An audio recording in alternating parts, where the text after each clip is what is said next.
Serious women who gave the creep a chance. How did it go? We had a terrible date. I wanted to cancel beforehand, but felt guilty doing it. He texted a lot after. I told him straight that I did not feel the same way about him, and wait for it, he took it well. He thanked me for being straight with him, and for giving him a chance. I hoped he found someone. Point eater. Didn't add many details, because I truly was expecting this to get buried, because of how mundane it is. The creepy behavior was, mostly, before the date. I was working a temporary bartending position while the usual bartender, a friend, was on unpaid maternity leave. It was a small, hole-in-the-wall type neighborhood bar. In addition to off-putting creepy jokes and comments, there was also an incident where he offered to wait to walk me to my car and I declined. I still found him hiding in the shadows waiting for me as I walked out. He almost learned what a stun gun feels like that evening. He claimed he was just worried about me because he saw some sketchy people outside when he left.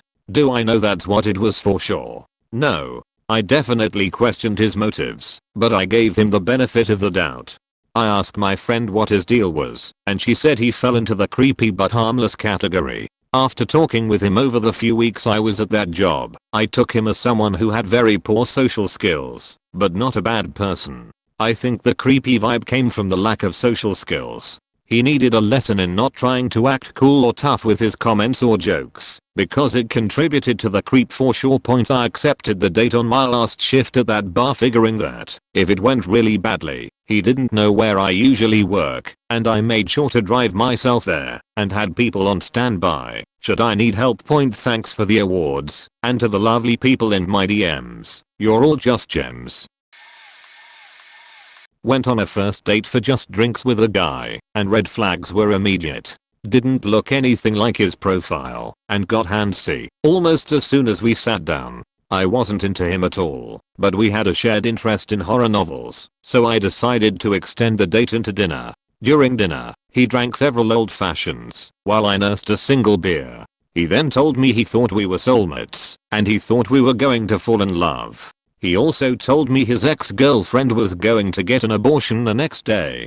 At the end of the date, his portion of the bill was significantly more than my portion because of all his drinks, but he asked me to pay half, which I did. On top of that, he gave me shit for driving to the date, even though it was only a mile from my house. I didn't want to walk in hot weather in my nice date dress, and I had twisted my ankle earlier that week. But even after giving me shit for driving, he asked me to give him a lift home, which I did. Once we were in front of his place, he refused to get out of my car unless I went inside with him for a nightcap. I said absolutely not. He begged me to just enjoy a drink on his front porch. I said no. I told him to get out of my car. He finally did. The next day, he texted me telling me that was the best date he'd ever had, and he couldn't wait to see me again. I told him no thank you, and walked away with one lesson learned. I need to just say no from the beginning. There was a guy that came into my work restaurant a few times a week for lunch. He did this for a little over a month, so he became a regular. He had asked me out every time I brought his bill. He always asked in a light-hearted way and never seemed upset or anything when I turned him down. I assumed that after the first few asks, he maybe thought of it as more of an inside joke at that point. Like he was just asking now, to make light of the previous rejections and to make it less awkward or something. He always gave me weird vibes, but seemed nice enough, so I thought I might have just been making assumptions because of his appearance and wasn't being fair. One time that he asked, I decided randomly to agree and give him a shot. Why not, I thought. He was always super kind, and I had gotten rather used to the awkwardness I felt being around him. He seemed so excited, and I asked him to leave his number on the receipt and I would call/text him when I wasn't busy to set something up. So it wasn't really much of a joke to keep asking me out. I mostly figured that though, tbh. A few days later I hadn't texted him yet to set anything up or even give him my number, and I get a text only a few minimum after walking into my house after I got home from work. It said, "Hey, it's from. I know it's a long shot, but I'm free tonight and bored. Wanna hang out? If you're free, that is." I asked him how he got my number. He said I gave it to him the night I agreed. I absolutely know I didn't. I got really creeped out, but decided not to confront him about it and just play like I'm idiots and believed that I must have done that. I just didn't remember because it was busy. I told him that I wasn't free to hang out that night, that I was going to be working later to help cover a shift and then would be pretty pooped by the time I was off. I only ever saw him come in for lunch, not ever dinner shifts. A few minutes passed before he responded. He said, "Why are you lying to me?" I just responded with, "What? Lol." He said, "I know you are home. If you didn't want to hang out tonight you could have just said so." Alarm bells rang in my head. I thought, there's no way he's outside my house. He is just trying to call my bluff. Creepy but not a full-blown stalker. But I felt exposed. I felt the crawling on my skin that only burns into you when someone is staring at you. The vulnerable pulses that are felt only by prey. I looked out through the blinds of my bedroom and he was parked right outside my house. I could see his face lit up by the phone screen. He was so close. I texted him and said, "Ah, you caught me. How did you know I was bluffing? I'm sorry. I do want to hang out soon, I'm just not feeling up to it tonight." And called 911. The police showed up and went up to his car and talked to him for a bit. He drove away a few minutes later and then the officers came to my door. They told me that they acted like a random neighbor complained about a strange car. They didn't implicate anyone but made it seem like it was an older person, so probably not me. They took his plate information but asked him politely to move so he didn't upset anyone in the neighborhood and he complied. I went to my friend's house that night and filed a restraining order the next morning. I later found out that he most likely got my number from the shift sheet behind the hostess counter. Because several co-workers had seen him at different times snooping back there and kindly stopped him. He, I guess, grabbed a roll of silverware claiming that the server hadn't left him any and he didn't want to bother anyone because he knew they were busy, so just grabbed it himself. This stopped anyone from suspecting him of anything odd, and that his car had been parked at my house almost every night. Neighbor's security camera. I don't know how he got my address, but I assume he must have followed me. He must have been full on stalking me for a while. He did come into my work a day or two later for lunch acting like everything was normal. I immediately went and got my manager and she informed him that he had a restraining order against him preventing him from eating there because he would be in violation of it. I had already changed my phone number, so I don't know if he tried to text me, and I didn't sleep at my house for weeks, but I never saw him again after that point, and I often find myself thinking back to that time and wondering how much more did he do and for how long that I don't know about.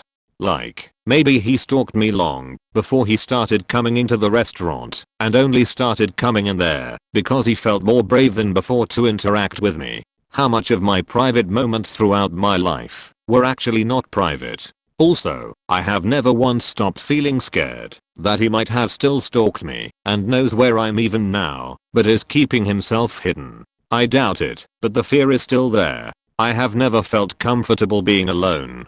Ever. Most of this would have still probably happened, even if I didn't agree to give him a chance. But if he hadn't slipped up about having my phone number when he shouldn't, I would have gone out somewhere with him, and who knows how badly that could have ended.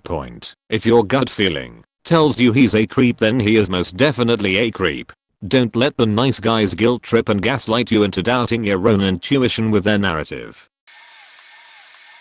This guy was handsome, but way too into me for knowing nothing about me. It wasn't like when we spoke I was an open book or felt a strong connection that would lead me to want to share info with him. This was not a I feel like I've known this man forever connection. I just thought this was normal dating, but had a gut feeling something was off. Talked to me like I'd been his girlfriend for months. We went on 3 dates and never even had sex.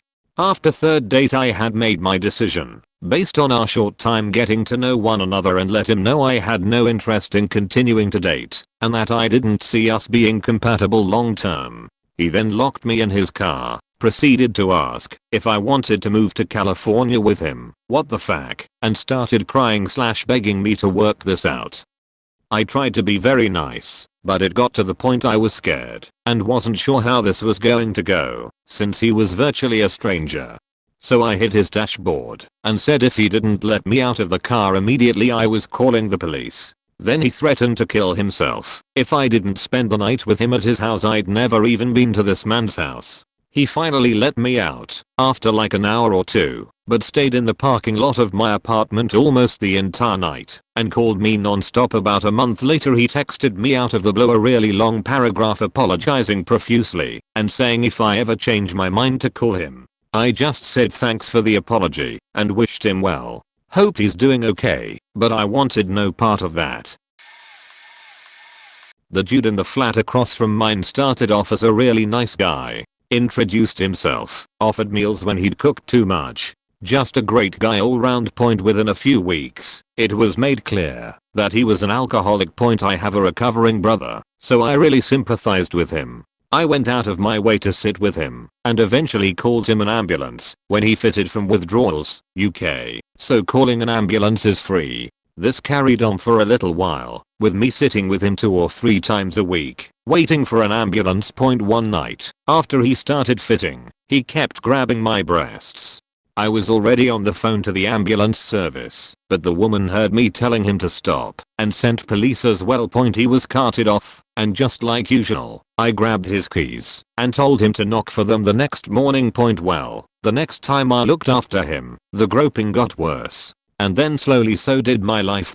Suddenly I had fires set outside my windows and mutilated rat corpses left on my doorstep. The police were called after every incident, and I got to know one policeman who was put on my case really well. He suggested I put up cameras, so I did. There was footage of the neighbor standing outside in the yard at 3 AM, just staring into my window, multiple nights in a row. Terrifying, but not illegal. Well, 2 weeks after that, my neighbor snapped. There were builders in the garden next to ours, and they apparently woke him up at 4 PM. He ran out with a kitchen knife and stabbed 2 of the builders and the neighbor's dog. Everyone survived. He also slashed a whole bunch of tires on our street. When the police came to search the dude's flat, my policeman friend told me, off the books, that the neighbor had been faking being an alcoholic the entire time. He'd get in the ambulance, ride to the hospital, and then check himself out and walk home. Also, they found half a dozen decomposing rats in his bathtub. They'd been mutilated. They later found a bloody hammer under his bed. You'd think him being arrested would be the end of it, but no. He put my name, picture, address, and telephone number on a prostitution site. I had men aggressively hounding me for sex multiple times an hour for 2 entire weeks before I just cut all ties and fled the city. Last I heard, he was in jail for the GBH, but that was a few years ago now. Yeah, never gonna make the same mistake again. I was in high school, my senior year, and I thought to befriend this weird kid at lunch. He was your textbook greasy outcast with a leather jacket and headphones on way too loud. I was an offbeat art kid, but generally well liked and surprisingly well remembered even after almost 20 years post graduation. My friends ran the gamut of high school social classes, so they gave this dude a chance because I gave him a chance. My friends were not forgiving and quickly tuned into just how creepy he could be. They soon stopped entertaining him and split off to a different table. I tried to balance time between him and the larger group. But as the year progressed, I became more enmeshed with the larger group, as our final classes and assignments overlapped a great deal. Many of us were in the same app and extracurricular activities. I tried to keep up chatting with him in the hallways, but he either wouldn't really respond, or was short with me. I figured he was hurt over lunch not working out anymore, so I gave him space. He did not take it well. I was at my locker one day, swapping things out for the back half of the day, when he stormed up. He had a glass bottle of Coca-Cola with him. I remember it, because he liked to chew tobacco and spit it into the same bottle he would drink from. I'd asked about it once, and he said, "What does it matter? It's all going in the same place," and took a swig. He had that glass bottle in his hand, and he looked livid. He saw me, he chucked the bottle in my direction, and it exploded on the floor. He started screaming at me about how awful I was, and how I was a betrayer, and stuck up like all my perfect friends. He got right up in my face and I just felt like shrinking into the floor. He banged on the lockers, making them rattle. The track coach had been down the hall, and jogged over to interrupt. This guy said I'd better watch my back and stormed off. I spent the rest of senior year feeling paranoid. I would see him in the hall and would go a different direction to get to class instead. I vaguely remember seeing him at graduation, but haven't seen him since. I live in the same greater metro area. I don't give creepy dudes chances anymore. Once was enough. Oh, story time. He was the drinks waiter at a restaurant I had been going to with my family for special occasions since I was 16. On my 21st birthday my flatmate gave him my number. She was drunk. We went on a date, met at my apartment complex. He bought me and my flatmate flowers and chocolate for her to say thanks that I had to take upstairs. Sweet, right? Now he knows my apartment number. This will matter later. We go on the date a week after my 21st birthday. He tells me to order whatever I want. I order a pizza for us to share, but it has something on it that he can't eat because of religious beliefs. Ugh, I felt so rude, but like also, he could have said something when I picked it out. Anyway, I end up eating the whole pizza because he can't, and then he wants dessert. I was so full and said I couldn't fit it in. He pushed and pushed, eventually I gave in, and then the restaurant comes out with dessert with a candle in it singing me happy birthday. It was all very sweet. Out conversation was mostly forced, but not horrible. Anyway, date ends, and he walks me back to my apartment complex, and we say goodnight with a hug and a kiss on the cheek. 10 minutes later I hear a knock on my door. It's him. He tells me he forgot something and looks inside my apartment and then stares me dead as in the eyes and says, "It's you," pushes me up against my door and starts trying to make out with me and then looks at me again and says, "I love you." This was our first date. The only thing I managed to say is "big words" and "you should go." He leaves. The next night, I'm sitting on my balcony and hear the buzzer for the security door ring. I can see the front door from the balcony. It's him. He's drunk and is telling me he's sorry for proposing, but we've known each other for so long, and he's been waiting for the day to take me out since he first met me. Blah blah blah. I tell him he's drunk and he should leave. I also text him and tell him I'm not interested. He continues to show up drunk to my apartment complex, and I continue to tell him I'm not interested. One night I'm coming home in the dark. I've blocked and deleted him, and out of the darkness he emerges and scares the shit out of me so bad that I panic, lose my keys, and start freaking out that I'm in actual danger. When I think back on it, I probably wasn't, but it was scary. I get upstairs and settle myself down, make sure I've got all my keys, and then go down to the street to cuss this motherfucker out, and I mean screaming at him regarding the audacity he had showing up to my apartment and that if he ever comes near me again I will call the cops. He tells me "friends don't have to always call ahead." I scream that we are not friends and that he needs to fuck off before I call the cops. Needless to say, we don't go to that restaurant anymore. It really was my favorite too. My story is a bit different than the others, but here we go. I'm in the Society for Creative Anachronism and have been for years and years. Several years ago, this guy joined the local group and started being very active on the volunteer end of things. He is the age of my parents and has kids my age, Gen X. We never really ran in the same circles and I wasn't that keen on him because his social skills seemed kind of middling, but I never found him personally creepy. Then the people in my age cohort in our SCA group started having children, and this guy became very active in organizing children's activities in the local group and minding people's children at events so they could continue with their own volunteer work, and that's when I started to get a bad feeling. I even heard a rumor once that he had been accused of some kind of impropriety with children in a previous branch or previous volunteer activity he had been involved with, but I subsequently heard that that issue was resolved and it had been found to be a misunderstanding. I continued to get bad vibes about the guy, but I'm not a parent, and I was also observing that my friends and acquaintances in the group who are parents were happy to have him watch their kids, even sometimes overnight. So eventually I decided that I trusted their judgment and I must just be getting incorrect vibes for some reason. One of the things he was involved with was providing transportation and crash space for older teens and young adults who still lived with their parents. to get to and from events that were many hours away when their parents were either not involved in the scap or couldn't make it to that particular event. Many of the young people in this cohort are queer and or trans, and he started posting in a different group that I belong to asking for help on how to be a better ally. So at that point I reached out to him to offer my help because those are topics I know something about, even though I still didn't particularly like the guy. We had a few conversations and I helped him find some resources anyway. It was probably less than 4 months after that when the guy was arrested following an anonymous tip and a police investigation that found lots and lots of child porn on his computer. There is a thread about it on r/scap if people are morbidly curious. So at the end of the day I was left with, I guess my instincts were right. But I'm not sure what I could have done about it.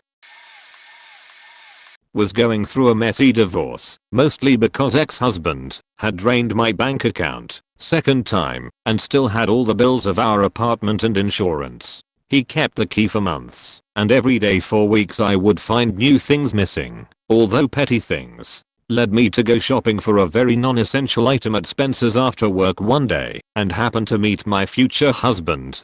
I would say he struck me as creepy at first, just because he eavesdropped on a conversation I had while checking out. I almost bought some candy, but it was a ridiculous price when I knew I could get the same thing at Target across the street for $1. Either way, unbeknownst to me, he bought the candy and followed my car to the next store. Had a weird feeling of being followed, and when I turned around he was sprinting behind me with the candy I didn't wanna pay for at the other store. All in all, a rare circumstance of this actually being a very kind and caring individual. We ended up talking for like 2 hours in the parking lot, where it was mostly me venting about my life. Pretty much hit it off right away, talked about prospects of kids and marriage, and 5 years later we are married and have a kid together. Just wanna stress again, this is rare point. If someone strikes you as creepy it's usually a sign to take seriously. I just happened to get extremely lucky, and he was just an innocent kind person that wanted his lifetime person and a family of his own as much as I did. When I was 14, in 1990, I was finally allowed to go to the mall by myself with a friend. I had my eggplant colored mohawk up, cute long dress with combat boots, and I felt cool as hell. Some guy kept following us. He had a leather jacket on, combat boots, long hair shaved on the sides. He looked like a better looking Al Jorgensen from Ministry. Every store we went into he followed or waited outside smoking. Again, 1990, smoking in malls was normal and kept watching me. I started getting really scared and every damn siren through my head. I knew the creep was going to hurt us. So we went to mall security. They called our moms and mine came and got us. As we were leaving I saw the guy taking to mall security. He had a Subhumans on the back of his leather painted on it. And I was like, damn, dude was a creeper punk. Years later I met this amazing looking guy at a bar. He was by himself, looked sad as hell, and I walked over and talked to him. We had a ball, talked all night and he took me home in his Mercedes, nice faking car 1973 diesel too, and met my folks. We were up because it was morning. Whoops. So 2 weeks into the relationship we are talking about our near death, creepy childhood stories, etc. I talk about the creep at the mall who was going to child molest us and how mall security saved me and my friend. I described the jacket and all that. He grins and motions to the chair behind him. That jacket? And sure as shit, it was that jacket. He explained he was homeless, kicked out at 17, and living behind the mall. The security guards laughed at the 2 girls who had a man following them when they were talking to him. Already long story short, 28 years of marriage and still going strong. 3 sons and a grandson. I can only say giving that creeper chance worked out. Added 2 things: the car, his stepdad's at the time, and 2, we actually had met when I was 9 at a fair in another town, held hands, rode a Ferris wheel and a mall meeting. Neither of us knew it was the other, since we weren't little kids anymore. I started the fair story and he finished it, right down to the fedora he worn and my hairstyle. Fate, I'd say. This all happened about 15 years ago. I was 23. The guy in question was 20. I met this guy in a bar through a fairly new friend, and after an hour or so of chatting he asked me out. I was in a long distance relationship at the time, so I told him I wasn't interested, that I was taken, and he proceeded to get really down, telling me that he was so lonely, and I was just so nice. Couldn't I just be his friend? I thought he was a little creepy, but I felt sorry for him, so I tried to be his friend. We hung out a couple of times, and the whole time he was feeding me sob stories about abusive exes. Friends who treated him like shit, and just generally acted like I was the only person in the world who gave a shit about him. He tried to kiss me. I told him no, I still have a boyfriend, we are just friends, etc. Things went downhill really fast. He started turning up at my work, hanging around outside the store for hours at a time, calling me and asking when I would be free, until I agreed to meet up with him. He followed me home after work to protect me, then started randomly turning up at my house. He told my friends we were sleeping together, we weren't, and that I was leaving my boyfriend for him. I wasn't.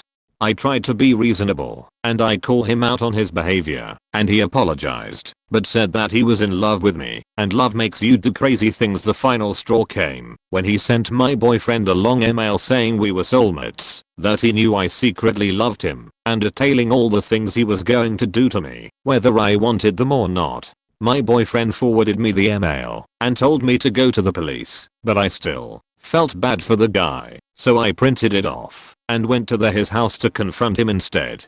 He cried, begging for one last kiss. There hadn't been a first kiss, but those were his words, and telling me that if I said I loved him just once, he would leave me alone. At this point his mum came home, so I wordlessly put the printed email in her hands and left. He blew up my phone for a few days after that, but I never saw him again. He popped up once on Facebook in my people you may know about 6 or 7 years ago, and I immediately blocked him. I got a message out of the blue from a complete stranger. I only paid mind to this one because it went something along the lines of, "Hey, random question, but were you a waitress at old job?" It piqued my interest, but I was still hesitant. His profile looked legit. He had had it since 2009. Plenty of friends, none mutual, some posts. So I took the bait. Yes, I mean, kinda. Hosted/waited. I'm guessing I waited on ya. Well, not exactly. You were someone else's waitress, but I couldn't take my eyes off of you. I wanted to give you my number back then, but I chickened out. I'm visiting family here, and you happen to pop up on my people you should know. I figured it was fate, so that I could finally give you my number. So here it is XX. I was very suspicious. The way he talked, and his profile photo felt like soulless. Like, maybe a serial killer. I showed my sisters and my friends the messages and the photo to see if they had the same vibes, but most of them ended up saying something along the lines of, okay, I could see how that could be creepy, but I think it's kinda cute, and who knows? I know I should have just listened to my gut and not let myself be so easily swayed, but I didn't. I agreed to go on a daytime date for buy one get one mules at a pub where I knew some of the bartenders, just in case anything happened. I shouldn't have gotten drinks, it should have been coffee, but he said he wasn't a coffee drinker and I figured a daytime drink would still be safe. I immediately noticed his inability to make eye contact with me directly. He talked very excitedly and rushed, so I didn't get a word in for about 30 to 45 minutes. I had already drank both my mules by then, because I wasn't talking and didn't realize how fast I was downing them. That was a mistake. When I finally started to get a word in, he interrupted and said, "Is this real life? Like, am I actually here with you?" I said yes. He then proceeded to poke me and said, "Just making sure this is real. You're sitting across from me," all the while avoiding eye contact. He also put a menu over my face while I was talking and said it was because I was too beautiful to be real. It was terrifying. Everything seemed very off, and I was drunk. I got up to use the restroom to see who was bartending, and I don't see anyone I know. I went into the bathroom and realized my phone was dead too, which it did randomly. I walk back outside and start drinking my water, proclaimed I was done, but a round was stopped off in the midst of me saying that I stupidly felt bad, so I drank it. I made attempts at leaving, but he got up to follow me every time, and I felt like he would follow me home if I drove, cause he said he would point we are talking. He's either pinching himself, poking at me, talking about it being unreal.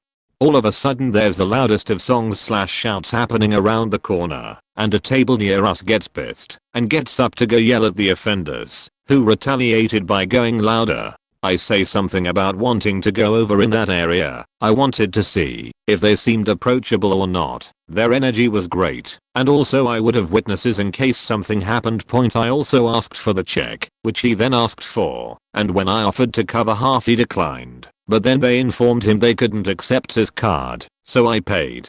He then repeatedly started asking for my Venmo with more urgency and annoyance each time. I look over searching a sea of faces and find one that I know. I immediately got up and walked over and made some small talk catching up with her, and then started introducing myself to everyone and kinda making it a point to not be by this man who couldn't not touch me. They were all really cool people, still are, and eventually when he went to go to the bathroom, so I turned to them and said, "Hey, I'm really worried about my safety. This is a first date and it's not going well at all, but I'm drunk and just scared. I'm trying to get away." They immediately were like, "We got you." And they tried to help, but saying we were going to a different bar and that they were old friends, so we kinda wanted to catch up without a stranger there. Problem was, one of them mentioned the bar it was, so he would be there too. He insisted. He pecked at my head at one point and he pretty much slammed his face into mine. He started saying, "It's almost like you were uncomfortable at something." I said I was, and then he laughed and said, "See ya soon." I waited in the parking lot, but he was waiting too, and when I started to drive I saw him on my tail, so I felt trapped and drove to the bar. I should have driven to the police. Hindsight is fun. At this bar he kept trying to buy me drinks, even when I said I didn't want any, and had bubbly water with lime, and was trying to sober up. At some point he's behind our table and a girl walked up to him and offered a smoke. I tune into their conversation and I then overheard him telling her that it was his date. He paid, but I was ignoring him. She then shocked me by saying she should not be talking to them. She should be over here thanking you. She owes you. He essentially said that he was for sure getting some that night with me, regardless of how I felt, and they cheesed. I wish I was making this shit up. Also. He bought me a drink and somebody in the group drank it. I told this couple in the group about what I had overheard, and they immediately devised a plan of waiting on his next smoke break to take a group Uber. As soon as the time came, we ran to the Uber. The dude who had had my drink earlier literally fell flat onto his face as we got outside, so the group was trying to get him into the Uber, and I felt like time wasn't on my side, so I ran to my car. As soon as I got there I realized I was still drunk, and I couldn't drive, but I could jump in the back where a Goodwill donation bag happened to be spilling all over the floor. I locked the doors and buried myself. I thought for sure I was good. I was not. He got to my car about a half hour later and started banging on my windows, telling me he'd break them if I didn't open the door. So I did. He went off on me, and I was like, "You're scaring me. I don't know you, and I want to go home." He insisted on calling an Uber for new and kept asking for my address. I told him I'd give the driver my address instead. He wouldn't accept that, so I put in an old address and got in the Uber. I explained the situation, and they brought me to my actually house without putting my address in. A little over a year ago, a year or so after that night, he sent me text message from an unknown number. His is blocked, and it was a glitchy video of me, taken from a very odd angle, clearly from inside his jacket. When I said that was terrifying, he essentially just acted confused and tried to convince me to tell him where I currently live and how we could at least be friends. I blocked that one, so hopefully we are good. I was that creep once. Here's how it went. She was a freshman at the university. I was a year senior. She was so amazing and beautiful in every aspect that I instantly developed a huge crush on her. Ever since I got to know her I was a complete loser, shy weird dude, and knew my chances were next to zero, so I just kept it inside me. I used to stalk her on social media, events where she'd perform, etc. like every chance I would get, and she wouldn't even know. Then one day, I decided to contact her anonymously and set up a fake account to chat with her. We talked for a while. I suggested her some shows, mentioned a few poems she should try reading etc. And then at the end of our session, I wished her luck for her upcoming exams. She was taken aback by that. She asked me how did I know about her exams. I told her that I'm from same university and left the conversation. I didn't feel good about myself approaching someone like this and didn't want to reveal my identity. I felt like a creep. Nevertheless, it was a nice little chat we had and didn't think much of it. Then one day, like a few weeks after, I was just randomly stalking her FB. I saw a post where she was talking about me as a secret admirer. I was excited to see that. I thought maybe there's some potential. Maybe I should ask her out IRL or on FB with my real profile. The chances are still very low, but it's worth a try. At least she found me interesting enough to talk about me like that. So, I did it. I confess my feelings got turned down flat out. She didn't want to have any interaction with me cause insert some BS excuse. Those words cut deep. I was hurt. A lot of thoughts raced through my mind, like she was fine talking to me as some anonymous guy, but not when I revealed my identity, and the by far the most common thought was, you're just not that good looking or attractive at all. But it's okay. I tried to gather whatever strength/dignity I was left with and tried to move on with my life. I decided to keep my distance and never contact her again. What began then were the most painful 2 to 3 years of my life, my remaining time at the university. Every time I would come across her or her friends on campus by chance, I'd die a little inside. But I just tried to focus on my life and tried to keep her out of my head. It was impossible at first, tbh. I deleted my social media accounts so I wouldn't stalk her, tried to cut down on bad habits, quit gaming and instill more productive habits. Basically decided not to be a loser anymore. During my last days at the university, a piece I had written for a university blog got a bit of attention, and among those who had admired it also included the person I once was obsessed with. She contacted me and told me how she liked it and asked if I had written more of the sort. She asked me how I was doing and we started talking. And then she confessed her feelings for me. And also reminded me how I was such a weirdo back then and had a huge crush on her. I said yes, but also that she did turn me down. To which she replied, yeah, but it's not like you kept on trying or anything. It was then I realized she was only human too. I had been putting her up on a pedestal for too long and obsessing over her like she's some goddess. Back in the day, if I would have been given a chance, I would have been all over her. I would have taken her to all these great places and do whatever I could to make her happy regardless for what it means for me and my life.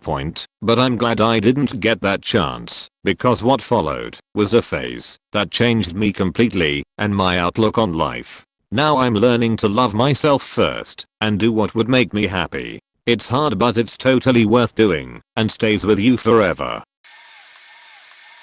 We met because I locked my dorm key in my room on day 2 of college. He made me a copy at the front desk so I could get back in. He asked me on a date for that Friday night and I said I couldn't because me and my friends already had plans. We didn't. I didn't have friends yet. He asked if he could come along and being naive and overly nice I said of course. I quickly asked everyone I had just met if they wanted to hang out that Friday, first week of college. Anyway, we decided to go to an indoor Pink Floyd laser show. During the show the creep kept trying to kiss me, which I kept avoiding by pretending not to notice. I didn't want to be rude. As the show ended all the lights went out for about 30 seconds, at which point he grabbed my face and planted a Nike French kiss. Lights go up and all of my new friends and I walk back to the dorm. He follows us all, slowly separating me from the group. He's holding my hand and I'm too polite, shy, naive, whatever to pull away. And he starts complaining about what a long drive home he has and how he might just sleep on the floor of the office in the dorm. At least I had the good sense to not let him spend the night with me despite his best efforts. My new friends thought I was enjoying myself, so they were no help. But immediately after I got away from him, I told them about the bad vibes, and they went into defensive mode from there on out. That is the story of how I made the best friends ever, and also the start of a 6-month-long saga with a stalker. Cops were called, restraining orders filed. He broke into my room at least once thanks to his job at the front desk of my dorm. He called me daily for months, then just weekly calls. Eventually he dropped out of school and moved to a different state. Trust your gut, ladies. I was 17. I agreed to watch a movie at his place. He lived with his aunt and uncle. He said they would be home. They were not. He starts the movie and started trying to touch me. He then starts literally begging me to have sex with him, saying he didn't want to be a virgin anymore. I told him I was uncomfortable with the situation and wanted to leave. I got out of there as fast as I could. He was basically chasing me. He called my house. I lived with a friend constantly, to the point my roommate had to call the cops. He came by my work, convenience store/gas station, and got $5 in gas that he threw, all coins, at me. I called the cops. Cops picked him up. His aunt bailed him out, then came to my work the next day to scream at me that I wasn't trapped by him, so I needed to stop acting like I was. Then she lunged over the counter at me. She couldn't reach me, so she grabbed stuff off the counter and threw it at me. I called the cops on her and showed the video. They arrested her. I filed a restraining order against him and his aunt. The uncle came by. He apologized like crazy and said he understood the restraining order and if I was pressing charges. I very calmly explained that him coming to my work wasn't appropriate due to what was going on with his family, but I appreciated his understanding. I then also explained I was a minor and that the city was pressing charges, not me. He just nodded okay and left. I received a package in the mail a week later with $500 that said, maybe this can help. I think you could go back to school. I don't know if it was from the uncle, but I think it was. A few months later I'm back in school, but still working at the store. I had gotten a boyfriend that would come hang out with me while I worked late nights.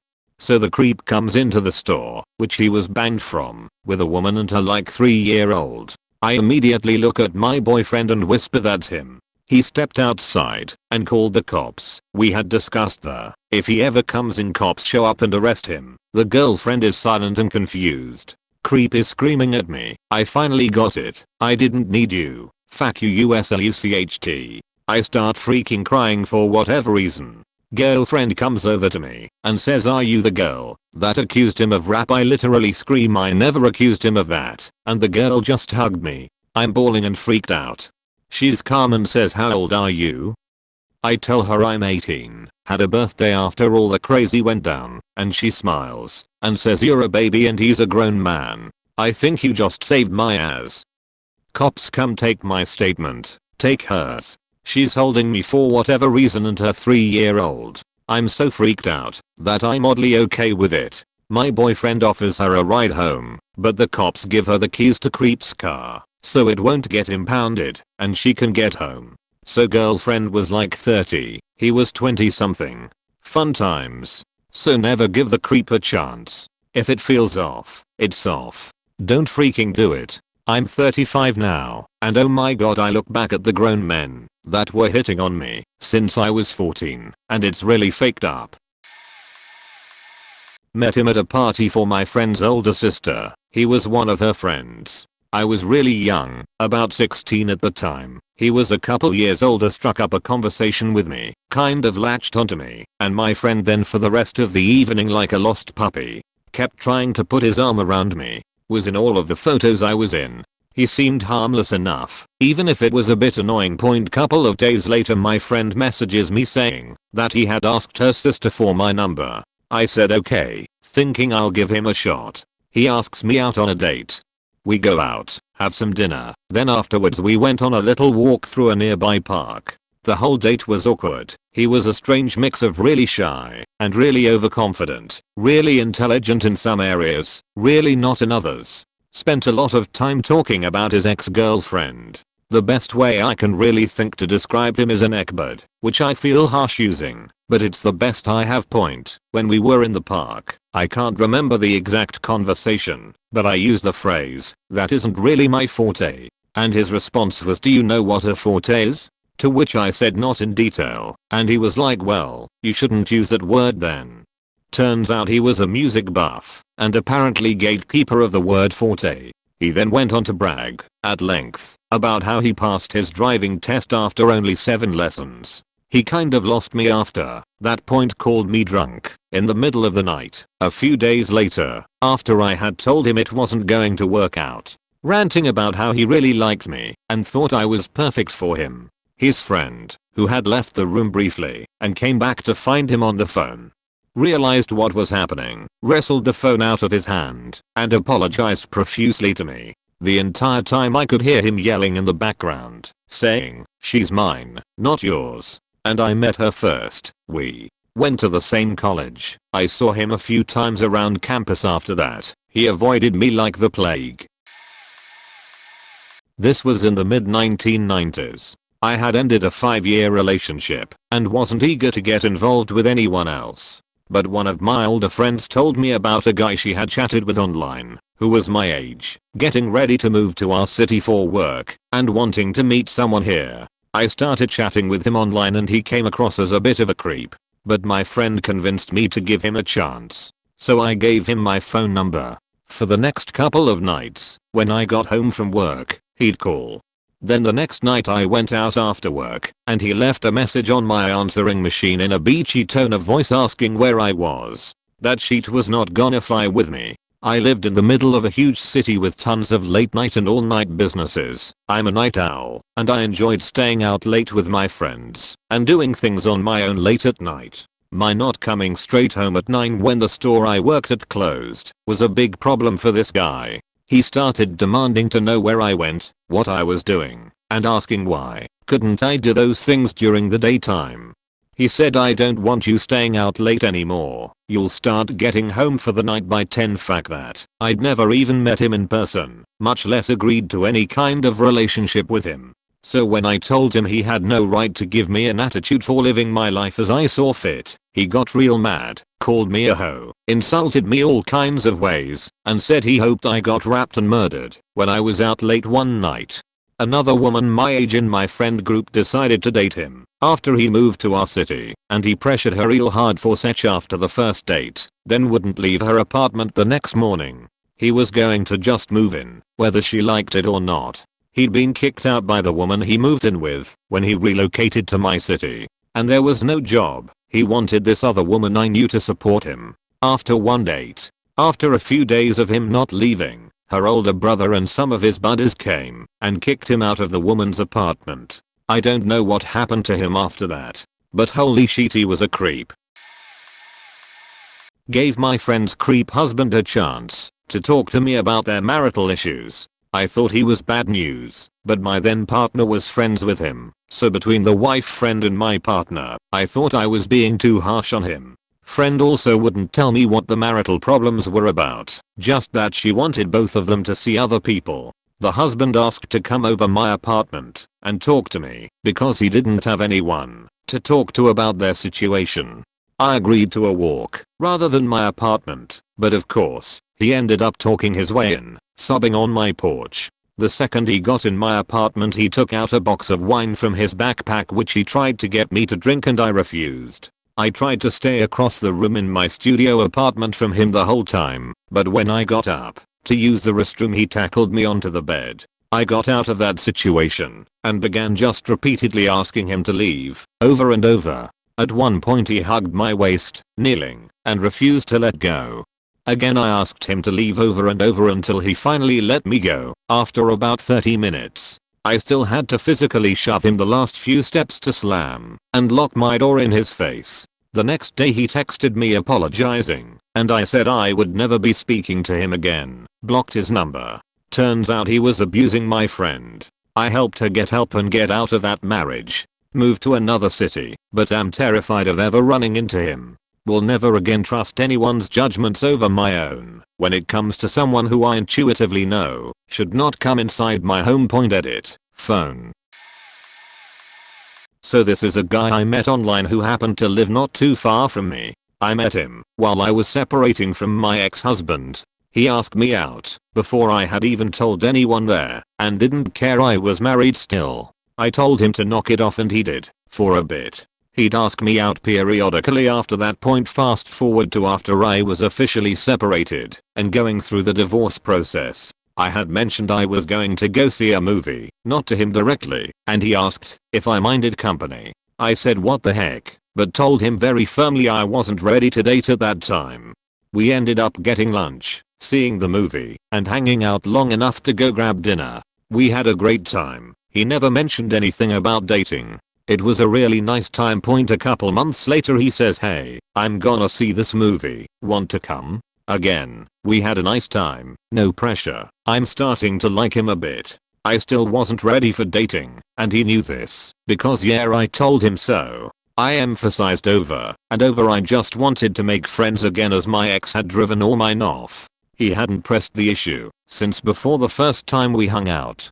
A couple of weeks later, after a really long bad week, he asks if I want to go to dinner with him. It was late already, and he wanted me to drive all the way to him, an hour away, and I initially said no. He was really insistent, and I hadn't eaten, so I was like fuck it, fine. I tried to get him to meet me halfway, but he was like no, I want to take you to my favorite place, which happened to be a cheesy chain steakhouse. He knew I'm allergic to red meat, where there was exactly one thing on the menu I could eat, and it was crappy. The whole time he was flat out awful. Nothing like he had been the other times. It was like he gave up trying to be a decent person. Only talked about himself, didn't let me talk at all, tried to order a steak for me, then ordered me dessert I didn't want. It ended up being a super stressful time and I just wanted to get home and unwind. I had parked my car at his place, and he drove us to the restaurant, and the whole way back to my car he was pestering me to stay longer, watch a movie or something. It was almost 10 at this point, and I was no, but he wouldn't stop. We get to my car, and he seems really irritated that I just said goodbye and got out. He got out too, and tried to hug me, and I brushed him off. I get home to see he had blown up the chat room talking about how I was a terrible liar and a tease, because I wouldn't sleep with him. There had been a conversation in the chat like a year before about one night stands, and I said I don't do them, and I don't ever sleep with anyone before a third date. He apparently took this to mean I would sleep with him after our third date despite everything I had said about it not being dates. He went on for a longest time before I got home. Thankfully my other friends in chat told him off. I blocked him after that and never spoke to him again. He would periodically call me a slut, a liar, etc. until he got driven off. It was a year ago today actually. Last year I had been broken up with and was not doing so hot mentally. Because of it, one of my now ex friends decided to introduce me to their friend group. I was invited to a Discord server and hit it off with a few of them immediately. However, one night the guy who had been non-stop horny posting on his Twitter for literal years and I started ming. Just normal conversation at first, but very quickly he turned it into a conversation about kinks, and I was so exhausted and deprived of connection that I entertained it for an hour or two before he decided to call me. During that call he flirted constantly, and then at 3 AM, when I was basically mumbling all of my words because I was on the verge of passing out, he pressured me into casually dating him. I broke up with him the next day after crying my eyes out all day and wishing I had never done it. Fast forward to the end of the call and he's taking it pretty well until he guilt trips me and while I'm crying asks if we can just be sexual like an idiot teenager. I agreed. The next 4 weeks he would call me every night and jerk off while saying some very disgusting shit and all the things he wanted to do to me while I just sat there. He told me to praise him, and he called me mommy more times than I can count. He also used this horrendous baby voice while talking to me to get what he wanted. I cried every night until I told him I couldn't do it anymore and stopped messaging him. Fast forward to June and someone else from the server, who I had known for years and had now been talking to kind of flirtatiously, and I are now going on dates. Then July hits, and he tells me that someone else from the group had come out about the creep pressuring her into sex on her birthday, and during the whole talk about this, I told him about my experience the creep over the next few months he helped me fully block the creep and tell anyone who needed to know. We exited the group pretty swiftly. He and I started officially dating late July, and I eventually cut off the friend who originally invited me into the server because they said they didn't believe me and were still friends with the creep. Wasn't giving a chance in the romantic way, but rather in the platonic way. There was a guy in high school who had some serious issues who was friends with my sister for a while. He didn't have a lot of friends, and I felt bad for him. Plus, we had some similar interests, so I started talking to him, and we were friends for a while. It turned out, he had a crush on my sister, even though she made it clear she wasn't interested. And given he had a history of hurting himself or threatening to hurt others, I was trying to be wary. The straw that broke the camel's back was when he showed up to our neighborhood one Halloween uninvited. He called incessantly to the point where we blocked his number, and even the school advised us not to talk to him. From then on, I tried to avoid him at all costs and didn't feel safe walking in the halls in the areas he also had classes in. I once heard him scream "you beach" at me when I was walking past. I didn't want to tell him I was trying to avoid him, both for his and my safety, but that still sticks in my head. A few years later, I ran into him a couple times at the mall. Luckily, I was with other friends both times that happened, but it still freaked me out that he was still trying to talk to me, and on one instance, followed me. At that point, I felt bad sometimes, given he had some mental health issues, but I overall feel it was for the best that I stayed away from him, since some of his actions genuinely scared me, and he exhibited stalkerish traits. I was really young, a freshman in college, and I didn't have much experience socializing because I was very isolated and bullied growing up. So when a much older classmate showed interest in me in a very forceful and creepy way, I was really uncomfortable, but was also paralyzed with fear and social pressure from other classmates who thought I was being mean to be nice to him. Because I gave him a chance, and being so young and inexperienced, he managed to trap me in his car one night and forcibly kissed and dry humped me. He had a death grip on my chin and tried to force his tongue in my mouth. He took my bag and cell phone and threw it aside, so I didn't have access to it. He pinned me down and just started humping away. I was lucky he didn't go any further because my phone started ringing incessantly and I started panicking and thrashing around violently that he got annoyed and threw me and my sheet out of the car. I grabbed everything and ran. I spent the next 3 years avoiding him. I would turn the other way if I ran into him in the halls. I would drop out of classes if he showed up on the first day for those classes. I would leave restaurants and stores if he happened to be in there. I was terrified of him because he's a US Marine and he had previously shown to have some anger issues. He tried to fight a homeless vet once because the vet was begging and it makes us look bad. He was the creep of our friendship group back in high school. It was an unspoken rule that us girls would leave each other alone with him. But glancing over that detail, he wasn't too bad most of the time, and I don't like leaving people out. He had a massive crush on me and kept asking me out, and I kept saying no over and over again, and it got to the point it was getting annoying. He even tried to ask me out right after I got my heart broken. We used to take it in turns to host house parties, and this time it was his turn, and I was a little surprised how early he was starting it, but didn't think too much of it. Apparently we were going to walk out to a really nice spot near a lake which would take a little while to get there. Bearing in mind this was the middle of winter, I was hoping we wouldn't be there long. Trigger warning. For this next part he told me I was late and he had waited for me at his house to take me to where everyone else was. He walked me towards the lake and then I realized that I couldn't hear anyone else's voice. I got suspicious and went to confront him, but he smacked me over the head with a branch, zip-tied me to a tree, took all my clothes off, and assaulted me repeatedly before washing me down to get rid of DNA and leaving me there soaked in the freezing cold. I nearly degloved my hands trying to get out, and luckily he left my coat in the snow a little way away, so I put it on and got the bus back home. Turns out he told everyone a later time, and while they were partying, told them that I turned up early begging for sex, and he turned me away because I was being psycho. When I tried to tell people where my wounds came from and what happened, no one believed me because he had already spun so many lies to cover his back. I was so ashamed by the reactions of my friends that I never told anyone else about what happened. I was young and had broken it off with my long-term on-again off-again boyfriend, who was emotionally abusive bad boy type, and decided I'd give a nice guy type a shot for once. I agreed to a date with a older, handsome, well put together law student I had chatted with on occasion from the complex I worked at. First date was fine, but he seemed way too interested in marriage, and I told him I wasn't looking for something that serious yet. He tries to convince me that I should give him a shot anyway, that he can put marriage on the back burner for me.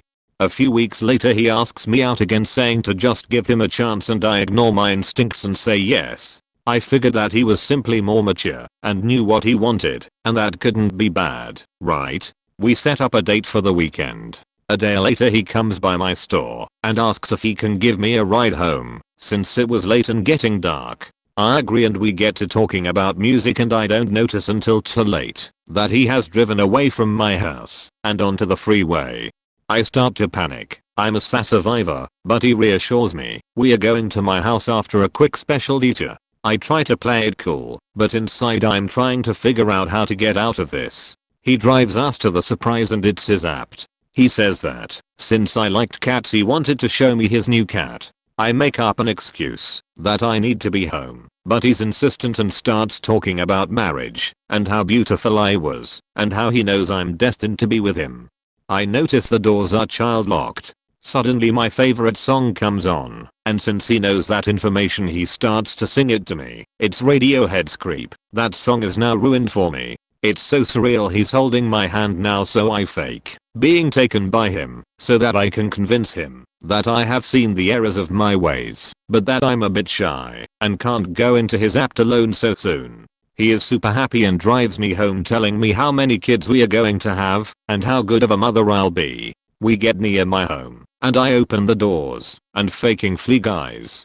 I call him the next day and call off the weekend date, telling him he terrified me and I want nothing to do with him. He becomes angry with me, telling him he's the best thing I would ever come across and I made a mistake, and hangs up on me. Months later I run across him again and he boasts how he's getting married soon as his wife is coming from China. He shows me a fuzzy picture of a faraway woman in what looks like rural China. I congratulate him and thankfully never see him again. I used to travel for work when I was in my mid-20s. The amount of creeps I encountered was unreal. One night I decided to let off steam by stopping by the Loki hotel bar, and I brought a book because I like reading, but also because I didn't want to talk to people. However, a much older man started chatting with me and was kind of relentless and a little creepy. I tried to leave, but he was intensely pressuring me to go see this other bar across the street. I started to think that he might be gay and not hitting on me, but to make sure, I said, verbatim, "I hope you understand I'm not interested in sex with you, right?" He laughed and said, "Oh my god, no, of course not, honey," like it was so ridiculous that I would ask. That made me think maybe I was right, that he wasn't interested in women. Boy, was that a mistake. After a quick drink at the bar he recommended, I decided to head back to the hotel.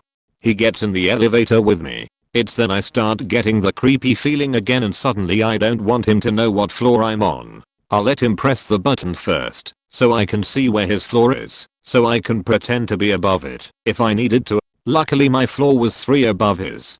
Thank God. I thought. Wrong again. When the elevator opens on his floor, he doesn't get out. Oh. When we get to my floor, he follows me out, grabs me and forcibly kisses me in the hallway. I Hulk shoved him off me and command his ass to get on the elevator and fuck off. He moves in again and I say, "I'm not asking again. I will wait here until you leave, and I better not see you again." He looks so surprised, but I'm suppressing all my actual fright to give off fearless big dick energy. Finally, after a short tense standoff, he slinks off to the elevator. I watch the doors close. The second the doors close I run to my hotel room, bolt the door, and call my boyfriend crying. I was so afraid he would try to find me or come after me. Fuck that guy. Knew this dude through mutual friends. We had a regular bi-weekly board game night and would rotate houses, so I knew he was a creep, but felt relatively safe around him. After like 5 failed attempts I acquiesced, but told him it would have to be a quick bite. Since I was fostering some kittens he picked me up, big mistake, and we went to Chipotle. It was a normal enough conversation and the ride home was even pleasant. When we got to my place I told him he could come in for a beer, that he'd actually left at my place the previous game night I hosted, to chat while I bottle fed 4 kittens. It's important to note that at the time I was technically less than 2 months post chemo, so my energy levels were not exactly normal. I tried talking, but eventually I literally fell asleep on my spare bedroom floor, where I'd been feeding the kittens. I woke up the next morning to him making coffee in my kitchen. Super weird since I hate even the smell of coffee, and lived alone thus had no coffee or coffee pot. He nonchalantly tells me he picked one up last night, after I fell asleep, and was going to make me the best coffee ever. I politely but sternly told him he needed to leave, like immediately, and take the coffee and pot with him. I was extremely firm, bordering on indignant, so I thought it was strange that he seemed to be totally cool with my GTFO statement. Later that day I get a text from a mutual friend, another gamer, who just said well that's hella creepy. Confused I looked at my missed texts and see a group chat thread where he's posted a photo of me from the night before, asleep on my floor, and he wrote, "This is why I love this woman. Beautiful inside and out, not to mention a great date." I was shocked even more when he posted it on FB and a woman I assume was his mom commented, "So happy for you, can't wait to meet her." I sent him a text and said, "Delete any photos you took of me unconscious or otherwise, and FYI I'm blocking your number because you are way over the line." Kinda fractured our game nights, but I didn't care as long as I never saw him again. He did for a few years leave me random gifts on my porch or would try to contact me from different numbers. He is most likely reading this right now, so Leo, if you get the fuck over it. It was one shitty meal at Chipotle. I'm not the one who got away, or you're faking soulmate. I have so many weird things he said to me when we hung out that I really should have known better.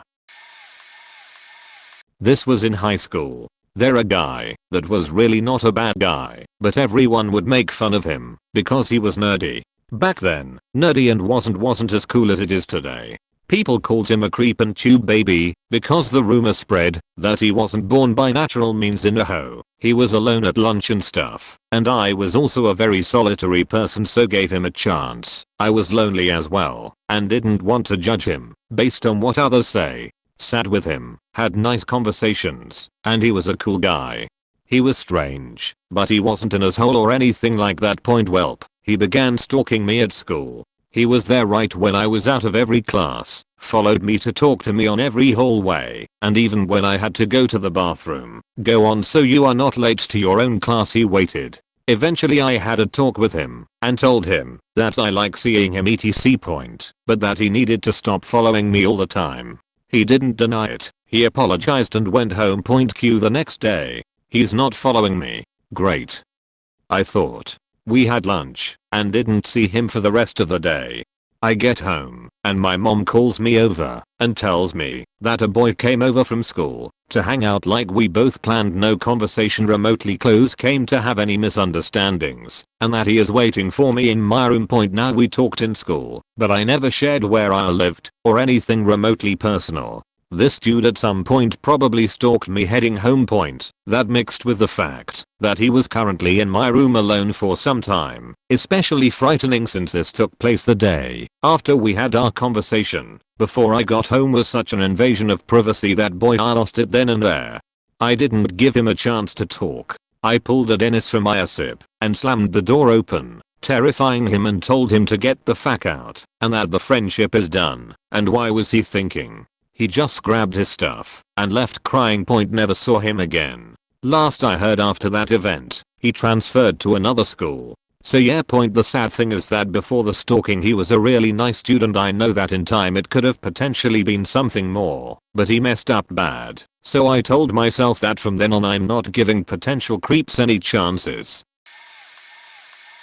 Dated online. Long distance. He was a mutual friend of others in our community and they all attested to his character etc. point. So I thought, okay, he's cute, what have I got to lose? A month later, he's constantly getting high and or drunk, and when I tried to end things as gently as I possibly could, he threatened to blow his head off with a shotgun, and if I tried to message his family or someone he knew to try and help him, he would only do it faster.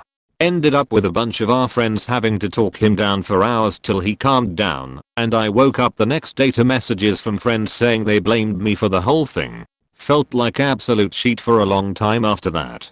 Lost a lot of mutual friends, another guy, not long distance this time, but I missed so many red flags at the time. Hindsight is 20/20. He showed up at my place for the weekend to surprise me without telling me he was coming over till he was basically 5 minutes away, and I felt like I couldn't tell him to go back. He acted like I should be over the moon, that he showed up for me out of the blue without even checking if I already had plans or just wasn't wanting him to come over that time. It felt like a huge disregard for boundaries, and the absolute nail in the coffin was when I begrudgingly went to TJE store with him later in the day and he threw a childish tantrum because I wouldn't buy him Cheetos. Yep, Cheetos. Absolute man baby. I broke up with him like a week later. I've since established much healthier boundaries for myself and people I let into my life and my circle, and can spot a red flag a mile off like a sniffer dog, so I guess it wasn't all a total waste of time if I learned something. I gave 2 different creeps a chance. Point: the first one ended on the first date. We went to the movies. He tried the whole yawn and draped the arm around her bit, which made me very uncomfortable, but I was young and not confident enough to say or do anything about it. After a few minutes he randomly grabbed my breasts. I excused myself to use the restroom and didn't go back. I want to say I did go back into the theater to finish the movie. I just didn't sit with him. But that bit is fuzzy, so I'm not sure if it's a real memory or just something I joked about before. It was a long time ago. The second I kept making excuses for and dated for a short time. Although in person he was strange and at times creepy. We had met online and seemed to have great chemistry, so I shrugged things off as nerves/social awkwardness. He proposed after the first 2 weeks of meeting in person. I didn't take him seriously. I started getting to know some of his friends, and they let me know that they were concerned that he was very serious about it, and that they felt like he was a bit unstable. I felt bad for him that his friends would talk about him like that, and I stayed with him. It was a young relationship, and I soon realized that I was not really interested in anything serious or long term with him. That's when he started pressuring me to get married, making comments about how we could be just like his married friends and have all the things they have, how he'd die without me, and things like that. Thankfully he didn't do anything drastic when I ended it. Mine is not nearly as bad as some, but it still made me very uncomfortable. I worked in a food distribution warehouse as a picker over the summer while school was out a few years ago. I told some of my colleagues that I was going to nursing school and would be leaving in late August. When we were talking about warehouse problems, mostly staffing, they said a few guys were interested in me, to which I was like, huh, and to maybe give them a chance because you never know if you'll find the one and end up married. Really was put off, but thought nothing of it because I was pretty firm not to date anyone from there because I was by far the youngest at 19 and knew better and was leaving for school anyway. I think 3 guys asked for my number and I made clear to them other guys had too, but I was only looking for friendship and not a partner. I didn't want to, but one of them really pressured me into it and I went on a date with them to a waffle place I like, but told them all I still really wasn't interested. Him and one other guy respected that, but the third did not. The third guy started texting me about how he thought about me all his shift and asking me to call him after I got off work and was driving home. He tried to convince me to take gifts from him and go out on a date since I'd been giving other guys a chance and not him. Got gradually more uncomfortable with him constantly complimenting me, so I kept trying to cut off communication. He then one night started to talk about how but did have him looking the first couple of times in the warm room, direct words from his texts, and he just didn't wanna lie and act like he hadn't looked at least once. I told him it made me uncomfortable. Edit. Spelling. We worked in the refrigerated section of the warehouse, which was frequently 20 to 30 degrees, so I'd wear sweatpants and a jacket. Because the warm room, where bananas and some veggies, was about 60, I'd get warm running around and take my jacket off and put it around my waist. He would call me pet names like gorgeous and beautiful, though I told him to stop. Said he hated never seeing me with my mask off and out of formal clothes. He'd frequently send 5 or so messages back to back when I ignored him about how he's sorry he's pestering me. At work he'd be rather distant, but the texts were much different. After he again derided how he'll never have a shot with me, no matter how much he complimented me, I just didn't respond, and that was that. Luckily never heard from him again. Whole ordeal was probably 2 to 3 weeks long. I was young and didn't think to report him, but I'm just glad I trusted my gut to not go out with him. Nothing horrible came from it, but a lesson to not be afraid to block creeps. Met a dude who was doing some painting for my apartment building. We had no AC in the building, and he was sweating profusely. I offered him a bottle of water. Wasn't attracted to him, but he asked me out, and I figured it wouldn't hurt. We went on one date for coffee, where I learned he was 8 years older than me. I was 18, lived with his parents, was extremely dumb, like actually mentally challenged. I politely declined going out again. Unfortunately, due to how we met, he knew where I lived. He proceeded to follow me to campus and follow me home each night and just sit there in his literal windowless van.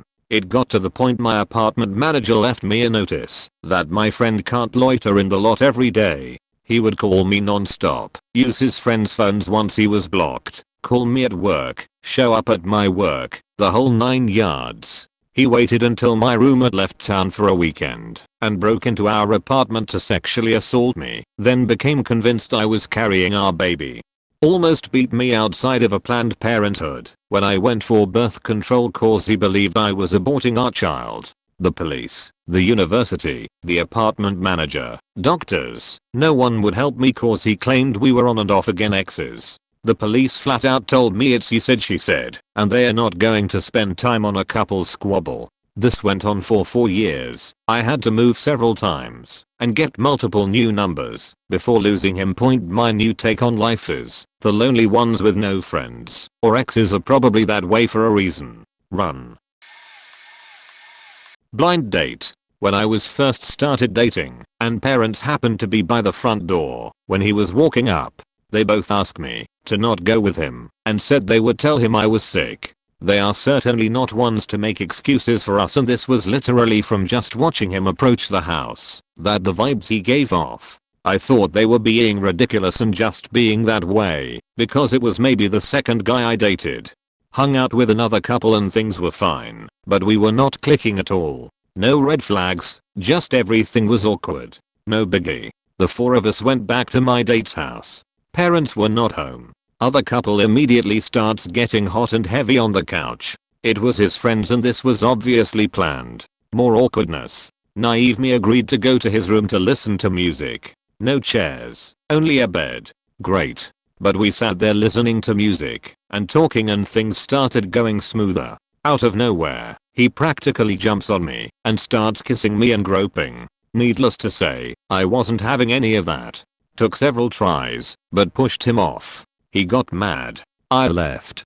He kept calling and showed up one time. I was not home. My mom, who again never ever made excuses for me, told him to take a hint and leave me alone. I didn't tell her what happened, but she didn't like him. 2 years later he was waiting trial for rapping 3 girls. 2 had not come forward because it was date rap, and frankly this was the 80s. Date rap was really not recognized yet. Third one was 14 years old. Neighbor apparently. He went to jail. We had a long relationship, 4 years, and he abused me to my lowest. It's been, like, 5 years since we broke up. He would threaten to kill my family, along with my niece who I was raising at the time. I liked being an open book, so he used it against me. Told him I enjoy small spaces because they make me feel safe. He proceeds to lock me in his closet and joke about how I was his fleshlight. This included him dragging me to the basement, pretending that it's a joke, and locking me down there. The only way out was to satisfy him. Sounds kinky in writing, but it was a whole nother level if I denied at any point. To where I would be tormented, cuts/bruises the whole shabbing. He also made a presentation on how I abused him and his good nature. A lot of what's in it was a fight we got into because I held my friend's hand when I was guiding her through a crowd. Small. We always argued about my sexuality and how I was a cheater cause him be. He told me he'd convert me to straight, and I just laughed it off even though he was dead serious. It even had him beaching about how much it disappointed him that we're not having enough intercourse, when legit that's all we ever done, and it was extremely painful. I thought he was cute in middle school, and finally asked him out in high school cause I found him interesting. I felt like he was a deep person, and I was tired of people pretending. He was creepy, weird, and later I found out he was into Nazism. But at first he seemed genuine and lonely. But now I'm with a better guy, who is very patient with my PTSD.P.S. I'll post the PowerPoint, if you guys want to show on what level this guy was on. My sister's story, not mine, but I feel like it belongs here. He messaged her on Instagram. She knew he finished the same elementary school and lived in the same city as us, but not much more. He was pretty attractive, sporty type, had a lot of hobbies. She decided to give him a chance and went out with him once, said he gave her creepy vibes, but decided to go on one more date. After the second date she realized that there is something off, and she told him she doesn't have an interest in pursuing the relationship any farther. He didn't take it very well, kept begging her to give him one more chance. Somehow found out where we live and kept showing up in front of the house and block her car so she couldn't leave anywhere. After a while we would just lock the house, pretend no one's home, and wait for him to leave. He would then get out of the car and snoop around the house looking through the windows. We went grocery shopping once, ran into him, and he followed us around the store begging for her to go out with him. Followed her to the car and not letting her in until she promised another date.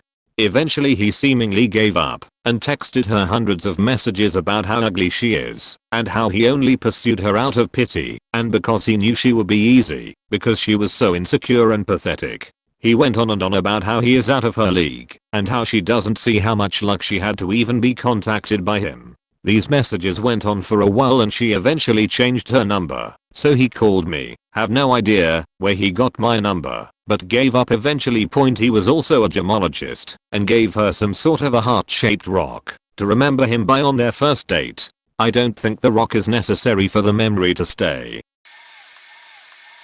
I went on 3 dates with this guy, who was a virgin, and mentioned it a lot saying women don't give him a chance. First 2 days were good and chatted a lot, but never more than a few hours each. Then third date he invited me up to his dorm room. We started kissing, and then he looked me in the eyes and said there's something so primal about your face. I was really confused and thought it was kinda creepy, so I made some excuse to leave. He started crying and said this was the third date and I had to have sex with him. That was the rule.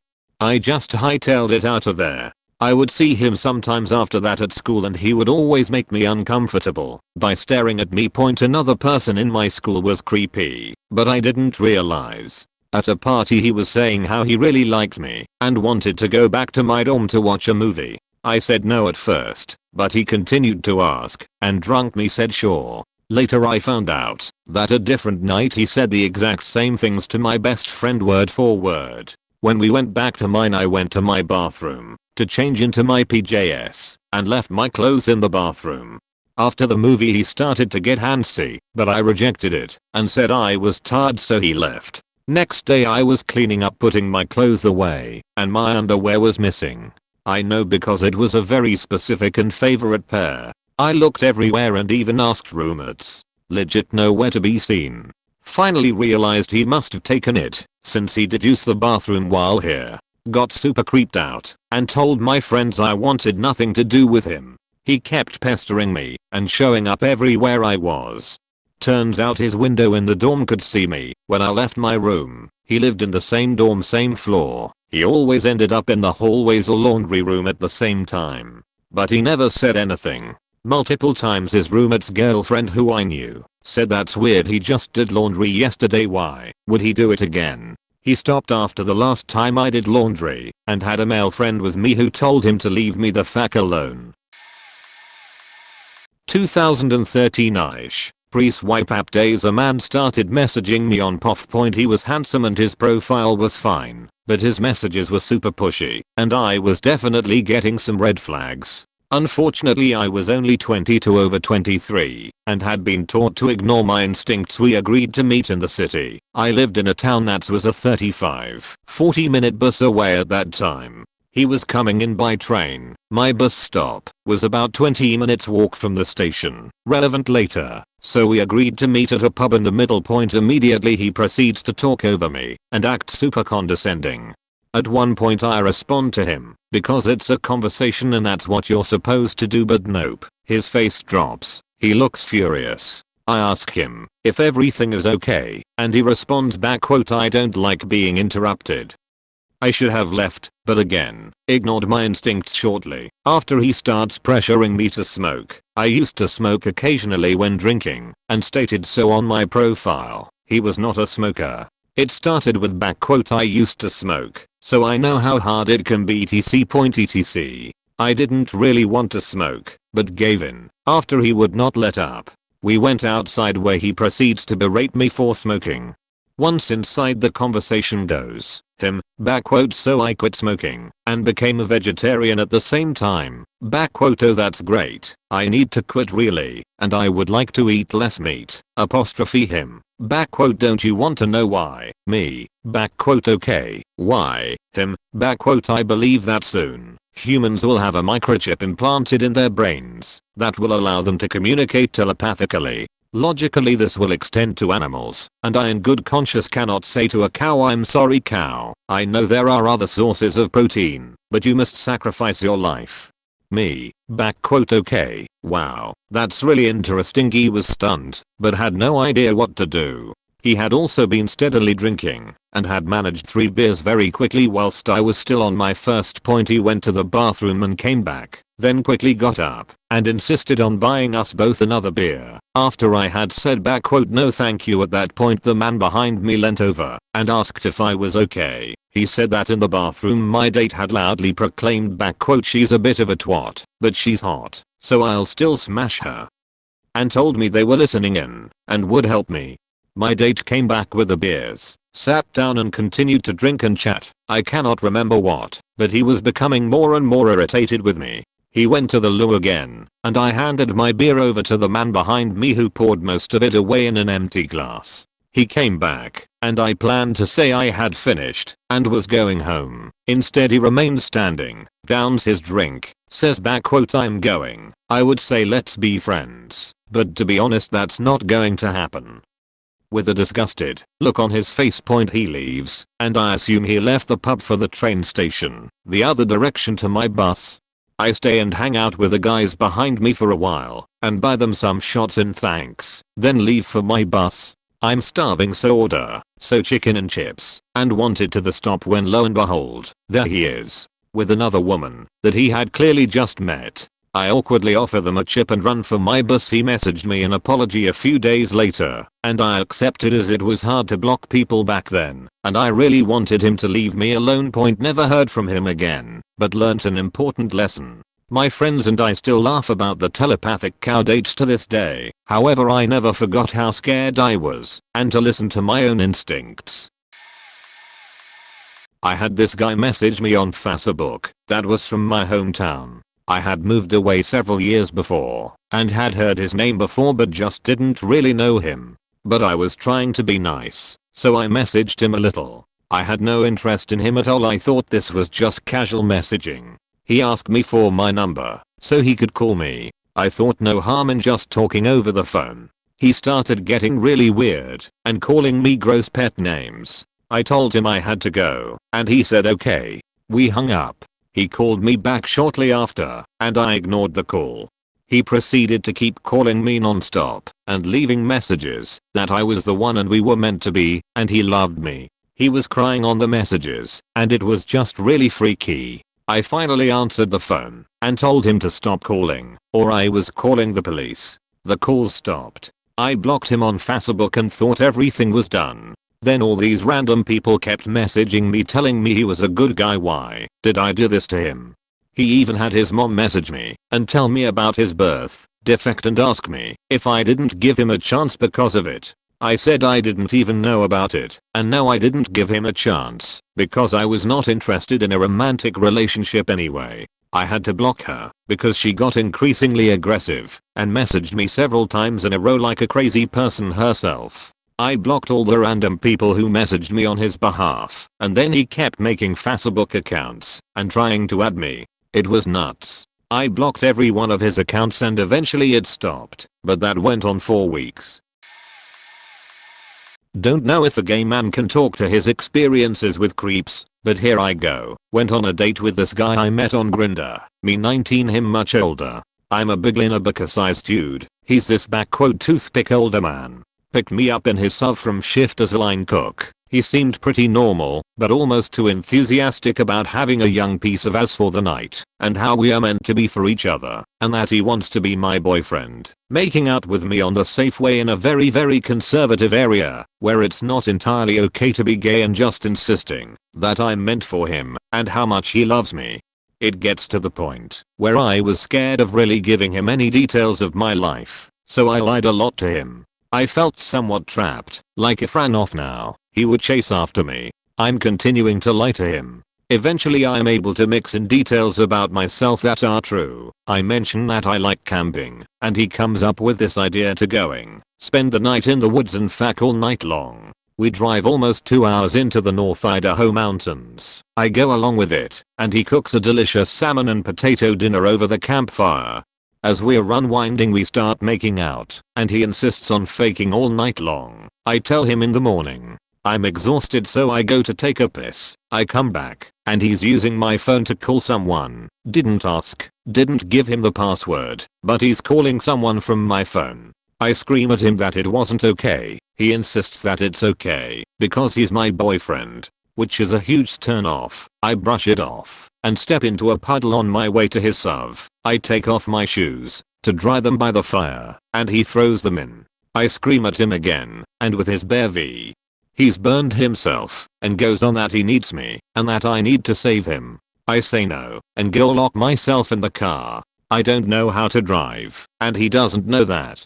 I fall asleep in the back of his SUV, and he starts groping me. While I'm sleeping I tell him to stop, and I hit his chest. This man was not the 100-pound soaking wet dude that I went on a trip with. I get out of the SUV as fast as I can. I sprint towards the main road and down it as fast as I can. It is pitch black out.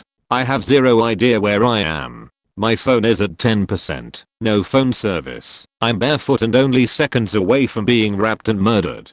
I'm walking for hours down this country road hoping a bear or a cougar will take me out of my misery, when this beacon of hope and light that is the park ranger in his forest green pickup sees me and asks me if I'm okay and drives me to the nearest gas station so I can have service and call my good friend. Shout out to Faith, who picks me up, takes me to Denny's barefooted and helps me decompress. Please, for the love of God, trust your instinct. 1 red flags is enough. I'm the creep. I've always been awkward around women and my dates always ended up with women ghosting me, which made me more desperate and depressed because I didn't know what I was doing wrong. I used to try and keep conversations going when I knew they didn't really want to talk to me. Dating sites are brutal, and being under 5'9" doesn't really help a guy out. I used to hang out in chat rooms and started talking to someone who I thought was a guy, which made it easier for me to be myself. After 2 to 3 weeks they told me that they were a girl and I started to get creepy.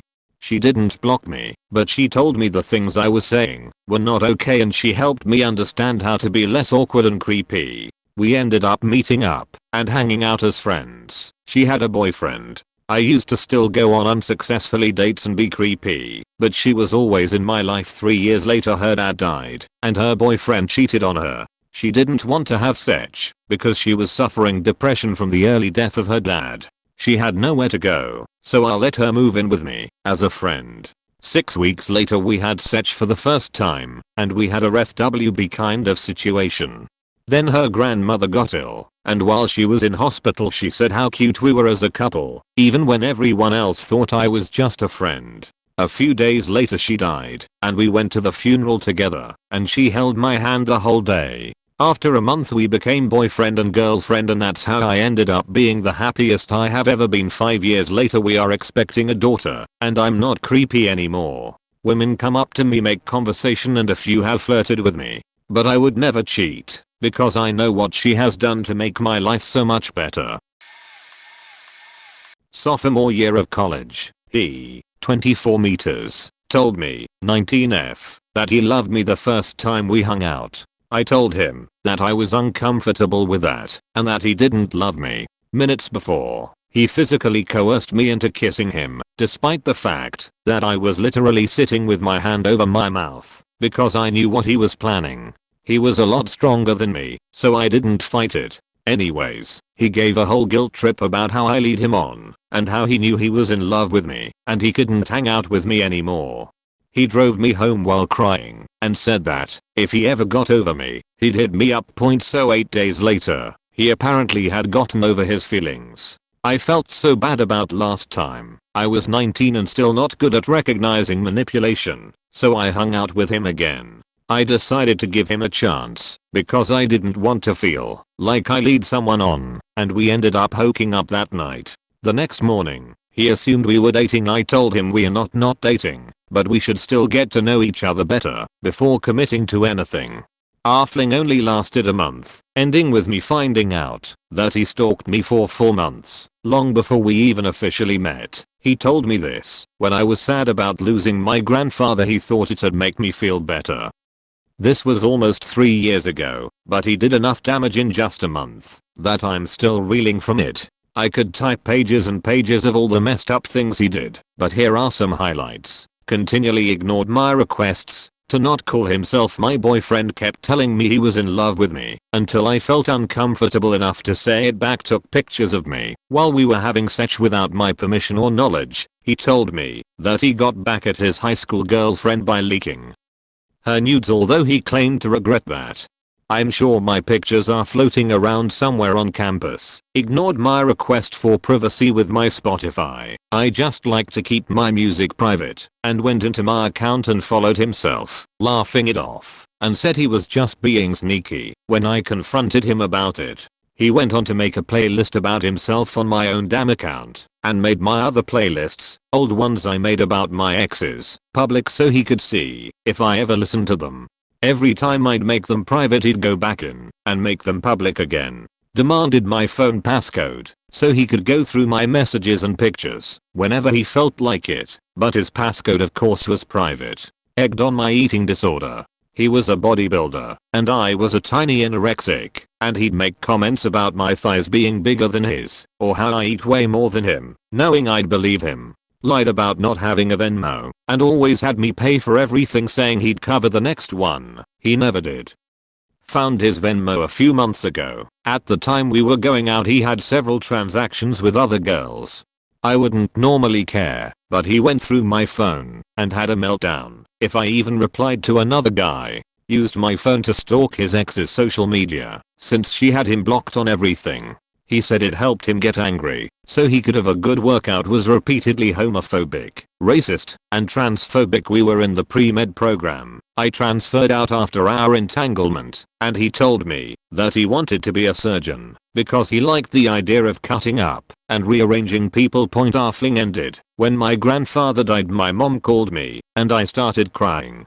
And he told me that I couldn't just sit around and cry about it, and that I'd have to get back to studying. Mind you, at the time him and I got together I'd just lost my dad to his meth addiction, so I was already pretty messed up and fragile. I got really upset at him saying that, and that's when he told me about the stalking he did a year beforehand. I ended up deleting a lot of my social media, and he's blocked on everything I have left. He made some burner accounts on Twitter to keep tabs on me, but I managed to block those too. The pandemic hit just a few months later, so when school went back to in person I completely changed my physical appearance to avoid him recognizing me. I don't think it worked. Last November he took it upon himself to make a new Snapchat account and add me by search. Our whole ordeal was so stupid. There were a million red flags that I ignored because I was so depressed about my dad and because I didn't want him to think I was a beach. Ladies, be a beach to creeps. Their opinion doesn't matter. I was 21 at the time and had just moved into an apartment with my 19th coworker. She seemed really great as a roommate for multiple reasons. But it all went to shit when her out-of-town boyfriend 19M visited and his stay extended well past the time he originally told me. I confronted them about him living at our apartment for almost 2 months at this point. He wasn't contributing to anything, chores, rent, groceries, etc. They weren't happy about that point the first night I confronted them. He pulled a knife on himself in front of us both. I called the cops and immediately started packing to leave that apartment. But leaving didn't help my situation very much. He knew where I worked because I worked with his girlfriend. He would watch me as I got to work and send me text messages about how I was dressed. He would text me when I left work and made comments about how I shouldn't be leaving so late and all alone. I had to have other coworkers meet me during the start of my shift and the end of it. I eventually quit that job and started a career in a field completely different. He knew my social media accounts. No matter how many times I changed my usernames and blocked him, he would still find me under new accounts he made. He would never make these accounts obviously known it was him, but he would post enough on there for me to recognize him. He had photos of my old apartment, my old job. He would even repost some of the old photos I had deleted from my account. After 2 years of him stalking my socials, he found me cause a friend of mine had tagged us at dinner one night. He waited for me to leave the restaurant and proceeded to follow me home. I noticed a car following me and suspected it was him. So, I drove for what seemed like hours. I couldn't shake off this car. I called the cops and they told me to drive to a nearby church and see if the car would park there as well. The cops met me there and yeah, it was him. I haven't heard anything from him since that night. Lot of upsetting subjects. He repeatedly asked me out at work. He was a regular customer. I was persuaded because he was handsome, doing the same uni degree as me, was rich and South African, and also liked anime. We dated for 3 months and there were no red flags at all. Then on his birthday he took me to a restaurant and that's when we talked while he was drunk for the first time. I was talking about social media and asked what apps he preferred. He said 9gag. I asked him what that was and he proceeded to show me that he had a page where him and other boys would share your images and videos and laugh at them. He then proceeded to show me a scene in a anime where a guy is rapped to death by a much bigger dude and you see the silhouette of it and blood go under the curtain. He thought it was funny and I tried to not act upset because I didn't want to be a bussy. The conversation moved on and that's when he brought up out of nowhere how he had always wanted to kill someone. He kept going on about how he had thought about joining the CIA just so he could get away with killing someone. He started pointing out people in the bar and saying how he could kill them and wouldn't feel anything. I told him back no you would feel something and basically made out that he was making shit up and that's when he decided to tell me about how in South Africa he hunted a herd of deer for a week, picked out his favorite stag and shot it through the neck, then walked up to it and finished off with a knife. He said he didn't feel a single thing. Anyway, I obviously went home and broke up with him the next day, never saw him again. But every now and again I look him online to see if he's been charged with anything yet. When I was in college, I was maybe 21 or 22. I had just broken up with my boyfriend of 6 months, who had graduated and moved away and wanted to try faking around. I overestimated my ability to read people and decided to give this one guy a chance. He was a graphic designer for a small film company or something and was a bit awkward. I thought he was just nervous. I told him about my background over some wine. Then we had sex. It was pretty bad. He was sweating on me during missionary and I asked if he could turn up the yak. He had to bring a fan from another room and a small towel to wipe off the sweat. It was slightly better when we switched to daggy because he didn't sweat on me as much and it felt better. Afterwards, we chatted a bit, and I left point. I thought I had told him that night that it was a one night stand, but I guess he didn't get it, because he kept trying to meet up for coffee. I kept saying I was busy, and I really was, since I was going to move apartments the next week, and that I wasn't interested in meeting anymore. And eventually he said he will help me out with school tuition, and to meet up with him for the details. I declined, saying he couldn't afford it anyway. Then, his true colors came out. He asked if it was because of his asymmetrical jaw, which I didn't even notice, but I told him it's because of his personality. Then he sent messages that were something along the lines of, when you have sex with someone, aren't you trading your body for good looks? I'm not the most handsome guy, I know.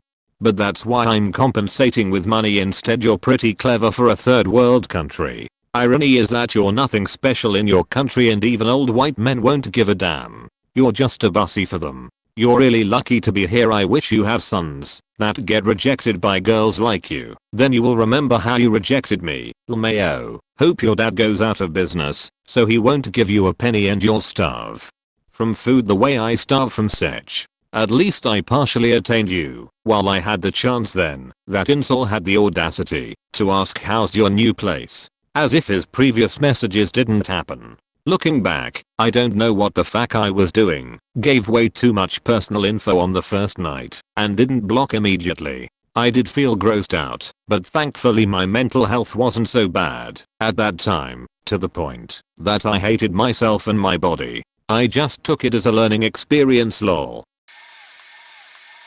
There is a book about those gut feelings, The Gift of Fear. While it didn't tell me something new, it was good to read the stories where you try to rationalize a bad feeling away because of social expectations, or first try to find a different external reason for feeling a certain way to give a person a chance. The only surprising and creepy thing I encountered was a date with someone in the North German city I had just moved to, Kiel, in 2017. Online conversation had raised no red flags, and I just wanted to speak with a local in a cafe. He was conventionally good looking, had a bit of a Clark Kent Christopher Reeve vibe with similar chin and thick rimmed glasses. I was early and was sipping my coffee when he came in, smiling in a charming way, yet I immediately had a very alarming feeling, almost like prey needing to flee. I tried to act normal and analyze why I was feeling this way, as I never had it before. Soon, it was clarified during conversation where he first tried to establish him and me as somehow like-minded and different from the rest, and spoke very condescending and negative about other people. He made awful statements. He studied psychology, and his main goal was to make money in the pharmaceutical industry, not to help people. Strangely, I was both appalled and intrigued by him, almost like I was too curious to study him yet aware I was playing with fire. I brought to subject to psychopaths and what he knew about them. The exchange was like lightning, confrontational, a bit scary yet intellectually exciting. I was perplexed at my own inability to walk away, telling myself how stupid I was yet somehow too intrigued to understand why he ticked this way. And I was all the while still feeling scared. When we got up to pay for the coffee, the small cafe went dead silent, apart from the cashier. Patrons looked at him with a concerned look. When we got outside, he smiled and said how he loved to control a room, and gave more examples when he made his roommates scared of him, or how he controlled a room in other situations. I walked with him, thinking I would be safe enough, and still too curious. He made awful comments on his ex-girlfriend, etc. While this sounds all very tame, I found him quite scary in the sense of how good he was to punch through my, I thought, carefully constructed barrier. I thought I could mentally bar him from entry, and yet he managed. He was intelligent, but an awful person. Whenever I saw him at uni, I would get the same sinking feeling in my stomach. I think many women would think him very handsome. His skills in psychology would make him more dangerous to vulnerable people. And I still try to understand why I was so intrigued, scared and weighing off the risk while interacting with him. This is not like the extreme stories portrayed here, but still someone I found utterly creepy for his disdain of other people and lack of empathy. I'm late to the party, and mine are nowhere near the insanity some of these are, but I had a man last year who seemed nice, but a little off I guess, but I decided to give him a chance. First he acted like it was some kind of miracle that I wanted to talk to him. Red flag #1, but then just texted a bunch. We met at a bookstore, and he immediately launched into all kinds of additional red flags. He was 49 and living with his parents because he'd lost his job. Okay, it was the pandemic, no big deal, but taken into account with everything else is turned into a giant red flag #2.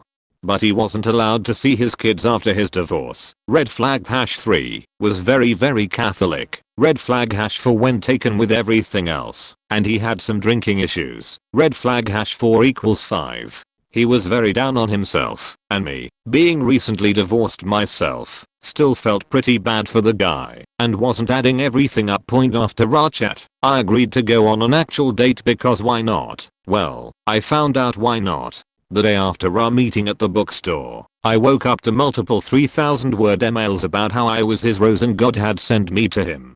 And he couldn't wait to be with me, blah blah blah. I'm not religious at all, and he knew this. I completely freaked out. I immediately texted him and let him know that the emails were a little much, and while I wished him well, I was cancelling our date and didn't think it would be a good idea for us to meet again. Point in response, I got a bunch of text messages, easily as long as that string of emails, going on again about how I was his biblical rose. He knew God wanted us to be together, and he had faith that I would eventually come around. He said that same thing in about 100 different ways, and I was incredibly creeped out. I got lucky in that once I ignored him, he went away, and thank God he didn't have my address. I deleted myself off all old apps shortly thereafter. A while ago I got him as a suggested friend on FB and immediately blocked him. So yeah, not as creepy as some, but still very unnerving. Happened to me pretty recently. Met the guy on a dating app and seemed to hit it off pretty well, and eventually we moved it to text and eventually FaceTime after a while, which is when I found out he catfished me. He did not look like his pictures at all. His pictures were of a very attractive man and he was not, which was obviously a big red flag, but we had hit it off pretty well, so I decided to overlook it. But I did have a gut feeling that there was something off, but I proceeded anyway. When it was time to meet up for a date or to hang out, I had a really bad gut feeling that I shouldn't go, but my friend told me I should give him a chance because when it comes to this point into talking to someone I always flake, so I decided to go. Also to note, he lived 2 hours away and would need to come pick me and bring me to his place because I do not have a car and live with my family still. Bad decision making on my part. No. I thought I had grown to trust him. This had happened over a few month period. We talked about what we would do when we finally met in person, etc. And we both agreed that sex was not on the table at all. In fact, he's the one who brought it up first and said that he would not be open to it. This being said, I went, he picked me up, and the 2-hour car ride back to his city was awkward and really weird. He seemed very nervous, which made sense to me at the time as I was older than him. I was pretty far out of his league. I'm very confident and kind of intimidating to lots, and he had little to no experience with women. When we get to his city, we are a couple miles from his place and he doesn't stop at a stop sign, and we get T-boned on my side of the car by the back tire at 40 to 50 miles per hour. The car was whipped around, and we just sat there waiting for police, tow trucks, etc. Luckily no one was hurt, but while we sat in his car waiting, he says, I wish they had hit us more in the middle of the car instead of towards the back end. Which really freaked me out considering it was on my side of the car and it definitely would hurt me if that had happened. So from that point on I was just like, nope, I need to get this over with and get out ASAP.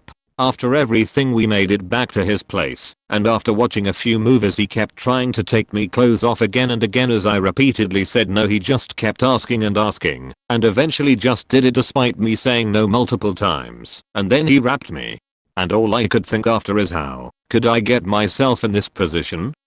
How could I let this happen? And I had to spend the night because I had no way out and no way home. He was supposed to take me home the next day, but couldn't because his car was no drivable after the accident, and I called everyone I knew at home to ask to come pick me up and no one would, so I then had to Uber home the 2-hour drive, which was about $300. He continued to text me the following week, and I told him I no longer wanted to associate with him, which he was upset about, but took better than I thought he would. He still texts me from time to time, but I don't reply. He was creepy, and I knew it in my gut. I'll never not trust that feeling again. Had many, but I'll be okay with talking about 2 in a decent summary. One of them had threatened to kidnap and rap me. We went to the same college school building, so I was deathly afraid of attending there for 5 months straight. Had asked a friend to walk to me there all the time. The other one was unhinged. We never went on a date, but was planning on it when he comes over to my state. But he eventually made me uncomfortable with the increasing sexual questions. He also wanted me to stay overnight at his hotel place, and I was not gonna stay alone with a man I just met. Eventually got creeped out by him. Told him nicely down, and he didn't take no as an answer. Literally, wouldn't stop texting me, kept asking me on a date, blocked him via phone number, and then he continued to flirt and talk to me via Instagram. Blocked him there. Then he got himself a new phone number to talk to me. Told him to fuck off and to leave me alone. 2 years later, he called me on a unrestricted classic 67 number. My heart dropped, cause it's very weird for anyone to call me using that form, so I know it's gotta be someone that I know personally, but want to remain low-key anonymous. It's the same faking guy with another different number, saying stuff like, hey, remember that guy that wanted to take you out on a date, and how I wanted you to spend overnight with me? It's me again. I'm gonna be in Arizona in 2 weeks, so we should go out sometime. I just went off, told him that I don't know why he tried to contact me through 67, when the numbers can be traced back. If I report to the police and investigate this, which I will, if he ever contacts me ever again. He tried to play it off that I was being faking crazy before saying, damn sorry, and hung up. I was the creep. There was this girl in high school. She was the sun, and I was a socially awkward, isolated ugly duckling of a boy. We were in the same class a few times over the years, and we lived in the same area, so we often took the bus together or carpooled. Decades later, I understand that love is not a trivial or an easy thing, and that it takes more work than simply basking in each other's presence. But believe me when I say that back then, from the age of 13 to almost 18, I loved her as much as a boy could. I did some shitty things to her, trying to get her attention, trying to be interesting. She deserved none of it, obviously. To her credit, she handled all of it really well, and I'm grateful she never called in parents or cops. A couple days before graduation, I had mostly accepted that nothing was ever going to happen. So imagine my surprise when out of the blue she called me to get a drink. To this day I don't understand why she did that. It was more kindness than I deserved, though I'm not even sure she did it for me. We talked, it was awkward. She said she kinda liked me at first, before I got weird. I remember how it stung to learn I might have had a shot if I'd just been normal. It's the last time I saw her. For some reason she said she'd write me over the summer. Obviously she didn't. I considered writing her, but decided to leave her be. Better late than never, I suppose. I wonder sometimes how her life turned out. I hope she's happy. I hope I didn't give her any permanent scars. Dude was a little off, but I'd always been an outcast growing up, so I ignored it and gave him a shot in high school. Big mistake. In the 2 weeks we dated, we made out, and while he was on top of me on his couch, he started going on about having kids together. Then the next day started texting me threatening to kill himself, resulting in me freaking out at school because I didn't know what to do. He required constant back and forth texting for me to reassure him that he wasn't worthless, and finally at 2 weeks, I'd had enough and dumped him over text. I remember it very clearly because I got the stomach flu the same evening. Texted him breaking up with him, and then calmly walked to the bathroom to throw up, and I still don't know why that stuck out so much to me. He had the good sense not to message me for a couple months before once again texting me out of the blue about how he was going to kill himself. I went to my parents. They looked at the messages and were like, yeah, he's just looking for attention. Block him. So I did. Shocker. He didn't do anything, and we didn't have any contact for 2 years. Then he reached out 2 years later, claiming he had leukemia and was trying to make things right with people and wanted to get back in touch and apologize for everything and wanted to meet up again. I pushed for somewhere in public. He was pushing for his house to watch a movie. I spoke to my mom because I was stressed about the whole thing. She pointed out multiple holes in his story regarding surgeries that he spoke about and whatnot. I decided to ghost him instead. Haven't spoken to him since, and it came out later that my mom was right and he was faking leukemia, and I've got a few ideas about why he was so pushy about me going to his house alone, and how poorly that cold gone point. But hey, now whenever it comes to crazy ex stories, I get to pull the my ex faked having leukemia to try to get me to have pity sex with him after not talking for 2 years card. Took a chance with being friends with a weird guy in high school. Actually multiple weird guys lol, but I'm focusing on one experience right now. I was always the type that didn't want to judge people for being different, socially awkward, not conventionally attractive, etc. But I just wanted to be friends with this guy. I wasn't interested in him romantically whatsoever. He definitely started being interested in me that way though, after I gave him the time of day. I met him through a youth church event for teens. Mutual friends knew him. He acted like a nice Christian guy, so I figured he was harmless. We would text often and just be friendly most of the time. He would try to flirt and I would shut it down.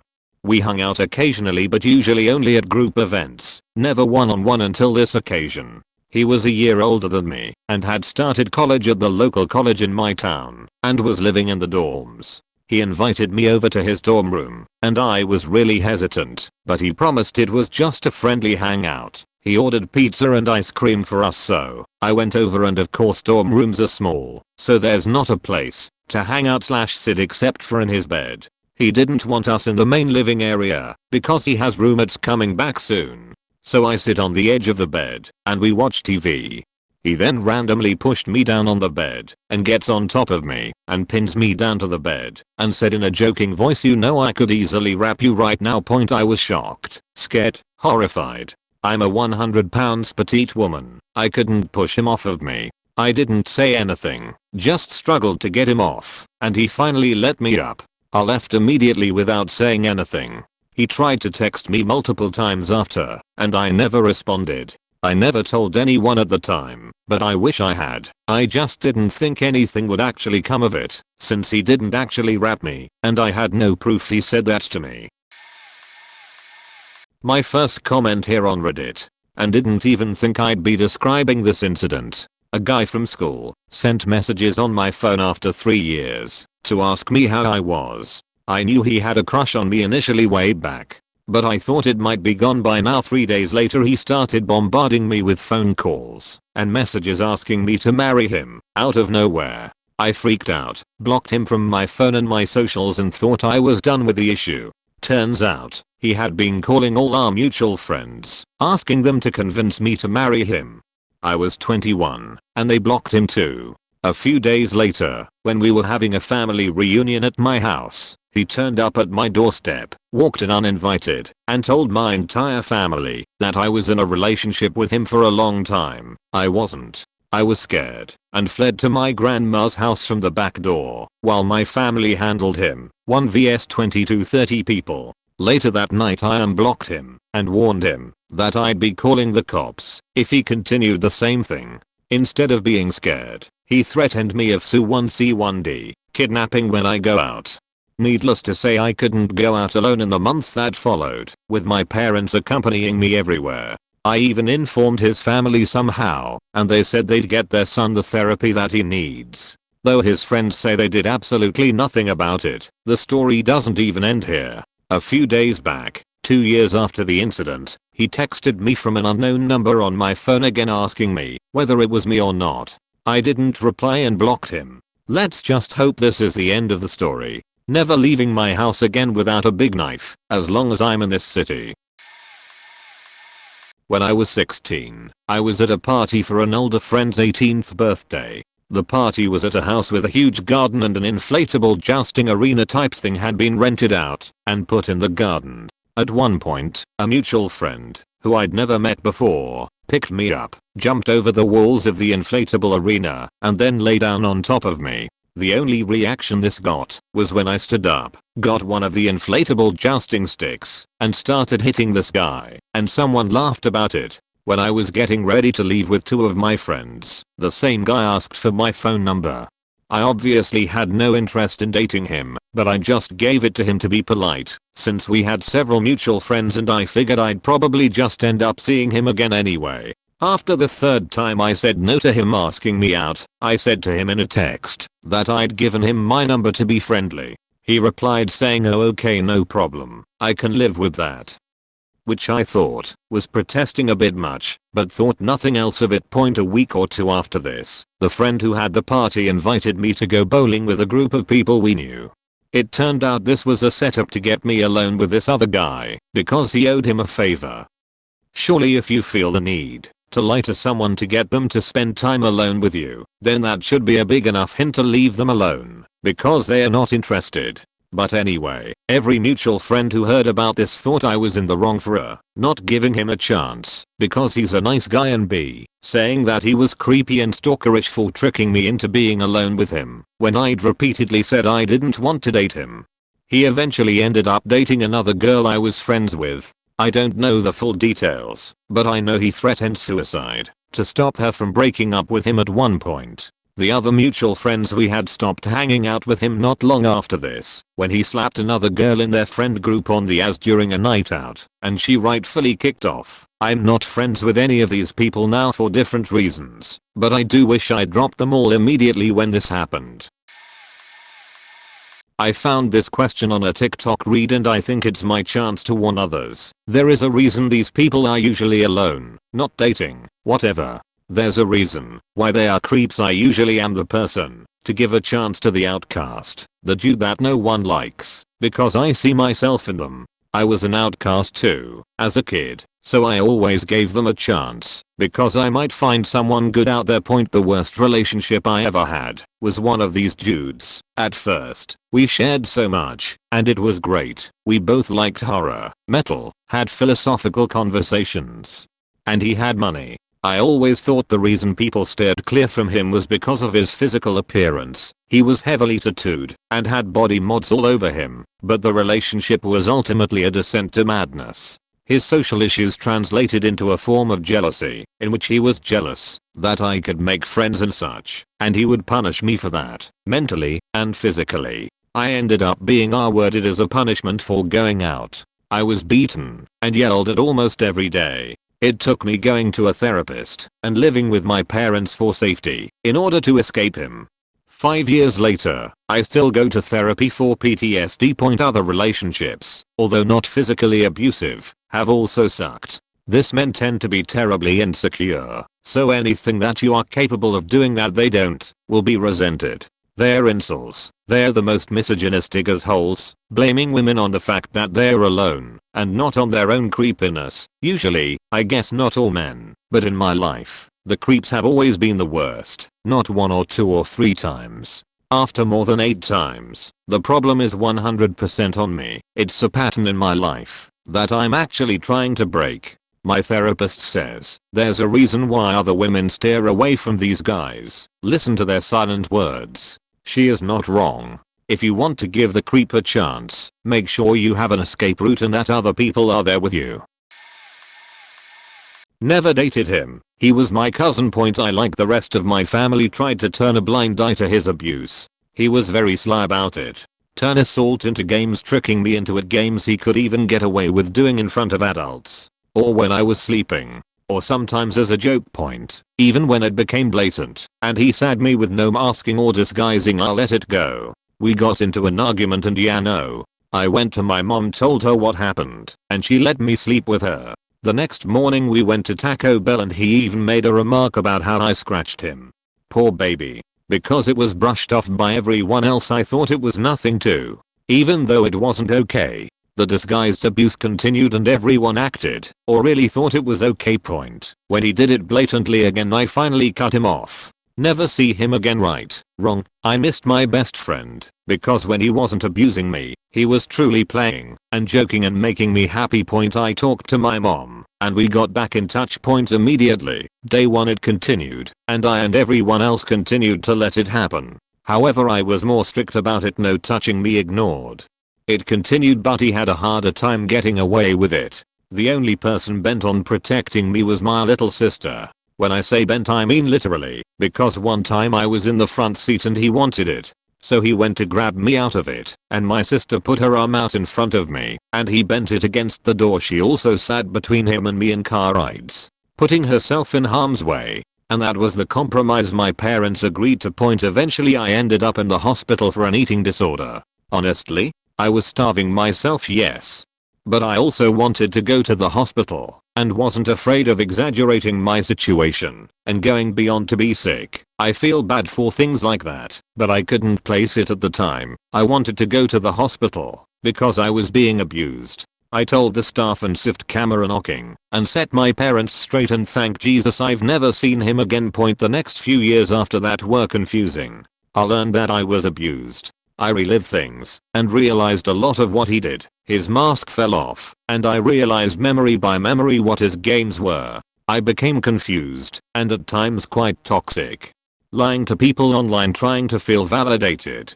Pushing friends and family away. Stopped eating. Started self-harming. The work slowly I started to forgive. First my mom, who recognized what she did and stood by me in all my treatment and decisions. I forgave my Grammy and worked towards forgiving the people who never apologized and who have even made things worse. My dad, who's never taken an ounce of responsibility and downplays it insultingly low. My brother, who hates my cousin but lives with him a lot of the time despite having our house. And my aunt, the mother. I still struggle a lot with that stuff. I haven't fully forgiven my cousin or my uncles. Side note, my cousin's first dad abused my aunt in the same way, and his stepdad was in jail for 11 years for so he says he didn't do it, but I try not to think about it. It's harder to forgive those people. Point I want to sue, of course he grew up like that. Say I'm living happily ever after, but my PTSD is still high. I wake up screaming with nightmares. I see him everywhere. Flashbacks. When my brother comes home I feel like I can feel his germs crawling all over me. I also have OCD, so that plays into contamination OCD, and to be honest, my PTSD is on the lesser side of all my problems. I hope one day I'll be at peace in one way or another. Even though I hate myself, I don't want to suffer. Wasn't really a chance for dating but a friendship. Started a new job. This dude was there when I needed help with something. He popped out of his seat and scared the living shit out of me, and then stalked my FB outside of work and contacted me that way. I didn't want to judge someone so harshly, so I agreed to meet him on lunch break the next day just to chat. Point told him I was not interested in dating. I already had a serious relationship going. He seemed like a pretty nice guy. We got along pretty well. Well, he started to harass my boyfriend to try and force him to break up with me so I'd date him. We stopped being friends for a while. Then shortly after I got illegally evicted from my home in the middle of winter. I had nowhere to go. Boyfriend lived way too far away from my job. No relatives would help me. It was a disaster. Only person who offered help was the creepy dude. It was either sleep in the snow or stay with him. I figured I only needed 2 weeks to get to my new place. Couldn't be that bad, right? Bad faking idea. Point the second I was in his grasp he got extremely abusive. He would throw things at me, kick me, insult me, killed a couple of my pets, and laughed about it, stole my keys so I couldn't leave, took my money, sabotaged every chance I had to get out of there. He would monitor my phone calls and eventually just wouldn't let me see or speak to anyone else. He also started to rap me, Alet. It got to the point that I just stopped fighting it because I couldn't get away, and it was easier to just let it happen and get it over with. He did this because his grand plan was to get me pregnant so that I'd be forced to stay with him. And it worked, sorta. I did get pregnant. My boyfriend left me as soon as he found out what happened. Once I was able to sneak a phone call to someone. I was going to get an abortion and chickened out. When creepy dude realized his plan wasn't going to work because I had no intention of staying with him or letting him around the baby, he freaked out, started beating on me more, and doing things that could kill the fetus. I managed to get out of there after 2 visits from the cops. They did nothing the first time. Second time I was finally able to escape. Had the baby and I now live happily as a single mom in my own home. I have had no contact with creepy dude since he got fired from the job we both worked at. He has only seen the baby once, after he snuck into the hospital, after I gave birth. The nurses had to have him escorted out. We are doing okay, the baby and I. I love him more than anything ever, and he really helped me recover from that horrific time in my life. He's 4 now. Can't imagine life without him. Point message to the ladies and men out there, if you have a bad gut feeling, run.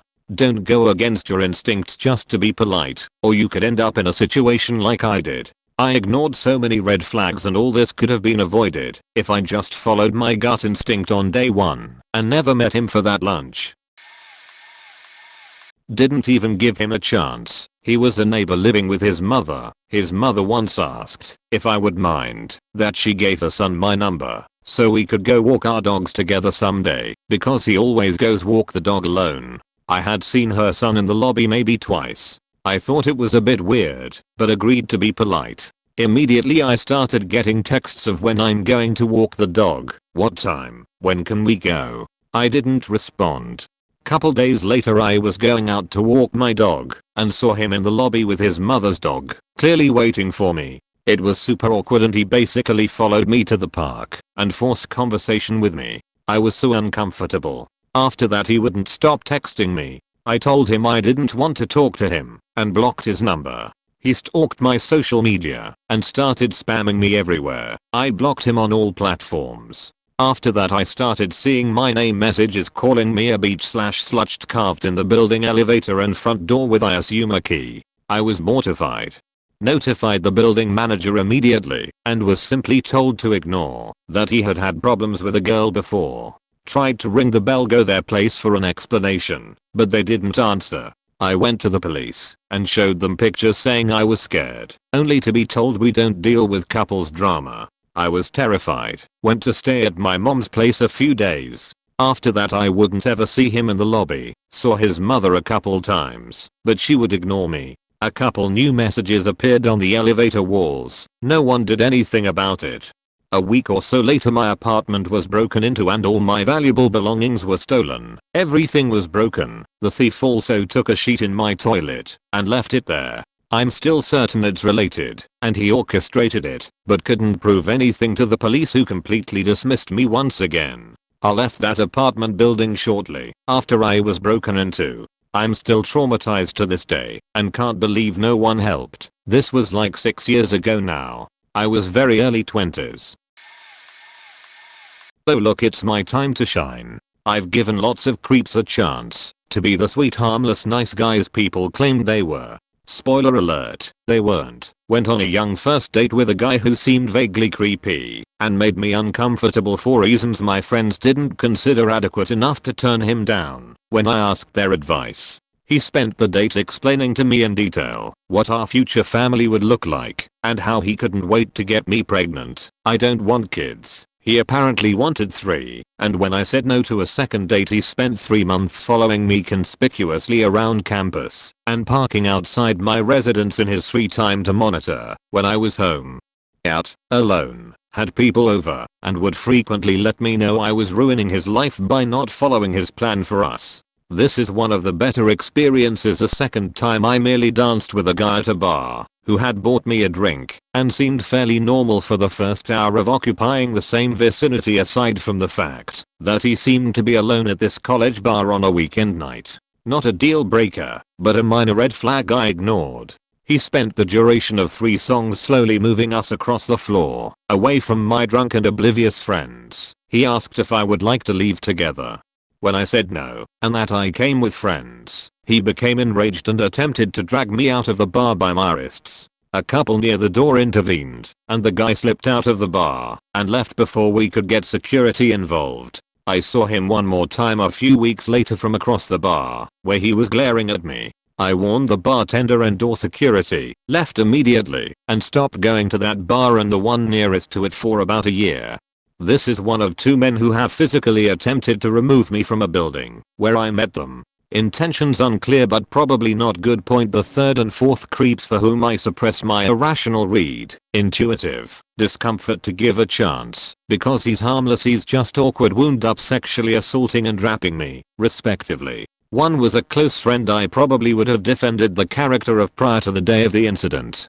This list doesn't include most of the small list of dudes who didn't set off creep alarms right away, but who ultimately ended up being coercive, manipulative, or straight up abusive once a relationship began to unfold. More covered creeps, if you will. Point the most important lessons learned. Anyone, no matter their first impression or initial behavior, is equally likely to be a disgusting piece of shit. Point trust, or hell, the absence of open suspicion, is an earned privilege, not the default. Point stop second guessing your instincts. If your gut is screaming that someone makes you uncomfortable, or even that you're just not into it, don't let friends, family, society, or that little internalized voice in your head that says your comfort and safety is not as important as their hurt feelings convince you otherwise. You don't need a good enough reason to say no. Nobody is entitled to your time, attention, or benefit of the doubt just because you didn't give them a doctor's note. Point carrying a weapon doesn't usually help. Every time I've had a weapon in my proximity in a situation where I was being harassed, assaulted, etc., it has either been inaccessible, more likely to be taken from me, and possibly used against me, or, had I been successful in using a weapon in self-defense, would have sent my life into a traumatic spiral of law enforcement, court dates, convincing others I acted within my rights, having my name dragged through the mud for both being sexually assaulted and for reacting with violence, all on top of the trauma of the sexual violence itself.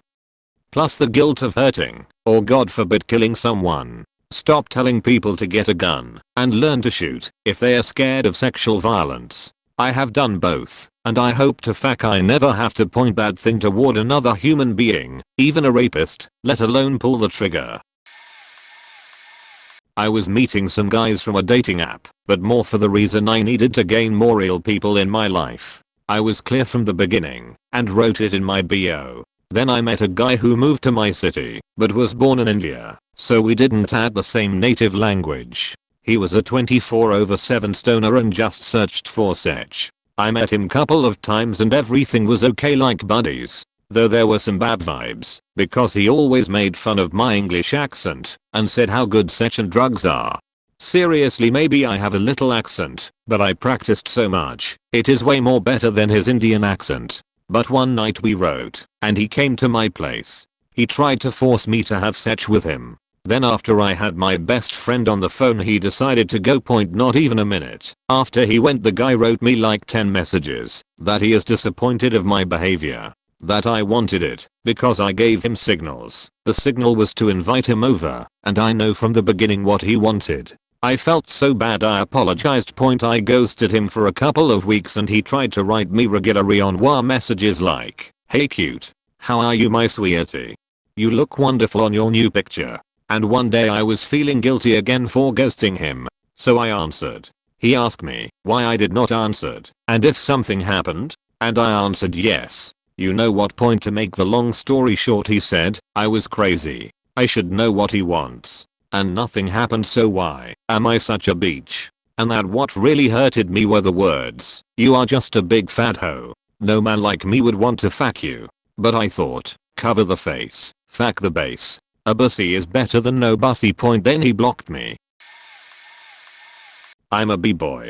I moved in this apartment 1 month ago, and the guy that lived there seemed to me slightly crazy when I met him the first time, but was always cute and kind. He is a gay man and we talked about our sexuality openly, and I thought that the environment was safe and nice. He always offered me food and bought me little welcome gifts. I found it a bit strange, but still nice from him. He always complimented me and my look. One night I woke up at 5 AM and he was in my bed hugging me. I felt horrible, woke him up, and kicked him out of my room. After that he apologized the next day and started to rant about how he is sorry, how he didn't meant to do me any harm, etc. After making clear that I could go over it, but he should keep his shit together, and that we are just friends and flatmates, he asked me, "Do you want a blue job?" I was really confused and reiterated that I'm not interested. After that he continued to hit on me at home and complimenting my looks, and one time he spied on me while I was in the shower. Couple of days after he slapped my ass while I was washing the dishes. After that I freaked out completely and abandoned my be kind policy. Started to be very rude and making clear that I was very uncomfortable in his presence. At this point he said to me that he noticed that I dislike him and he was confused about that. He asked me if it was because I'm not pretty enough, am I not funny, and tried to push a narrative where he was just a poor victim of sexual abuse when he was a child and that he really hates himself because he knows that he is not good at socializing etc. But I didn't fall in this guilt trap and cut off every contact. It was too much and I had a mental breakdown in the library because I had to move, and at the same time I had a huge amount of assignments for uni. Now he plays the victim and he says that I'm a horrible person and that we will never have a connection. What the fuck is wrong with some people? Very scary. It didn't start out badly. When we spoke on the phone, he seemed okay, but when I suggested meeting for coffee or a beer, he scoffed and said that's so boring, let's do something fun. I have a boat, he said. I can take you out in the boat. How stupid I was. He gave me the address to his home, which turned out to be his parents' house. Yep, he was living in his parents' basement. Okay, I've been through tough times. Sometimes things happen. But while he hooked up the trailer to his car, the convo between him and his parents revealed that the parents had to hire someone to mow the lawn. I was thinking, huh, a 50-something guy living with his parents and he can't even mow their lawn? What the hell? I should have gone to my car and driven away. We got in his truck and drove off, stopping to get a gas for the boat and a 6-pack of beer. On the boat ride, he drank the entire 6-pack over maybe an hour and a half or 2 hours. The boat was running poorly, the engine obviously in bad repair. It wouldn't run any faster than idle speed, which I was thankful for, because of his drinking. He told me about all the bad luck he'd had, dates that hadn't worked out, how he owned 2 apartment buildings, but somehow he had to live with mom and dad instead of a unit in his own building. I go to church, and once he heard that, could not stop ridiculing people who believed in Santa in the sky. As the time went on he grew more and more agitated about the restrictions his father put on his living arrangement in the basement. We finally get back to shore, load the boat back onto the trailer, and head back to the parents' house. To his credit, he evidently was used to drinking a lot, as his driving was actually fair going home. His rejection email to me was in my mailbox by the time I got home. I ended up with a man from that guy's hometown. I guess, at one point, he actually did have a couple multi-unit buildings in the past, but had never gotten them up to code, and had been arrested several times for assault in his arguments with his tenants after this incident. I never ever varied from first date in a public place. When I was 16, I went to get some food at the local burger stand. The cashier looked about my age and kinda weird, but whatever. So when he wrote his number on the receipt, I decided to give him a shot and started texting him. I come to find out that #1 he's 23, #2, through social media stalking, he has a girlfriend of 4 years, my classmate's older sister, and #3 he continued talking to me after he knew my age. My friend also said he seemed creepy, which made me realize that I should listen to the voice inside my head telling me to get out. So I told him that I wasn't interested in guys that have girlfriends. He vehemently denied being in a relationship, but that was definitely a lie, because the girl had recently posted something about them being in love, and he liked it a few days after I started talking to him. So he feigned getting a new phone soon, so I will text you from that, and didn't text me back. Good. Over. Done with. Until recently. Flash forward to 9 years later. This phone number from my home state, I moved across the USA, calls, so I pick it up, because I was expecting another person, and here this is this, my name, from hometown, and I freeze. It was the creep, who hadn't talked to me for 9 years, but still felt that it was appropriate to call the number of someone that he didn't know very well, who he tried to groom when they were underage, to catch up. My instincts kicked in, and I said no, I think you have the wrong number. My name is fake name, and this is my work phone for company based in home state, which is why I have the area code for hometown. I also added why was he calling in the middle of the night to make it more believable that I was unaware of the time difference and not the person he was looking for. He then proceeded to barrage me with personal questions despite me telling him this was the wrong number and I didn't know who he was, so I told him goodbye, hung up, and blocked his number and name from all my social media. He wasn't my friend on social media, but I took the precaution. Haven't heard from him since, thank God. Freaking weirdo. It was 2021. I was bored and in online school. My cousin had this boyfriend who she had known her whole life, and I met him a few times on call while she was visiting my state. Overall nice guy. I follow the guy on Insta and see that he posts a story with his mates and I see this handsome guy, so I tell him to introduce me to him. Turns out he's his stepbrother and actually already heard of me and thought I was hot. I felt flattered and told him that I would be pleased to get to know him. We start talking and we hit it off quick, or so I thought. He opened up fast, like real fast. On the second or third day of talking he was already telling me about how his dad died a few years back and that he had depression, and I opened up smaller about my story with bullying and living in a conservative state as a bisexual woman. I wanted him to know beforehand so if he had a problem with my sexuality I could cut him off quick. He said he was okay with it. Literally on the 5th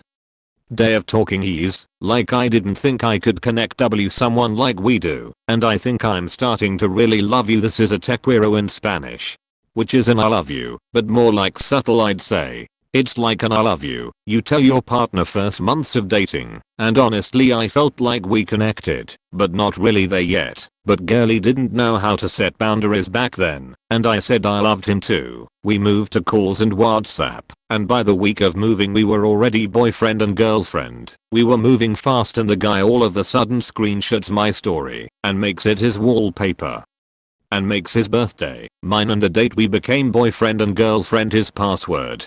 This was like the first faking week, and it was the first time a guy was more in love with me than I with him. Usually went the other way around, so I thought it was normal. He and I start talking all day every day and start planning to meet Iril when the summer comes, cause he lived in a state I visit every summer. We started the 4 I love US at like 3 weeks of dating and started like fantasizing about living together. That's when his true colors started to show to my eyes. Firstly, he was controlling. Once, I showed him an outfit I would wear to a reunion.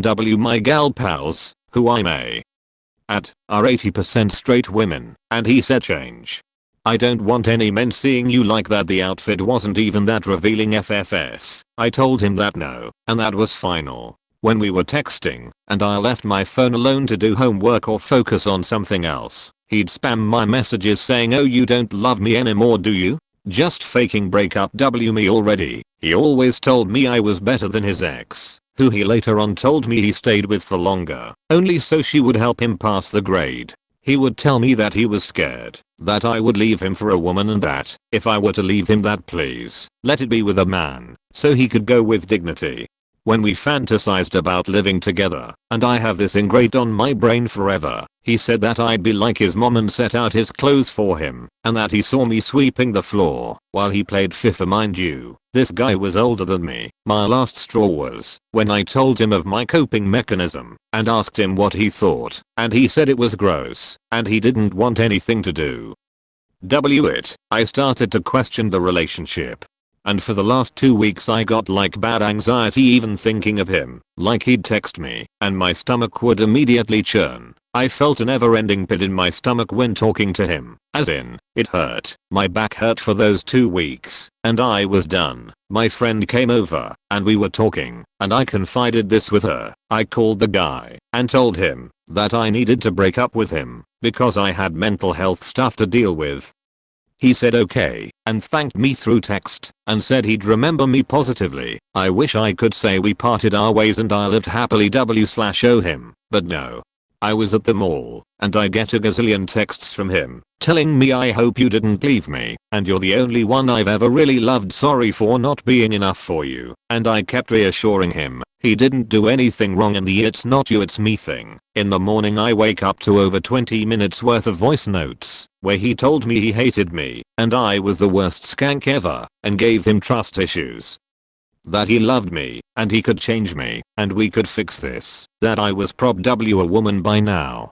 That I made his depression worse, and I was the shittiest human alive, because I knew he had depression, and still left him. That he cried all night. That he loved me, and wished me the best, and that I was delusional, and he'd wait for me with open arms for when I decided to be reasonable. Again I appeased him, and finally he stopped texting via WhatsApp. On Discord I deleted the account we talked on, and on Insta he messaged me once for telling me he had a new hot girlfriend and needed my advice. Again I just did what it took to keep the peace, and that he decided that he forgave me and we should be friends. I declined, saying my therapist told me to get away from men for a while. He told me to get away from him, but yeah lol wasn't gonna say that, and I blocked him. Then 6 months later, mind you, we dated online, never met in real life, and for a month and a half, he texted me that he forgave me, and that he still loved me, and thought of me every day, and wanted to fix me. I just blocked him. I kept hearing from him cause every time I talked to my cousin she'd tell me what he'd tell her. She was still friends with his stepbrother ATM. They two had broken up. He would say how is she? And I hate her. And my favorite by far, thank her for me cause after her I'm a heartless fuckboy and get all the girls after him. I get very grossed out about a relationship a man because I'm scared it'll be like the one him. And I don't know if to say oh yeah I had an abusive relationship cause like other PPL have it worse, so I'll just say I dated the creep and it didn't go well. Actually on June 25th I celebrate 1 year W/O having a partner and 1 year after I broke up. Him. After I did my anxiety went away, my stomach and back were like new, my nerves lowered, and I had more energy, and actually built a routine and life I liked, so yeah glad I got out Tatheri. I just remembered he also had a weird fetish for my tongue, like, he'd ask me to stick it out when we were on call all the time. He wasn't that creepy at first, but then he became obsessed and would be passive aggressive if I wasn't talking to him 24/7. One night he randomly asked, "You live at, right?" Since we had been seeing each other and I stayed at his house a few times, I didn't think twice and confirmed where I lived. A few days later my housemate and I went to get Subway a few blocks from her house, and on the way back we saw someone at the front of our lawn. Assuming it was an Uber Eats driver for a neighbor, we brushed it off until we walked closer and it was him. He brought soup because I mentioned being unwell, and I invited him in because I felt rude not to. I had a weird vibe, and it wasn't until he left that I realized I never actually told him where I lived, and I felt physically ill. A few days later I went out to have milk tea with a friend, and on the way home I felt super paranoid that I was being followed, yet there was no one at the station. Just as I passed my neighbor's house someone grabbed me and I yelled. It was him. He said he saw me with a guy and followed me all the way from the city. I told him I wanted to be left alone for a few days and thought that would be the end of it.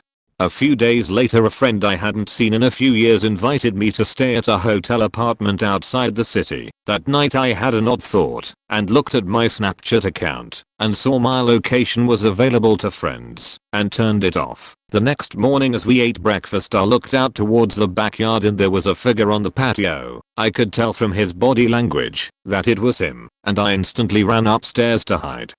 Him and my friend were back and forth arguing that there was no one else in the apartment and to leave. But he was adamant his friend was staying here and seemed to have left, so I went downstairs. A few minutes later I could see a shadow lingering next to the door, and like before I went back upstairs and my friend told him to leave, and there was no one. He left and we decided to pack our things and leave. He was outside the gate and my friend dropped me off at the station. As I was going down the stairs to the platform I noticed someone wearing similar clothing, so I went up and over to the other side and caught an Uber to my old apartment. thinking maybe he somehow hacked my phone and got the hotel address I sent to my housemate. So I got the long way home I knew he wouldn't know and went through the back alley. A few minutes after being in my bedroom I could hear tapping noises. I look out the side of the curtain and he is somehow outside my window rocking against the wall until my neighbor scares him off, thinking he is a thief. 10 minutes later I saw he posted a photo on Instagram of a cafe around the corner from my house.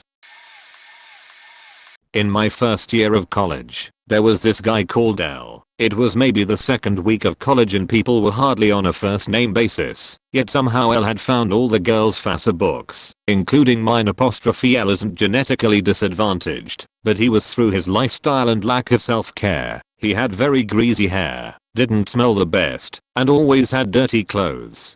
I never said anything rude towards him, unlike others. I also never spoke to him in lessons really, but decided to reply to his greeting on Facebook. I'm not one to be rude to people, because of how they look/smell. I used to be the same, because I grew up with my dad when I was younger, and he didn't do the best job at teaching me how to clean my hair properly. I agreed to have a meal with him during our break. We were 16 over 17. So it was just going to the Subway in town. I walk in, and he gives me a half-eaten sandwich, and tells me to eat. And awkwardly pushes it to me. I kindly decline. I tell him I'd like to go to McDonald's, which is right next door to Subway, and I will eat then. He goes with me, and we sit while I eat. I can't remember the conversation, but I think it was somewhat normal with just a bit of awkwardness. It comes time to leave, and I have to go back to college. So he gives me an awkward hug outside the McDonald's. It'd be lying if I said he didn't smell, but I ignored it and returned the hug, which was awkward since it was our first time talking in person and it wasn't a date at all. Maybe he was just a huggy person, I thought. We walk away from each other. 1 minute later I get a text on Snapchat from him. I can still smell you on my shoulder. Yup. Never saw him again other than in lessons. I gave it 2 chances, and I guess, compared to the other stories here, I was lucky. Chance 1. We were in high school, and I had never had permission from my religious parents to date. This guy from my youth asked me out. He was a bit off, but I really wanted to have an actual date, and my parents said yes, because he was a church kid, as long as it was a double date. I arranged another couple to come on the date with us, but then, he called me back to say, just kidding. I just wanted to find out if I had the guts to ask a girl out. I ignored him after that. Chance 2. Fast forward a decade. I'm divorced and re-dipping my toes into the dating pool and agree to meet up with a guy on a dating app. Get to the coffee shop and don't recognize him, but he recognizes me. It's me, Ben, from youth group in high school. I assume that is why you matched with me. Me, nope. If I had recognized him, I would not have accepted the date. But I decide to give him a chance. Maybe he has matured. The date went fairly well. We have a lot of common interests, but I feel zero chemistry. So I tell him it was great to catch up, and I'm not interested in pursuing further. He says he felt a spark, and asks for a second date. I tell him I'm not interested in anything beyond maybe friendship. A few weeks later we meet at an event, and he tells me he can't stop thinking about me, that he has been crying at the thought that he might miss this opportunity. I tell him I think we should not hang out ever, if that's how he feels. A few days later I received a letter accusing me of luring him in and spitting him out, of purposely being cruel to him, and telling me what a horrible type of person he thinks I am, mixed with proclamations of enduring love. Needless to say, I told him to never contact me again, blocked him on every possible communication platform. When I was 22 and fresh out of a long-term relationship, I tried to get back out there and went on a date with a guy I knew from college that was always into me, but I had a weird feeling about. I don't know exactly why I said yes, but I knew him well enough, and we had the same friends, so I agreed. The date went well enough at first. We made dinner at his place and had a glass of wine, but then he asked me if I wanted to watch a movie. The only issue was that the only place to sit in his studio was his bed. Fine, okay. But I told him I didn't want to lay down, just sit on the bed and watch the movie. He puts the movie on and proceeds to lay down and kind of pull me on top/beside him and tried to kiss me. It was one of those really gross all tongue kisses that was repulsive. I pulled away. He didn't force anything more, and I asked to go home as he was my ride. He did take me home, but texted me later that I was a bitch for not putting out. I told him that I was just looking for friends right now as it was like a month after my breakup. He told me he didn't need any more friends. Fine, whatever dude. Moved on. A couple weeks later my friends start blowing up my phone because apparently he said that I said he rapped me when I hadn't even told anyone about the date at all, let alone that he forcibly kissed me. My friends all called me a psycho for claiming rap when he would never do that. Needless to say, I'm not friends with any of those people anymore, and I found it later that he's done the same thing to other girls. Oh boy. It's my time. Mine was an odd situation because I was dating the guy for a little over 2 years. The chance I gave him was after we had broken up and had tried to remain friends. Then I learned how absolutely insane he was. I had tried breaking up with him a few times because he just felt more like a friend to me after a while, but because of various issues we tried to make it work. The final time I tried breaking up with him, he convinced me to just spend a week broken up and then we'll come back and see how we feel without each other. Fun fact, it was great for me, so I told him I was done. Flash forward a few days later, and he calls me to let me know he was finally getting mental help and how it wasn't fair that all this happened while he was trying to do that, which was rather odd because this was complete news to me. Another week later, and he calls to apologize and asks if I want to watch a movie or something and just hang. Naive and empathizing me at the time agreed, and we ended up watching a movie. He tried feeling me up, and I had to stop him multiple times from doing so during the entire movie, until I eventually made him drive me home. Dummy left my wallet in his car after he had dropped me off. I called and he told me he'd drop it off the next day. Next day comes, and he stops by and hands me my wallet. I open it, and realize the photo slot I never use was filled with pictures of us. I was promptly freaked out, and told him that was really faked up. To which his only response was that he was planning on driving into a tree on the way home.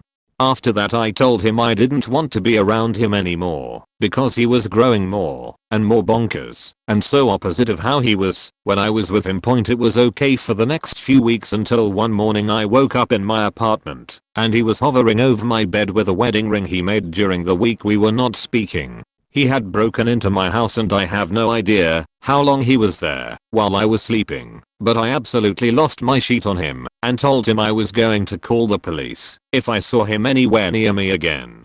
I ended up moving 800 miles away shortly after for other reasons, but heard that he had been telling everyone how awful a person I was and how I tried to get him to off himself and caused him mental distress. It's been well over 10 plus years now, and recently I've also heard that he apparently has tried to transition from M to F because, as quoted by people back home, I ruined his life so much he needed to transcend. So yeah. TLDR. Found out I had been dating the creep and learned that you don't need to stay friends with them afterwards, otherwise they could break into your house and try proposing to you and then blame you for them becoming a woman.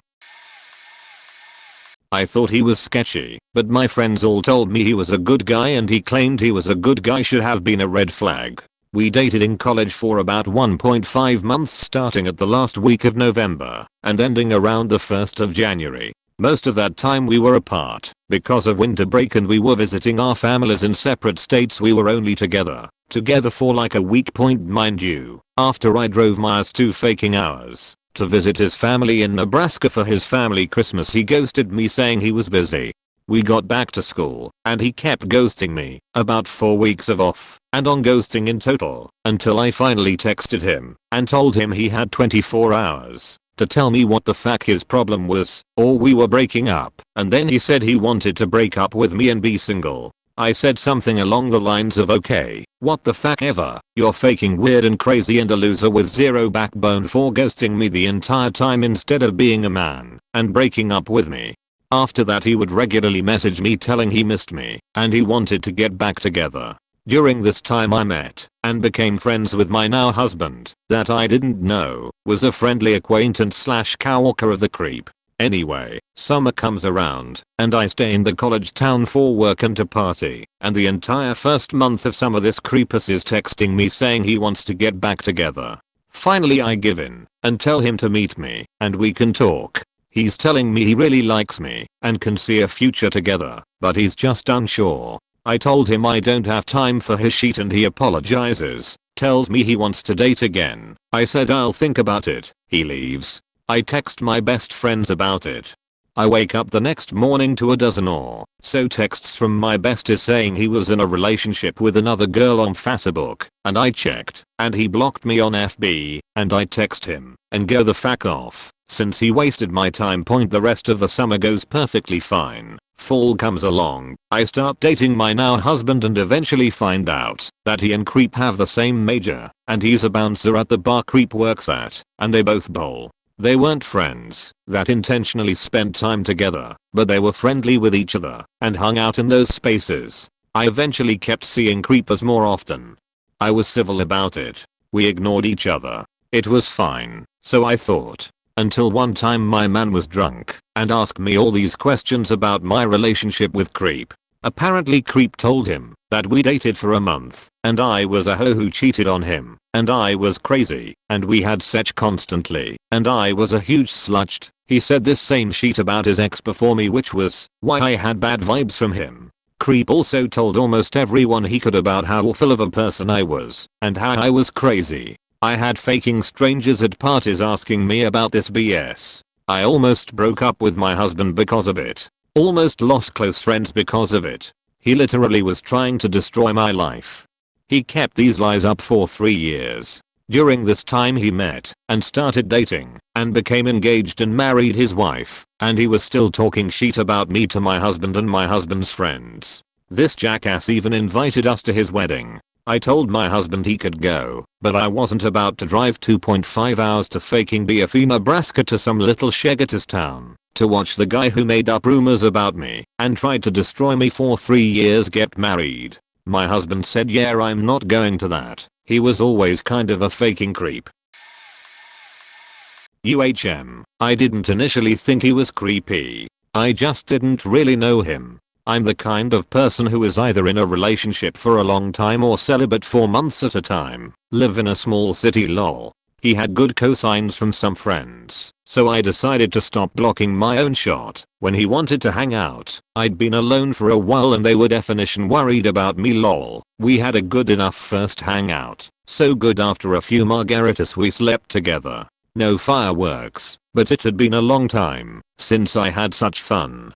Our date or hangout wasn't the red flag, but his persistent pushing after asking him if we could slow down a bit and continue getting to know each other. Yes, even though we already did the deed before continuing with any sort relationship was a huge turn off. It really was like one consented time made me his go-to fact doll. Even more concerning is I'm a stripper, so I began to feel because of that he felt he could over-sexualize me. The hookup was mid, and I became concerned with how frequently he talked about sex/faking me in all conversation despite my requests he stop/bring it down and not/honestly talk about anything else. Yes, I dance on a pole, but it's not indicative of an overactive sex drive. Unfortunately, I explained gently that we should both find other partners to share our time and he confronted me in front of a friend, saying he was back in town and really looking to link up again. This was after a concise conversation about us looking for different things. Clearly, having sex so soon was a huge mistake on my part, and why I never just fling. On top of that he pulled the same bullshit about a book he was writing on my friend, and made her feel super uncomfortable, physically blocking her exit after a night at the bar, and actually said a lot of the same stuff verbatim that he said to me. This guy facts, or really needs to or something. I set him straight again and got a message back along the lines of I'm sorry, I need to read and learn about consent, but how did that really go? I was relatively fine, it could been much worse. Post-quarantine, stories circulated on my Instagram of women coming out about how this same person victimized them, made them feel unsafe, a lot of times removed his condom mid-sex, and in some cases violently raped, underage as well, women. This motherfucker worked with high school students. Apparently, He's fostered a child via rap and tried to pressure the mother into aborting the evidence. Story after story leaked about how this guy hurt the women around him. And him? He never responded/said anything to refute it. He fled to D.C, I think. What factored into me nipping things in the bud early, the day after we hooked up he spent a lot of time talking about the sexual transgressions of some other dude to the point it felt like virtue signaling. Wonder why. It was random and uncomfortable and definitely signaled some bells that this wasn't for me. That and he would talk about high schoolers' fascination with him, literally thinking he was hot and wanting his social media. As if it were a good thing. Yeah. Not a good way to keep a sexual partner. Glad something felt off to me. My heart is with the victims and living legacy of his hatred for women. Also, I'd like to clarify I think having a high libido and being hypersexual are totally different. I'm hormonal, so for me, it fluctuates to both ends of the spectrum. Being unreasonably horny and having no urge for days/weeks. The fact this guy, despite me saying something multiple times, could not stop reminiscing on one faded hookup or stop carrying a non-sexual conversation via text, that's why I got the hypersexual vibe and thought it was the indication of something worse. I joined a dating app and matched with a few people, ended up dating one for a year which ended up being pretty rocky for the last several months. After it ended, I randomly received a text message from someone I matched with prior to meeting my ex. He had my number still from when we were talking, but the timing of texting me seemed strange, but I just thought it was coincidence. He seemed nice and asked me out on a date. I agreed. I arrived at the time and place we agreed to meet up for said date. He mentioned he was running a bit late due to traffic. No problem. I did a bit of shopping. 10 minutes turned to an hour and a half late for our first date. Only reason I stayed was because I was picking up a few things from the shop. The date progressed, and he seemed nice enough. He told me he worked as a prison guard. Then he ended up confessing to me all the different ways he and the other guards abuse the prisoners. Big red flag. He then got annoyed that I didn't want him to come back to my house at the end of the date or give him a kiss. He texted me a few days later asking for a second date. Being stupid and feeling a bit low at the time, I agreed thinking it would be good to get out of the house despite having no interest in this guy now. Straight away red flags.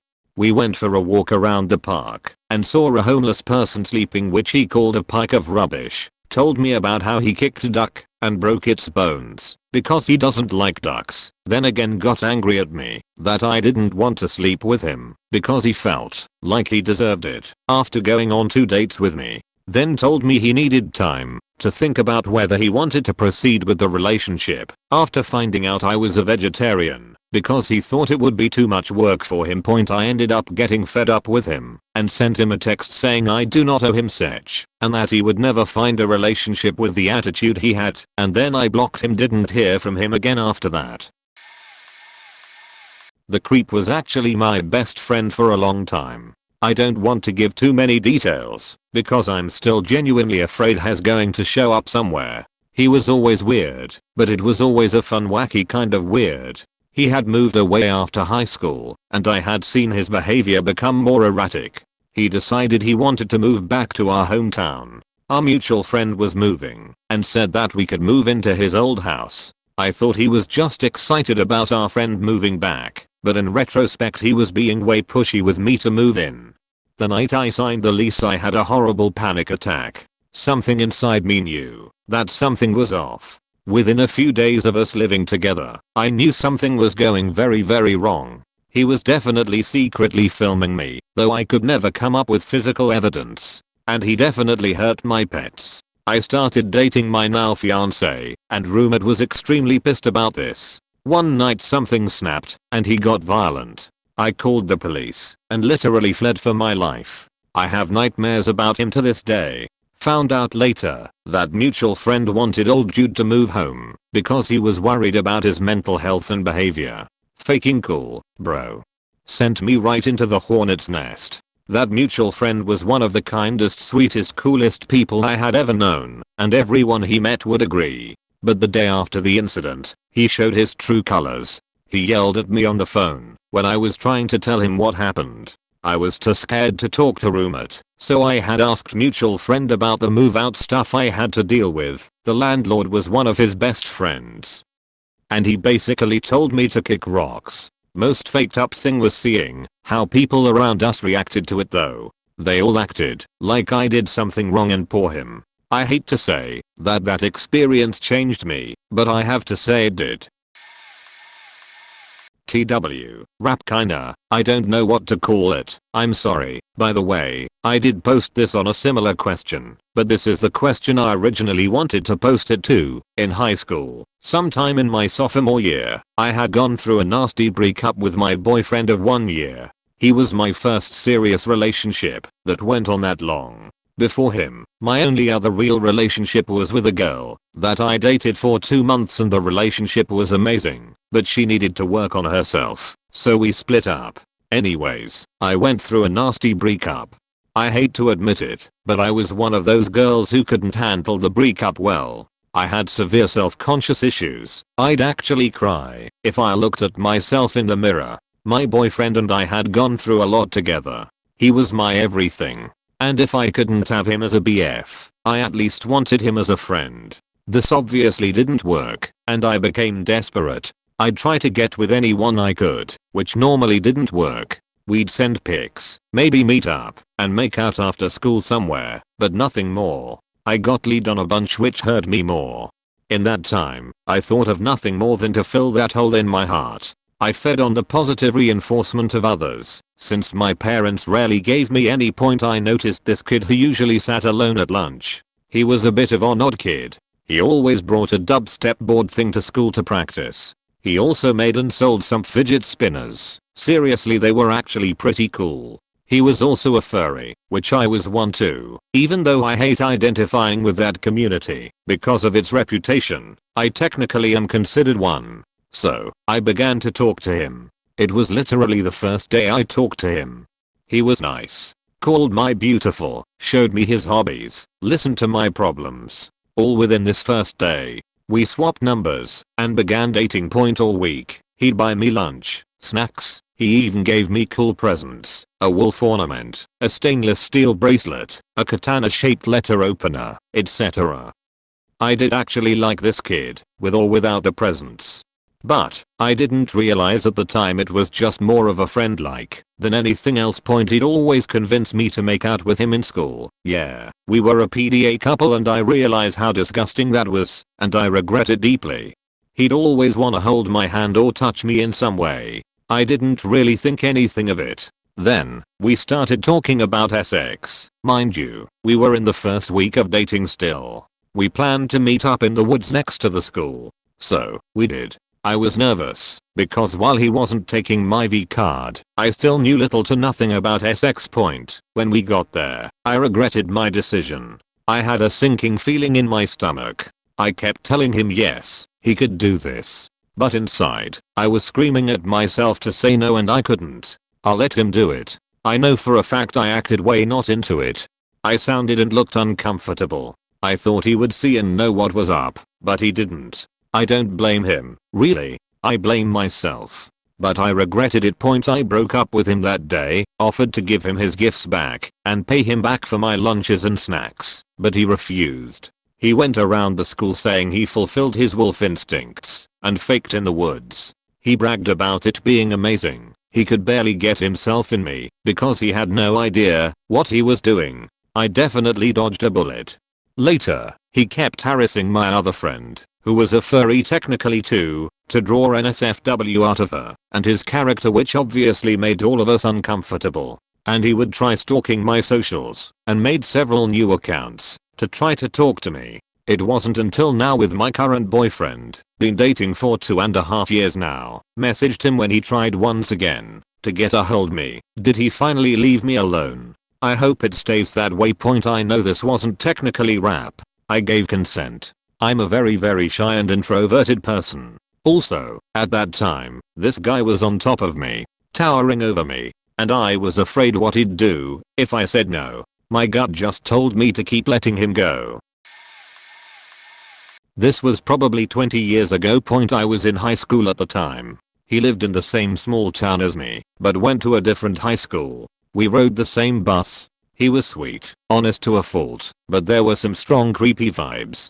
I was young and naive, and he was real sweet to me. He asked me out. I said okay point at first. Things were pretty nice. I thought he was sweet, always bringing a lunch for me to take to school. Sent me messages asking how my day went. I couldn't have my phone on me during the day at school, but he didn't seem to listen to that. Things started getting weird when he invited me to his school formal. He had his dad bring us, gave me this stunning cubic zirconia necklace. He insisted it was genuine diamond. I started to feel weird that night, didn't feel good, and so I sat on the floor off in the corner trying to not get sick. He sat right beside me rubbing me all over. I told him to stop, but he never listened. It didn't go further than that, because we were in a school. I got home without incident that night.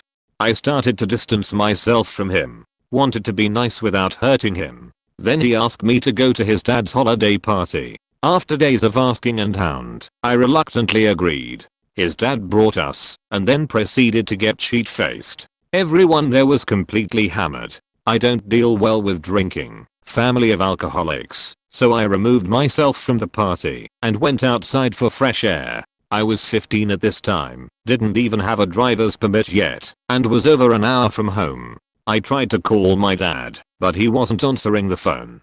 Creep comes out and starts asking me what I'm doing. Tried to tell him that I wasn't comfortable there and that I wanted to go home. He told me that we were staying the night because everyone had been drinking and that we were going to get closer. I asked him to find someone to take me home. He looked at me and said, "Why? We are your family now." I tried to tell him that I was not part of his family and that I was feeling ill and wanted to go home. He pushed me against the stairs to the garage and proceeded to try and touch me. I pushed him away and started walking. I didn't care that I was in heels or that I was an hour drive from home. I was going to get out of there. His dad then comes out, asks me what I was doing, and I tried to tell him I was going home. Thankfully my dad showed up within 5 minutes. I left without saying a word. I didn't see him on the bus after that for a while. Then I got my driver's permit and never rode the bus again. When I started to date someone else, he would send them messages through AOL Messenger. Yeah, I'm that old. Telling them how much of a beach I'm. This went on for a few years before he finally stopped. I vowed never to feel bad for the creeps again. This dude texted me every 5 minutes and would freak out if I wouldn't respond right away. Things eventually got worse when he kept telling me about our future together after only knowing him for 2 weeks. There was one night he sexually assaulted me. According to him, he didn't do anything wrong, and after that I vowed to never see him again. After he realized that he messed up, he then tried to convince me to see him again in person and how he wanted me to be his girlfriend. Flash forward to a week later, he's dating another girl who I've known since middle school, and I ask him if she's his friend. He said she's his girlfriend now and that they love each other. That struck me as weird because literally a week before that, he was declaring his love for me. I messaged the girl to warn her about the psycho. I asked her if she was his girlfriend and if she loved him, and she said no to both questions, that they've literally only been talking for a week. I told the girl everything he did to me, and she broke things off with him. He figured out that I told the girl everything he did to me, and he started texting me a bunch of threatening messages, telling me that he's in love with her and how I ruined his life. Then he got a lot of his friends to text and threaten me, claiming that they would make my life a living hell. I almost had to change my number because I kept getting death threats throughout the week, and blocking the phone numbers didn't stop them from texting me. Eventually, I had to talk to the psycho guy again and pretend to apologize for ruining his life to get him and his friends to stop texting me death threats. Fun times. Wasn't really a creep, but was kinda the nerdy dude in his group of friends, and just sorta the butt of all the jokes. Although one of the jokes was them making fun of him, a 28-year-old dating a newly turned 19-year-old. It was okay at first. I thought there would be a safeness with him. Don't know why I thought that. I watch enough true crime to know better. But, I mean, my logic was that the dude was very low-key pursuing me for a while, and I thought that once I finally gave him a chance, He'd treat me perfectly point, but then I started noticing him lying a lot. Like in a way, to make him look better. They all started out as believable lies like being pen pals with an obscure celebrity, considering I'm internet pals with a few very minor celebrities, and have messages to prove it. And then they just got more ridiculous. Like him stating that he once walked to the hospital after being jumped by people and being stabbed several times, despite there being no marks on his body. Even I have a scar on my thumb from where I got my finger chopping potatoes. I remember somehow one of our conversations crossed over to Mexican cartels. And I remember bringing up how, whether or not it's true, my ex had told me how the cartel has a presence in the city he lived in because he was a heroin addict, and that most of the supply in the city comes from the cartel. Which is believable because this particular city is a huge city with a really bad opioid problem. This dude tries to convince me that he worked for the Mexican cartel in his late teens and early 20s, and that he got along so well with everyone that when he wanted to leave, he just told them he didn't want to do stuff for them anymore, and they apparently just let him leave. He also started putting things that I was interested down, like I couldn't talk about the things I enjoyed without him saying something condescending. And boy, if I brought up any basic thing that I liked like TikTok and Starbucks, he would legit make fun of me for like an hour straight. He refused to do anything I wanted to do, but God forbid me not show interest in the things that he liked. Like I remember wanting to go to the movies to see a horror movie, and I repeatedly asked him to take me, even offered to pay for dinner and the movie, and the dude still wouldn't go. One of his excuses was his ankle hurt. Like I'm asking you to sit and watch a damn movie, not go hiking. And we went back to my apartment to watch movies anyway, except he picked them. The straw that broke the camel's back was him yelling at me in the car because I gently told him he was in the wrong lane and that the lane he was in was a right turn only lane. Like he got aggressive for absolutely no reason and didn't even give a true apology, despite me being correct and it being such a trivial thing. And it wasn't a busy intersection either. And I have prior trauma associated with being screamed at in the car, and he knew this, which is kinda faked. And then there was some pretty sketchy things with his ex. He told me that he never officially broke up with her, that he just ghosted her, and that she had no idea me and him were together. But that they were friendly with each other, and he was going to spend a day during Valentine's Day weekend, despite us making big plans to get furniture from her house, but I wasn't allowed to come with because he didn't know how she would react to me. TLDR, he started showing signs of being a pathological liar, like saying he had been part of the Mexican cartel for a little bit. Started putting me down for literally everything I liked, especially the things he deemed basic. And then massively triggered my PTSD because I told him he was in a right turn only lane and proceeded to berate me and yell. All the while may or may not have been trying to get back with his ex. No more creeps for me. I worked in a small office building, and one day I was busy filing papers when the door opened, and this guy from another company down the hall asked me where the nearest post office was. I gave him directions and he replied, "Thanks, I owe you lunch." "No, you don't," I called out as he left. Important note, while filing I had kicked off my high heel shoes for comfort reasons. This was in the day when I always wore hosiery, whether pantyhose or knee highs, as was the business custom at the time.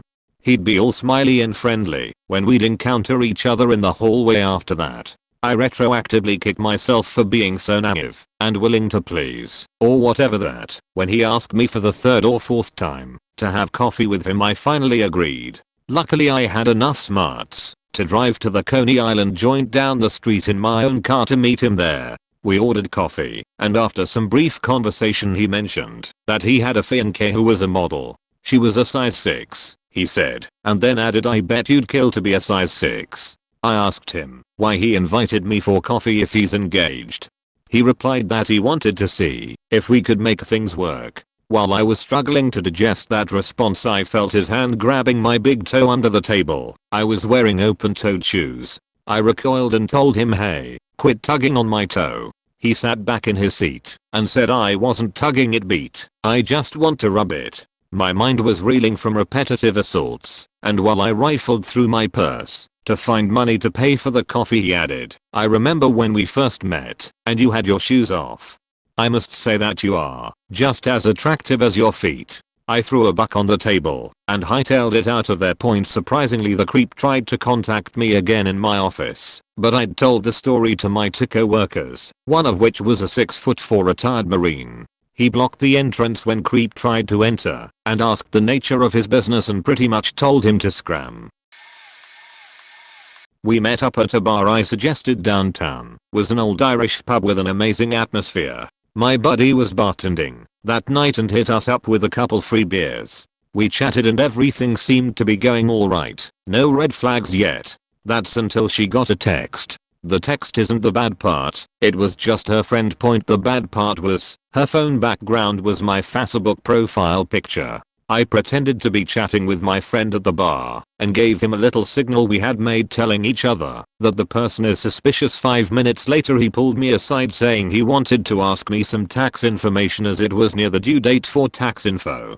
He told me he caught her snapping pics of me when I wasn't looking. He was about to kick her out, but me, being naive, gave her one last chance. My buddy did some snooping on his break while me and her chatted. Turned out she had multiple restraining orders against her for obsessively stalking guys and all around being super fucking creepy. I went back to sit with her and just started talking to her about taxes, on purpose, yes, and how financial stuff is so boring but essential. I started acting like I was becoming less and less interested in her, started talking to my buddy more, talking to the other guys at the bar I knew, chatting everyone up, and sure enough, she pulled me around to face her and told me how me and her needed to be together and how she was made for me and sheet, like murder novel sheet. Told her I didn't feel the same way and that I wasn't interested in her and wished her luck finding another guy. She started getting pissy and saying I was wrong and started to raise her voices, and she promptly got her ass booted out of the bar permanently. This was about 6 years ago, and last I checked she's currently sitting in prison for breaking multiple restraining orders. Good fucking riddance. I met up for a platonic male friend who was in a relationship with a woman who would be giving birth to his kid a couple months later. I knew he was a creepy pervy due to other women in the past and heard rumors about some tumultuous relationships he had been in, but I figured it was his past, and I did not have many friends at the time, so I thought he was being nice by wanting to hang out. He tried to force himself on me and literally begged to sleep with me and would not stop when I said no countless times. I got scared he would become violent because of how forceful he was being. I found an excuse to get the hell out of there and drove home as soon as possible and felt really embarrassed. I gave him a chance and thought maybe I had led him on in some way. He also kissed me without my consent, which really grossed me out for a long time. After about a year later, a friend texted me that he had drunkenly shown up to her house and was bragging that he slept with me. She texted me because she knew it was totally false, knowing me. She also found out that the woman he was having a kid with had a restraining order against him because he had become violent, and I believe there was some stalking involved. It honestly regularly haunts me that he probably told many people we've slept together, which is blatantly false. I called him out about it over text, and he acted like I was crazy, and it seemed like he actually believed we did. It makes me feel really dirty and used. Unfortunately, he is still friends with some old friends of mine who I like. Hopefully he hasn't told them some BS lie about me, but I wouldn't be surprised if he has. He was a guy who had tried to be friends with me a lot in high school. He would leave me notes in my bag about his thoughts on my body and tell me he wanted to hook up with my bathrooms. He soon turned to telling me about his family and a sob story about how he was adopted and was suffering with mental health issues, and I would be responsible for his death if he ever died. This caused me to feel responsible for his life. The guy also followed me around after lessons and made sure that I was ways around him.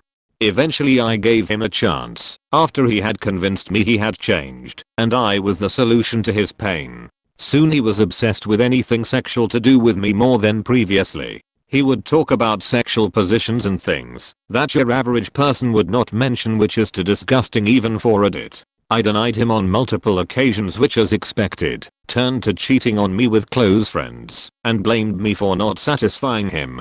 By the end of high school he had cheated on me 8 times throughout a year, and it continued where he would show me images of slit wrists and bloody bathtubs, and pretend to be his mum, and tell me he was dead. Eventually changed my number, and left for good.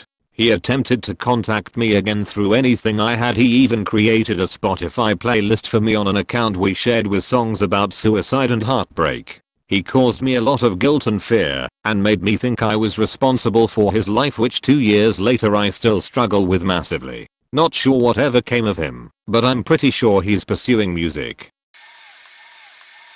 I made a Reddit account, just to reply to this thread. It went about as poorly as you'd expect. Instead of trusting my gut which said don't get involved, I decided to give this guy a chance. Among the many creepy things he did, named our kid within a couple of months of us talking, not sure I want kids at all, referred to me as a character from one of his favorite movies, and referred to other women as other characters from other movies. Dead serious, he'd be like today Cinderella hit me up, or whatever, insisted I drive so many hours to meet him in person, because he couldn't drive, refused to wear a condom.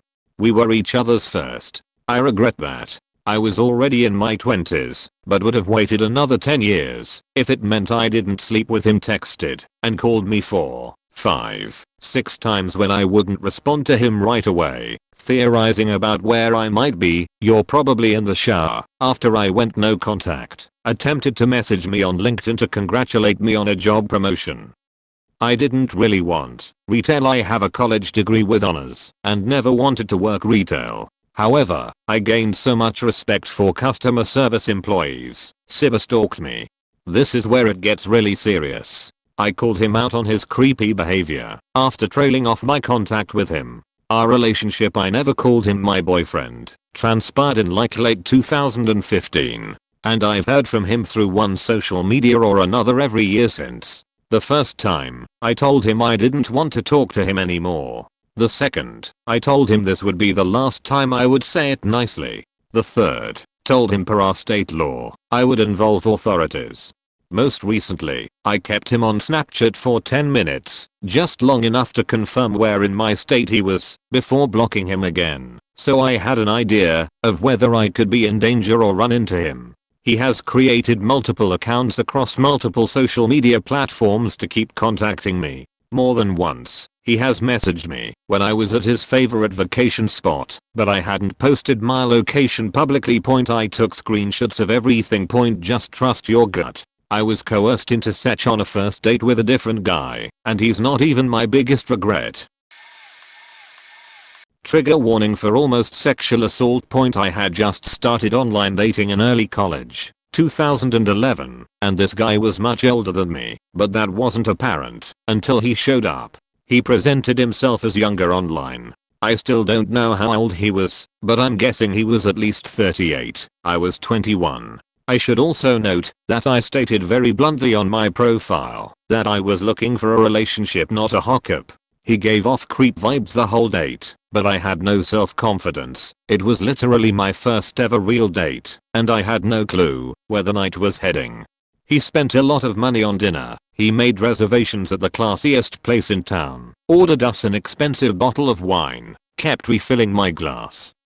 I was freshly 21, ordered dessert, acted generally charming but still creepy. I chalked the feeling in my gut up to my nerves and said, sure. When he asked if I wanted to go watch a movie after we finished dinner, I assumed he meant at a theater, but he meant at his apartment.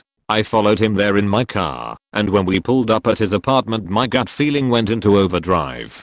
But I was too anxious to back out, so we walked to his door and went inside. When we walked in he gave up all preamble. He threw his keys down on the counter, took my hand, and pulled me over to his couch. He turned the TV on and threw the remote control down, then pushed me down to the couch. He literally had not said a word. He kissed me, and I was so fucking terrified I had no clue how to stop this. I pulled back and said, slow down, let's find a good movie. And he was like, I don't want to watch a movie, and kissed me harder. Then he pulled my hair and shoved my head down to his lap.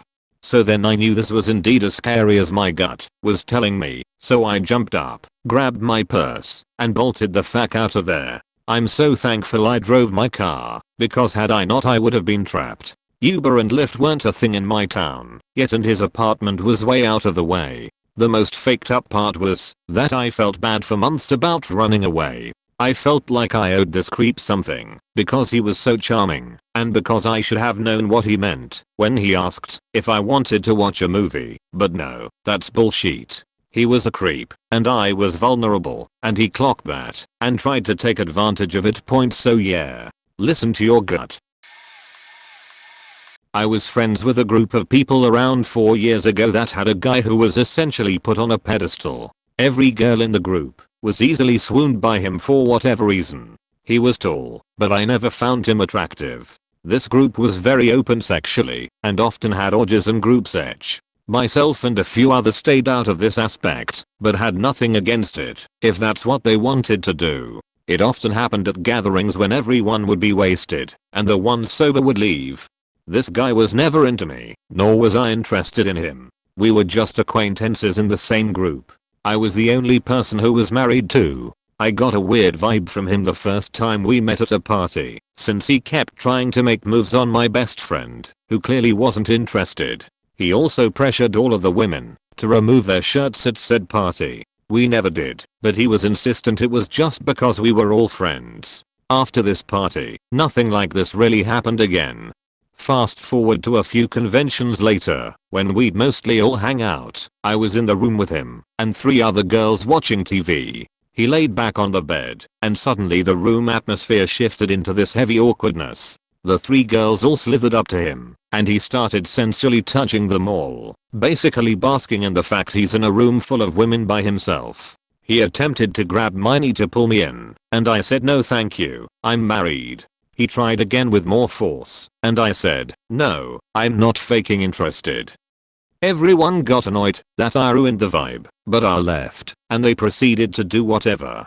After that, he was extremely aggressive toward me. Whenever I would see him next, he'd hug me too tight to hurt, or if he would play fight with others, he'd actually hit me harder. I played it off in front of everyone but told the girls separately something is up. They brushed it off again. Another convention comes up, and I go back with 2 of the girls to their room, and he's there. I'm with my husband, and guy offers to make us drinks. He knows my husband doesn't drink. He declines, and I say sure.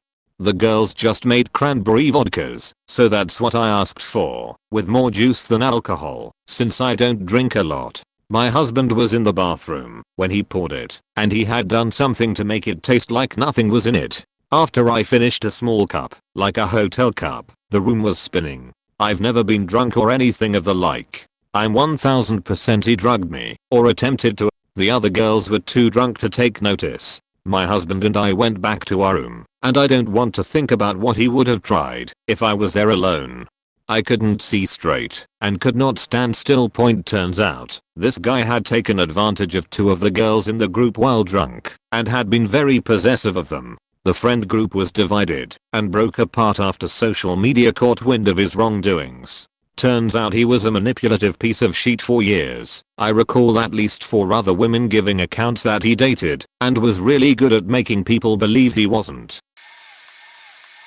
At the beginning of sophomore year in high school, I was walking to lunch. A short little kid with unhealthily thin, dirty, longish blonde hair named John came up to me and asked me where the cafeteria was. I told him to just follow me cause I was going there. He sat at lunch with me, Avery and Emma, friends. He disappeared for like a week then came back to lunch. I told the group chat with my friends that I didn't really like him that much, and Avery said he was chill, so I gave him a chance. So we spent lunch, gym and English together, so I got to interact with his annoying attitude at the end of every day. He was like a dog with his persistence. The main reason why I was uncomfortable with him and borderline hated him was cause he invaded my personal space everywhere. At lunch, at gym, at English class too. In English he made a scene because he sat in some other girl's seat. He gave me gifts, and when I said no he kept trying to give them to me cause I didn't want his nasty food.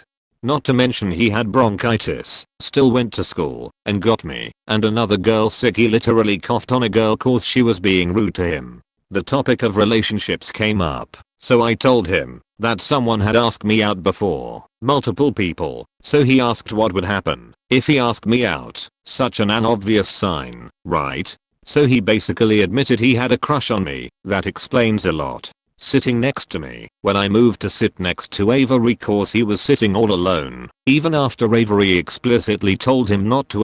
Avery got fed up with him that he moved to another spot in the cafeteria for a few days. So one day I finally got fed up with John, and so I told him I was angry at an unrelated thing and I needed to be left alone for a while.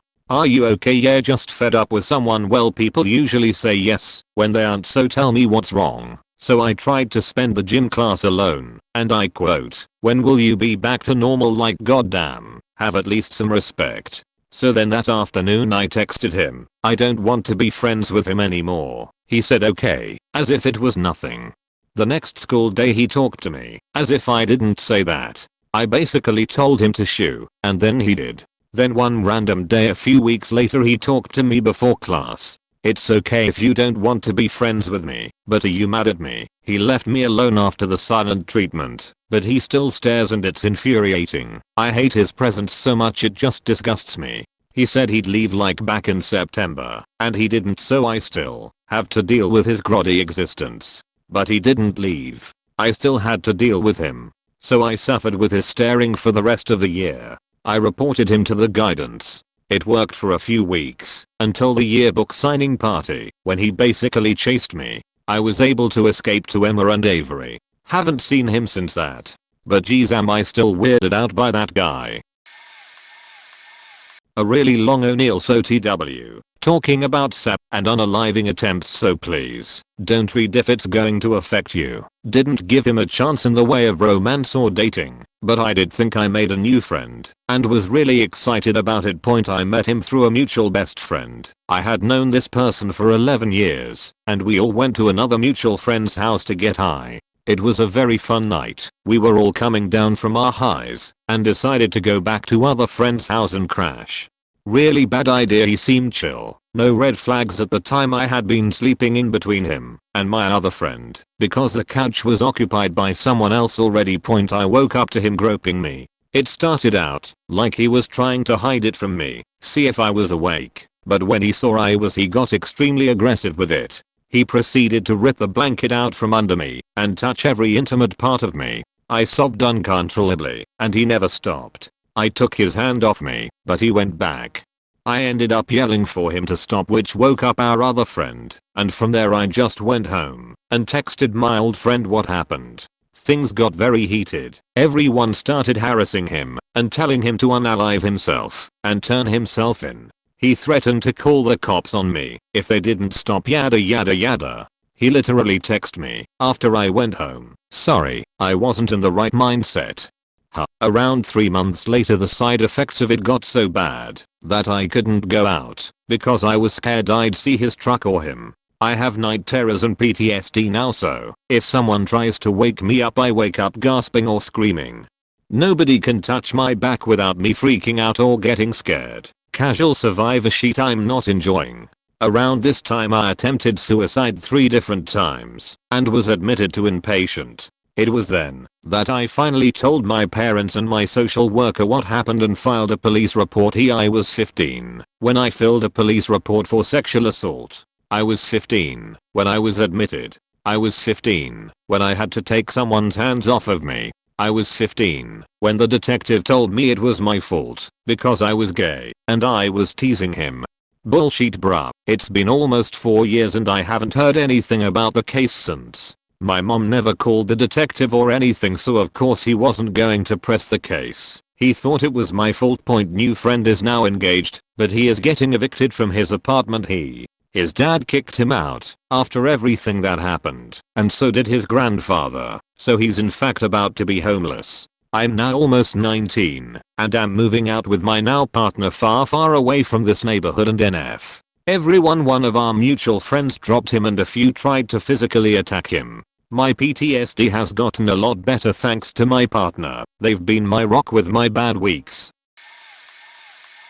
I met him playing an MMORPG. He was sweet and nice at the start, so we switched over to Skype and chatted there. In a group setting with friends who also played that game, we spoke via Skype. The guy became sexually open, telling me how he and his brother share a fleshlight their mother bought them. Whenever I told him I didn't want to hear it, he told me I was hateful against bisexuals. I gave him a chance. Ignoring my gut feeling, I got my first boyfriend at 15, and the online guy broke down. My boyfriend played too, and without my knowledge the creep and my boyfriend became friends. That's how I found out my boyfriend wasn't exactly an on-creep. He gave this guy I only knew online my parents' address. I found out when I got a package for my birthday, perfume, and clothes. What the fuck? I tried to end the friendship. Then the calls to our landline started. My boyfriend and I broke up for other reasons, because I had not quite grown a spine yet, and the calls got worse. I blocked his number. Then calls started to come from phone booths. I blocked them, and with time it stopped. At this point it had been around 3 years since I had spoken to this guy last. My now ex-boyfriend and I entered a relationship in 2015, 3 years after the last contact with a creep, and I changed my relationship status on Facebook. I did not remember that I had added the creep all these years ago. He wrote a lengthy comment about him and me, and how close we were, and how much I meant to him. I deleted it. A couple of days later there seemed to be the anniversary of us becoming friends on Facebook. He posted the notification publicly, linked me in it, and made it seem like the start of a serious romantic relationship. In the end I had to sit my then boyfriend down and explain. He was very upset on my behalf, tell the asshole to delete that sheet, and in the end, ended our year-long friendship on social media. He ended up creating fake accounts and spamming me friend requests. So one day I just accepted one, and he texted me. I did not reply. He never got angry. He just told me about his day and how he was feeling. He started congratulating me on my and his own birthday. I guess he just wanted to read those words in my chat. With time he did not write as much. Somewhere between our birthdays I ended the Facebook friendship again. It has been a year and I have not heard from him again. He was a regular at my coffee shop and he didn't look particularly attractive to me, but he seemed mature, and he was friendly, but also gave a very insecure vibe. One day after a couple months he came in and said he wanted to buy like 6 of the same mug to give to his coworkers. We didn't have 6 on display, so I went to go look for them. I'll always give my job my best effort. I couldn't find 6 of the kind he wanted, so he got a different variety instead. He then asked if I wanted to hang out sometime. I was 18 at the time and dumb as a doorknob. I was also caught off guard, but my biggest mistake is that I didn't catch that I was being asked out. I do know that I seemed less enthusiastic about it, but I said sure, and he proceeded to get my number. He texted me not even an hour after to introduce himself by name and to try to get a convo going. He asked several times over the next week if I could hang out, and I realized that I really didn't want to, so I kept using the excuse that my brother was back in town on college break. I never hung out with him thankfully, but we did text a lot, and he was the driest texted I've ever contacted. After a month or so I said I didn't see it going anywhere, and that I wasn't interested. I felt bad about it, and I was pretty apologetic, but I put my foot down. He responded saying he really liked me and wanted it to work out, but respected me telling him how I felt. Flash forward probably 9 months later, I'd only seen him maybe 3 times as a customer because he stopped coming every day. I'd grown a lot as a young adult in those months and knew my place and my wants better. He came in the shop one day and said, "It's crazy. I was just thinking about you the other day and wanted to stop by." I wanted to still be friendly, but to keep things short and to the point. I believe I just said, "Oh haha, did you want your coffee today?" and made him his coffee. Didn't really say anything else, except purposefully dull questions like how's work. After I give him his coffee, he leaves and then gets back in line. For reference, my store is located in a mall. When he gets back up to the front, he tries to play I didn't think this through. I bought coffee, but I still need to go into the mall. Is it okay if I leave it with you? "I'll be back in about 10 minutes," I said sure, and took it to put it behind the counter. He comes back. His coffee is cold, of course. I wasn't about to remake it. I quickly say "here you go" and put it back on the counter as soon as I see him walk into the store, to keep the interaction as short as possible. He says, "Oh, thank you, you're the best. If you ever want to talk or hang out again, you have my number." I was walking away and just nodded and went aha, sire, and he left, but with a look on his face that fully thought I was into him. I'm happy to say that I switched jobs not even 2 months later and haven't seen or heard from him again, but really had to stand up for myself if I didn't want to be in an unhappy situation with him. I've also been dating someone else who's incredibly good for me since January and have learned what brings value to a relationship and how to value a partner. I got one. This girl was pretty clingy and she had zero ambition. No job, didn't wanna go to school and no license. She was cute, petite and kinda quirky, so I gave it a chance. I invited her over one night and it the first time I had her over to my place. Once we were taking our sweaters off and settling down to watch a movie, her phone says out loud "location saved," which was fake and weird. But I'm a guy and she's a girl and we are pretty much strangers and maybe she's letting someone know where she is just in case. Whatevs, I guess. Night goes on and we head to my bed, and while kissing she bites my lips with the power of what I can only imagine the jaws of life can muster. I wanted to hit her off because it hurt so bad, and she laughed it off like it was cute. I'm just a horny dude and she also wanted to keep going. She was really into biting, and I was fine with her biting my chest and arms, but she also wouldn't do anything else. She just laid on her back and bit the crap out of me. I asked if everything was okay because she didn't seem into it all, like faking a plank of wood, but she told me to keep going. And it was awkward and I couldn't finish. I faked it and that's when she started moaning, biting me, and then she whispered that she loved me and then she wanted to cuddle. So I just laid with that awkward as feeling next to her, wanting the night to end and to take her home. The next day I was covered in nasty as purple green looking bruises. I told her that she can't be biting me that way anymore, and of course she just tried to play it off like it was cute. We had been talking for about a month or two before that night, and within 2 weeks of being in a more intimate relationship with her I called it off. I didn't like her lack of ambition. I offered to help her sign up for classes, teach her to drive, or get a job. She didn't want any of that. I didn't like the sex, and I especially didn't like the biting. I explained all of this to her as nicely as I could. We were 24 at the time. At 27 she is still hitting me up every now and again, apologizing for how she treated me and how I have a special place in her heart. She will sometimes see me around town and blow up my phone. I've even blocked her about 3 times. Twice she's either texted me on her mom's phone or on a new phone. She recently saw me at the bowling alley with some of my cousins. She recognized one of them and she asked if she can hang out with him sometime. He texted me one night when I didn't go out with them and told me she asked for me to come out and bowl with them. This was last month. I'm a guy, but there was a time once when I was playing as a female character in an online roleplay community. A guy I kinda ever so slightly knew, only in game, which was true of all the players, but felt was off, conspired within the RP to end up going out on what amounts to a date with mine. I reluctantly agreed because I didn't want to mess up the sanctity of the RP for the group. It did not go well. I don't remember the specifics. I just remember being continuously yikes over it. And when I didn't have my character commit to or participate in follow-up dates, he got awkward.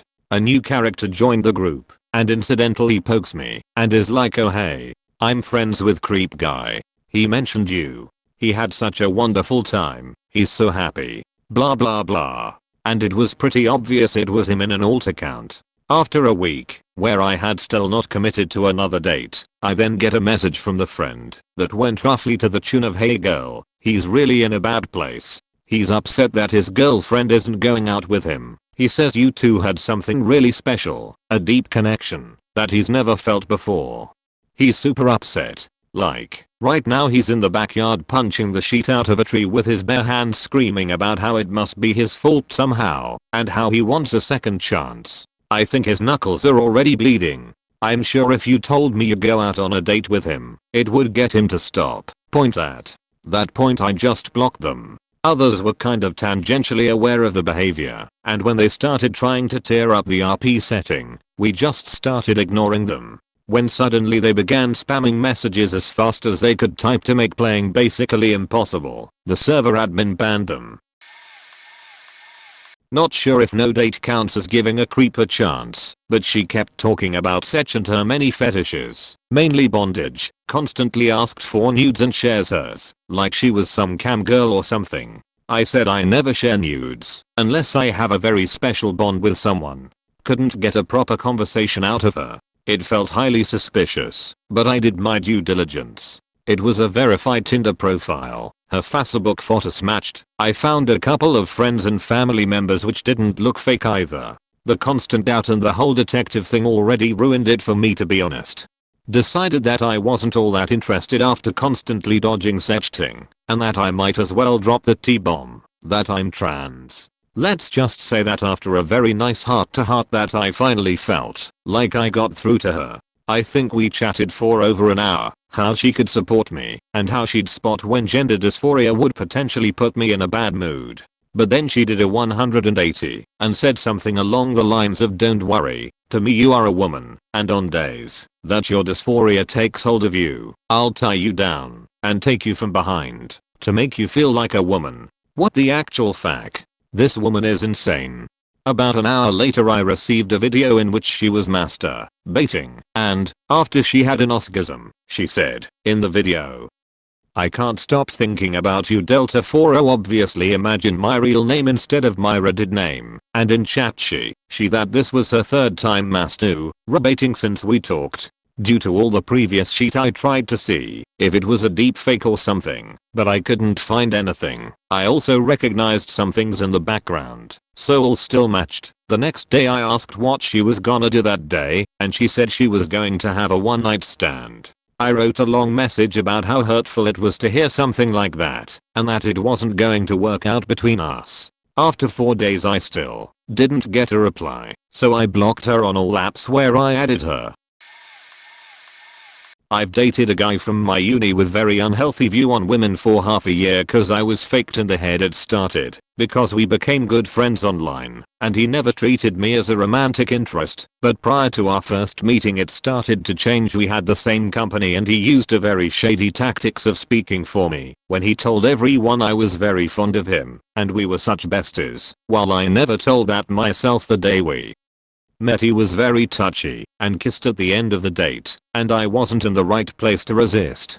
For half a year I was convincing myself that I liked that boy, but in reality I was repulsed physically and didn't match with him personally, even though I'm not the weakest usually. The mix of me being all time low at the time and his shady practices made those relationships basically. His main ways were being petty and forcing love over me through convincing many people around him that I like him, never letting me breathe and getting away from conversations.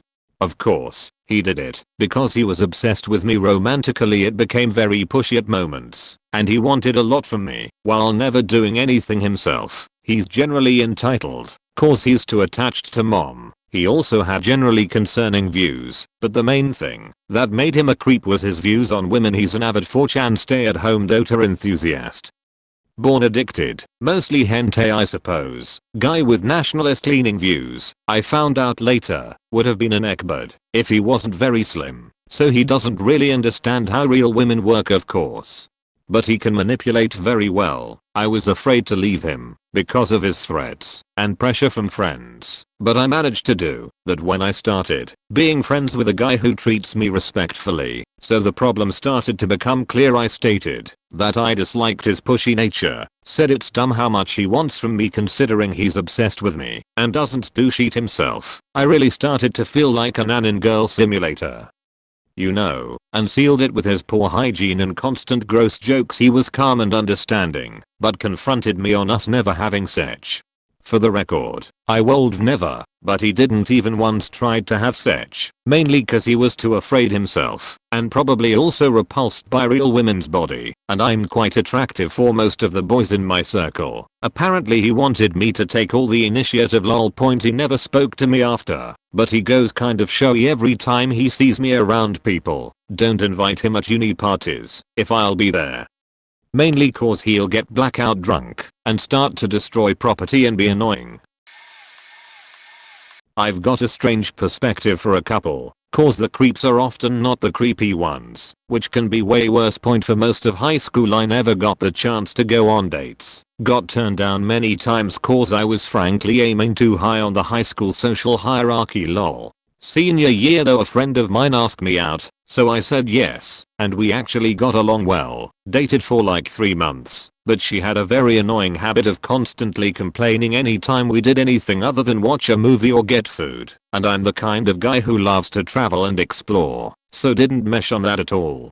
I also didn't know at the time, but I'm a romantic, so I tried to break it off and asked to just go back to being friends, and it seemed to go fine at first, but a few days later she removed me from all social media, which I thought was unfortunate, but oh well, until I heard she was actively harassing some of my friends, particularly one of my female friends she apparently thought I dumped her for. I didn't. I had to confront her on 4 different occasions to leave her alone, and I guess I was so angry the last time it scared her enough to back off. But she reported me to the principal, and I had to answer for harassment with a couple weekends of detention. I never did touch her, but my words worked so good enough. Lol. Ran into her a couple years later, and she had a new boyfriend. Seemed like an alright guy and she acted friendly enough as she said hello. Haven't seen her for over a decade since then, but hopefully it's all worked out for her. I don't know if she was a creep or just emotional. But the fact she shoved my friend down some bleachers at a football game then taunted her afterwards. Yeah, I wasn't having it anymore, and if she hadn't stopped I don't know how far I'd have taken it in response. I'm rather protective in nature and I have a fairly short fuse. The only other example I know of was a guy who I didn't think was creepy at all. He was one of my friends in middle school, and he was crushing on this girl for months. We convinced him to ask her out, and he finally did, and she said yes. They then dated through almost all of high school, but she broke it off cause she wanted to go to a different college than the one he wanted, and he killed himself that night. Apparently she'd tried to break up with him for 4 years cause he was obsessively clingy, would follow her around whenever she'd try to do anything on her own, and constantly accused her of cheating, which she might have, I don't know, but he kept making threats of suicide so she didn't, until she did, and he followed through. She still blamed herself for it, for not trying harder to get him help and the like. Years later when I bumped into her at a bar later in college she still brought it up to me. I hope she's okay now, but it just goes to show creeps don't have to actually be outwardly creepy, and it might just be legitimate mental illness. He stalked me, which I knew after the fact, and when we got a bit rocky after a couple of months I took some time alone at my dad's house, but this guy wouldn't stop coming over. He could not take no for an answer. Eventually as we got to know each other my feelings of unease went away, and I kind of gaslit myself that it was fine, and that I was overreacting. I was 18 at the time, and ended up pregnant. We had our baby at 19, but the signs were all there for the whole time. The midwife asked him to leave the room when we had our prenatal checkups because he kept answering the questions for me and wouldn't let me speak. When I gave birth he took my phone and called my parents to tell them the sex of the baby before I could tell them myself. He kept taking my car without a license and even scratched it and wrote a fake note. I found the notepad and pen in the glove box. When I eventually told him we needed to end things because he had been fired from 3 jobs and was not the reliable partner I needed, he pretended to be noble and he moved out. Then he stalked me again and even slept in my backyard. I could hear him at night time.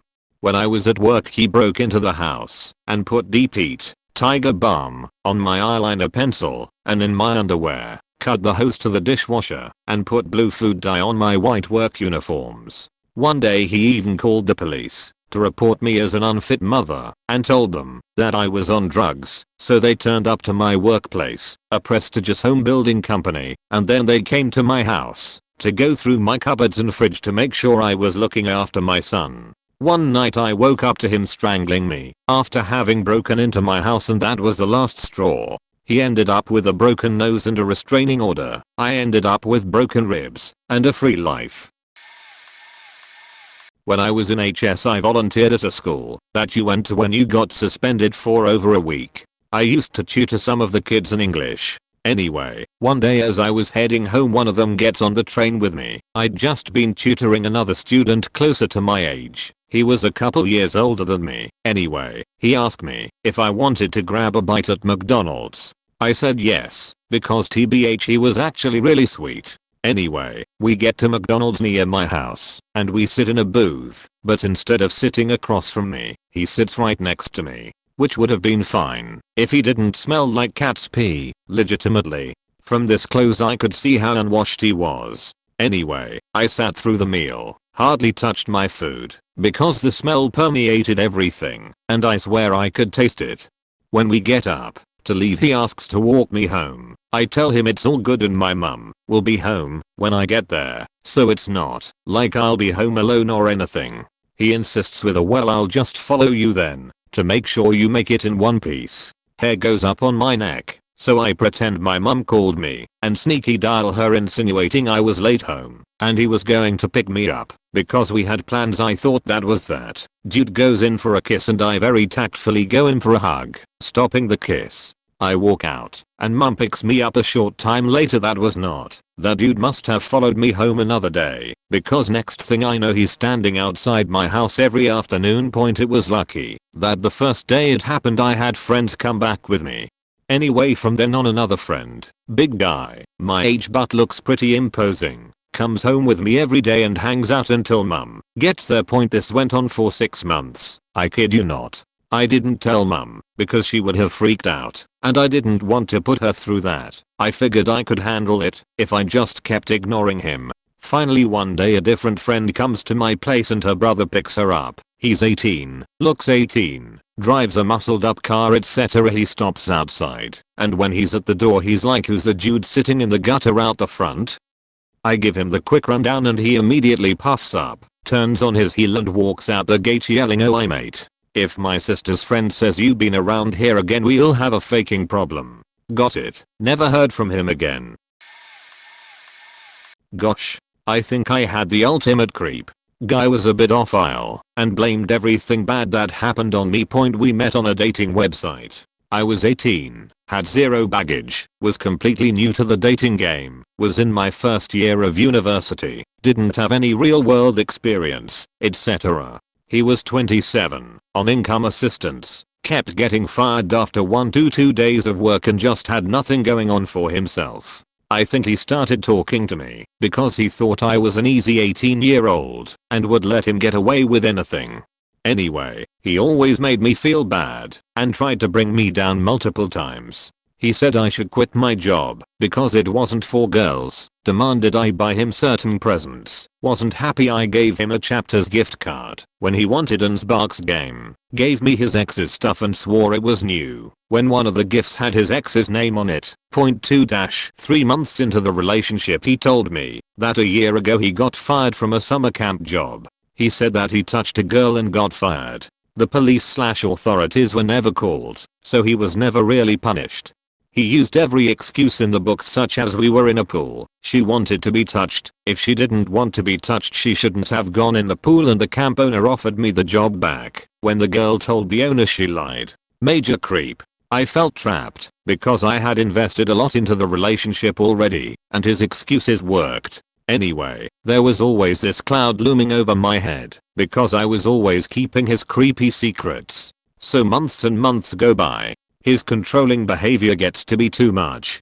He made me feel so small about myself. Like I know I was an 18-year-old kid trying to find myself, but I kinda knew what I was okay with and what wasn't. He told me that I would grow up and be saved by Jesus again. I wasn't a Baptist, I was Catholic, So it wasn't like adults could be baptized again. Made me buy food for him, KFC, ice cream, nothing healthy, and didn't want me going out to any parties, while he could go out whenever he wanted.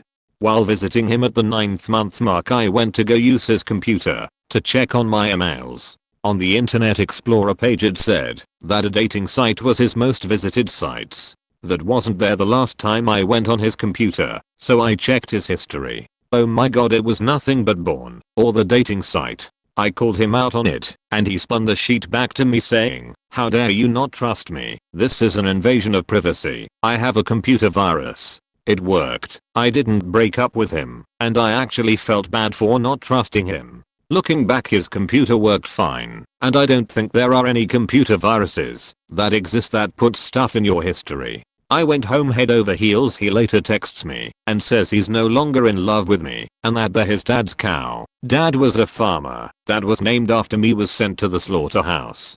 I felt so gross and blamed all of the shit on me. If a greasy creep didn't want me, who would? I guess things are better now. I ended up graduating, have an insanely cool career, have a spouse who doesn't touch kids, and can do whatever I want without scrutiny. On the other hand, he lives in the worst apartment block in our city. It's known as the 500 block.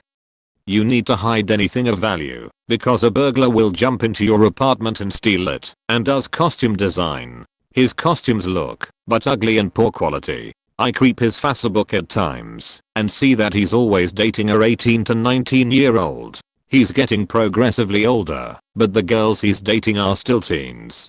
Honestly, he's a huge creep and deserves to die alone.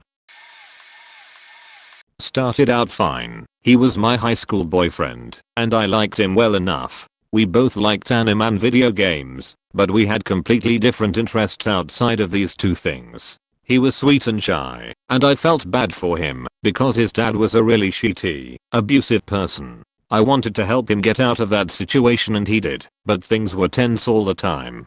He said if I ever left he would hurt himself. He wanted to be a stay-at-home dad, but I wasn't trying to have kids until I was done with college and had an established career.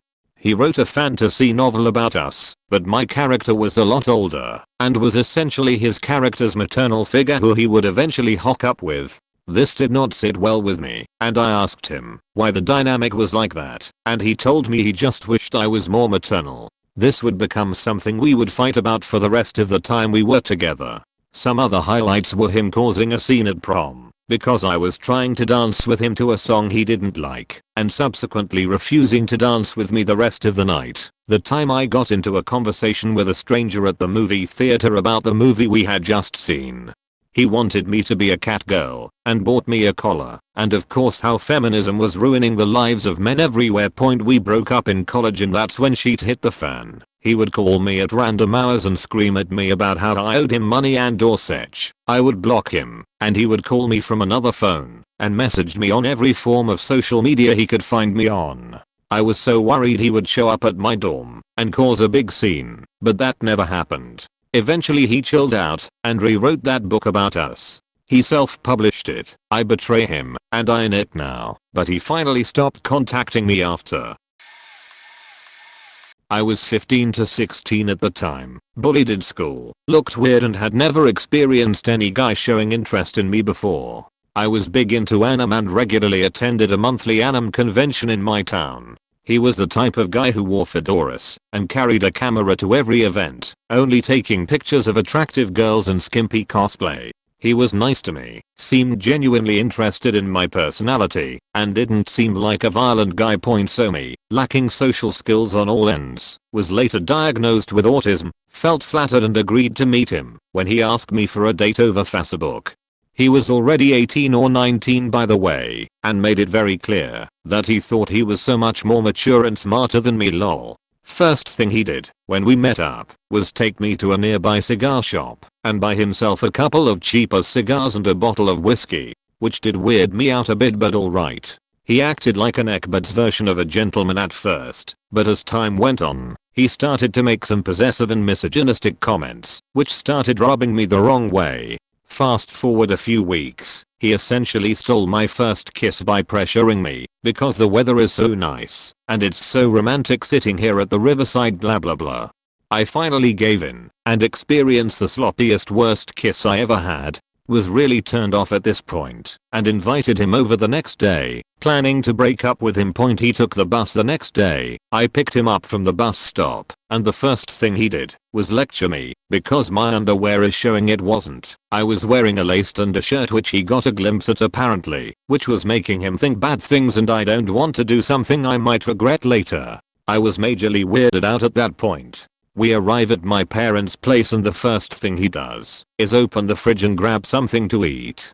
At my parents' place, where he had never been before, I was way too flabbergasted to say anything and just let him munch on his cold pizza while telling him that I wanted to break up. He starts crying, asking me if I ever really loved him. Fed up with his bullshit, I just say honestly no and ask him to leave. Lol.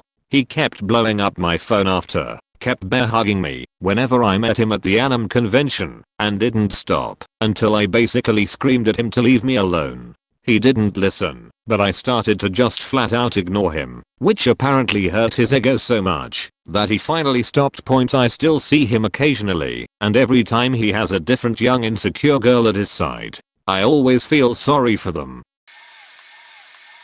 Mobile so apologies for no paragraphs. I'm bisexual and mine was a creepy female, thankfully online, and she didn't know my address. I was in a group of about 9 people. We were in the same fandom for a band we all liked. A new girl joined us and something was a bit off. She was generally nice enough, but occasionally she'd talk about strange things. She'd get very in-depth talking about self-harm and asking if we wanted to see pics. She'd ask us if we'd been sexually assaulted and ask for details from the 2 who had been. But it happened so rarely that I didn't think much of it. She was also really hot and I was 14, so brain no function when pretty girl. I asked her out and it was mostly fine for a couple of months. We video called often and it was fine, same red flags as before but just as rarely. Eventually she asked something. I can't remember the exact question, but it was one of those life-threatening situation, who would you save, me or your mum? And I was like, my mum? You're my girlfriend, but I've only known you for like 3 months. She went nuts. She sent me photos of her wrists bleeding. She slammed the absolute shit out of my phone with knife emojis. I broke up with her and she threatened to kill herself. I blocked her. A day later I get a message from one of her friends saying she had killed herself and it was my fault. I was immediately suspicious because quite honestly I didn't think she had the balls. I was a bit shaken up, but I googled her name and town with obituary. I looked at obituaries for her town. Nothing. I checked every day for a couple of weeks before I concluded that I was correct. It was a lie. Alright, whatever, move on. About 6 months later she messages me from a new account claiming that she had to fake her own death because she was selected for a secret government program for smart people, Area 51 type sheet. I didn't believe a word and just replied with a cry laughing face. Didn't block her though. She messaged me again last year on the same account. 6 or so years had passed and sent an apology, explaining that she had been going through some really bad stuff in real life. Sexual assault causing severe depression and anxiety, and I believe it was BPD, I can't quite remember. She had lied about her age and was 12 at the time. She didn't know what to do, so she made up the story. I just wished her well and asked her not to contact me again. That's where we stand today. I'm happily married and have moved past that crap. If anything, I'm glad it happened to me and not my other friends from that group, because I know they wouldn't have handled it as well mentally. I was newly single in my late 30s. I met him on a FB group for my area. He asked me to dinner and I said okay. Every day leading up to the dinner he was calling me and texting me telling me how excited he was for our date. He seemed a little weird, but harmless. I had him pick me up at a friend's house since I didn't want him to know my address on the first date. Date night arrives. He arrives in a car he borrowed from his mom. We go out to eat. He brags constantly about how much he makes. He was a truck driver. Tells me to order anything I want. We went to Longhorn Steakhouse. He was so happy when he saw people he knew there. He put me on display. It felt like it was weird and uncomfortable. He talked about how amazing our life was going to be, how happy we would be together. By this point I had decided this was first and only date. He was too strange for me. We went for a drive after dinner. He kept bragging about money, offered to buy me anything I wanted. Told me he would even buy me a brand new car, but we would have to be in a relationship. Finally the date is over, dropped back off at my friend's house. He stuck his tongue down my throat. Yuck. I went into my friend's house, blocked him on everything I could. Never spoke to him again. He showed up at my friend's house, crying after about a week of no contact. She lied and told him I got back with an ex. He was furious. Then he tried to get with her. He told her he had a tongue that didn't get tired. She threatened to call cops and he left, but kept messaging her telling her what a bitch I was, how I used him, and broke his heart. She finally blocked him. I later found out he had a bunch of kids he wasn't paying child support for and a few ex-wives who were trying to track him down. I'm glad I didn't let him pick me up at my house. I had just broken up with my long-term abusive ex. I decided to get a tattoo on my ass, and it ended up a couple of my good friends were there as well. They had another friend of theirs tagging along, who they said is a good guy. I was 20 and had absolutely no experience with men other than my ex. He stared at my ass the entire time I was getting tatted. I was just in my underwear and a t-shirt. I thought it was funny, and honestly, I loved the attention. We started talking shortly after that. We both decided we wanted no strings friend with benefit. We had sex a few times, but it was hidden from the friend group because it just makes things messy.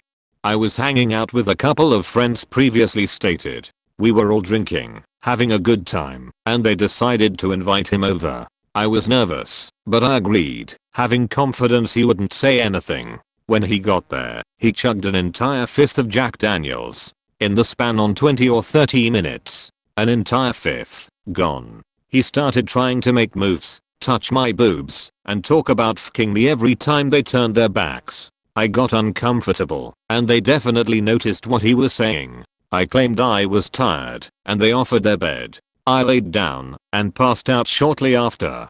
I woke up a couple hours later, to being pulled out of bed. I noticed my friends were both asleep beside me, and I realized it was him trying to pull me out of bed. I pretended to still be asleep, knowing he couldn't pick me up.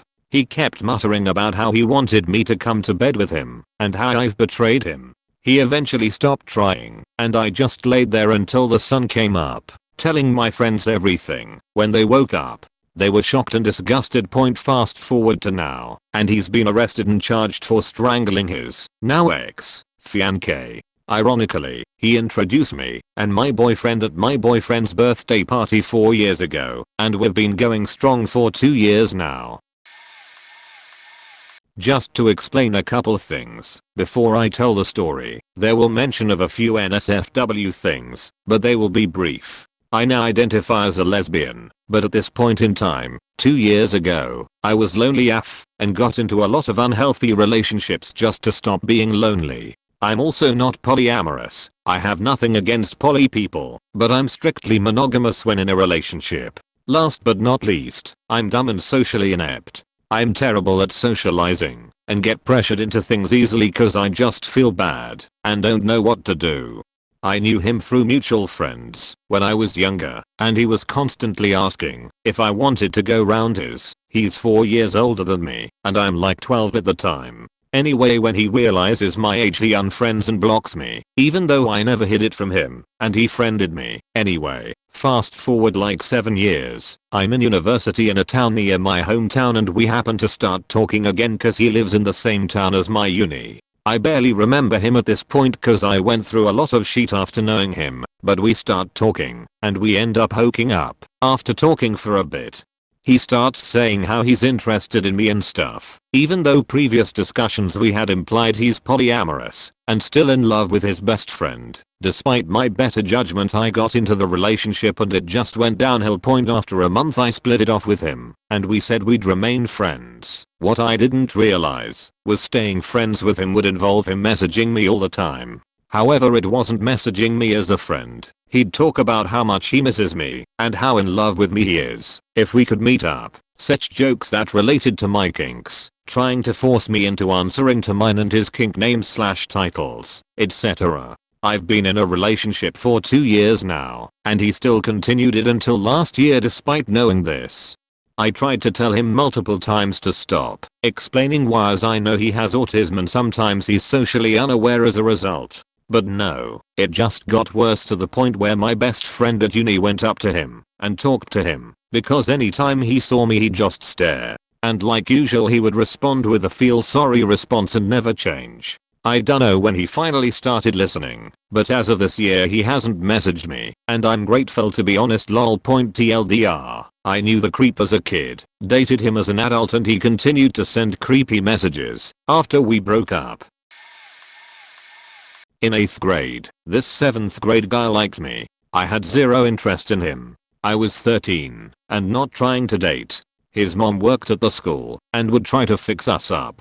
I thought it was weird, and after I went to high school, I didn't think about him again. When he finally got to HS, he made his way into one of my friend groups, joined the club I was in, and would talk to me every time he'd see me. I would just kind of ignore him or cut the conversations short. In my junior, 11th year he grew on me as a friend, and people started telling me I should give him a chance. I hadn't really had a boyfriend yet, so I gave him a chance. Bad faking idea.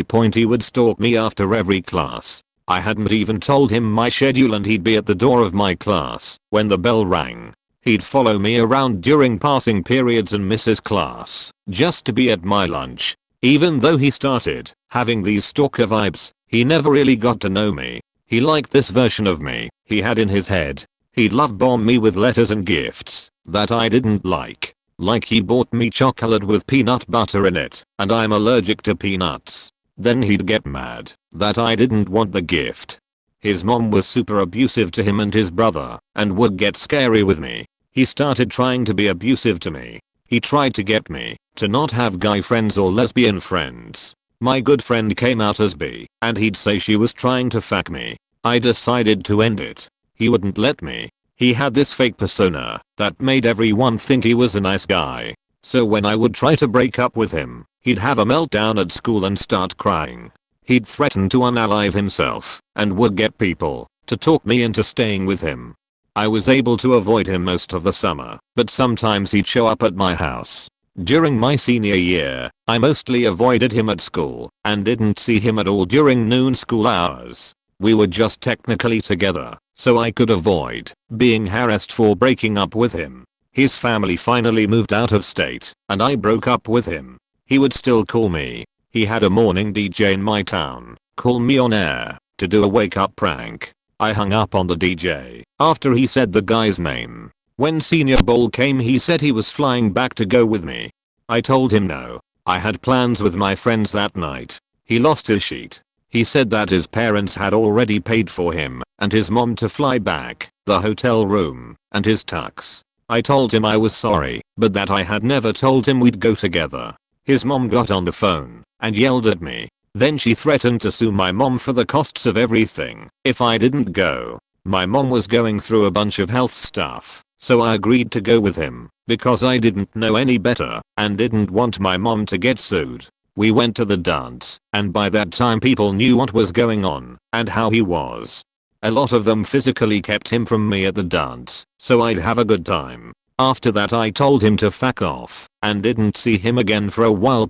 He would occasionally get my number from someone and call me to tell me I was a bitch, stupid, and a slut for living with my boyfriend, then for marrying that boyfriend, then for having a baby with my husband. He found me on MySpace and offered me $20,000 and a car to move to his state and have a baby with him. He said I could bring my kid if I wanted. One time he showed up at an event I was putting on and got mad that I couldn't hang out with him. He stayed the entire time. I had to have other people close the event for me when it was over and snuck out early. He told people that I tried to extort money from him and that I was crazy. He made different social media accounts and tried to add my friends and family to them. It all finally stopped, knock on wood, a few years ago when he tried the same shit with another girl we went to high school with. She contacted me to ask questions and then told me how he had created a bunch of fake profiles to hype himself up on his FB page. After we talked, she put him on blast on FB about everything he did to both of us. He's left us alone since. I'm pretty sure he still stalks my business page though. I, 27, F, worked at a hotel in Denver and we are close to a prominent transplant center. One day a young guy, 21, M, checked in with his mom for an extended stay because he needed a new organ, omitting for privacy, but happy to share in DM. The mom was super nice, but the guy was a little off. For Valentine's Day the mother asked me to be her son's Valentine, which I thought was just weird helicopter parenting for her dying son. I laughed it off, but later she made jokes to me about how he's had a lot of girlfriends, so he must have something to offer, and she winked at me, implying his size. Anyways, us employees decided to Google the lady and her son, because that's what we do when people make us curious about them. It turns out, the son had a previous girlfriend get him arrested and a restraining order because she tried to break up with him, and he took it hard. He had nude photos of her that she sent when she was a minor and he published them to Craigslist with her phone number and work address. Needless to say, creeps started calling her and even showing up at her job looking for what was advertised on Craigslist. They lived in the hotel for a while, so would bulk order things from Walmart and have it shipped to the hotel. One day we got a call from a detective to hold on to any package coming from Walmart that day because it was bought with a stolen credit card. Sure enough, a package for them came, and we told them we never received it. The organ transplant fell through because he drank 3 monsters a day and his body was very ill, and he was bumped down the list repeatedly. We haven't ruled out karma. Lesson: don't give the creepy nice guy a sympathy date, especially not because of his mom. Mine is only mildly stalkerish. He was an unfortunate looking fellow from work who I gave a chance for way too long, trying to see if there was anything there. I was trying to get over someone else and wanted to get out and date again, and a mutual acquaintance put him in touch with me. She said he was really nice, but kind of awkward / didn't date much. We went to the movies once, had dinner another time, and eventually I slept over where mild cuddling took place. But there was just nothing there for me. Eventually I had to be very honest and say that I wasn't feeling it and that I was really sorry. Unfortunately he freaked the fuck out. Completely lost it.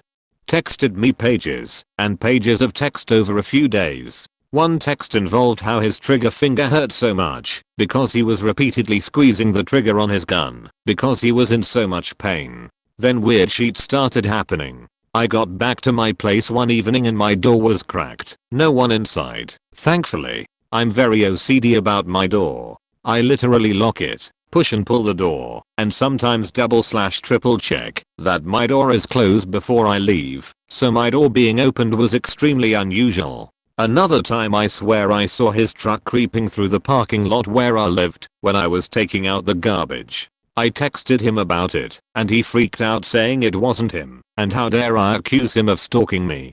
But just really creepy subtle stuff like that. The most blatantly creepy text I got was while I was hanging out at my friend's place. He texted me to let me know that my friend had left a light on inside his car and he didn't want the battery to die. It was so creepy to know he was in the area and I didn't know where. It made walking to my car later that evening scary. I finally threatened him with going to my boss about the weird shit he was doing, and thankfully that worked. I found out after the fact from some other friends that this guy had a bit of a reputation for being kinda crazy, so yeah.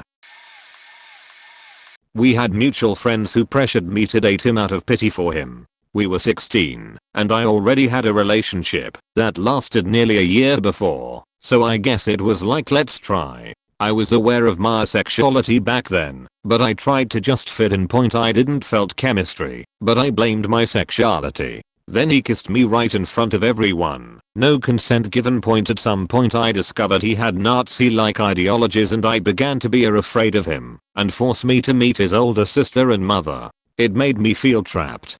Just the day before they left for our graduation trip, I couldn't afford it so I stayed. He presented himself in my apartment. I was alone and I was weirded out because I never told him where I lived. He came in and told me he was ready to have sex, as if his disposition was the only one that mattered. I'm ace, but I had sex before and had fun with it.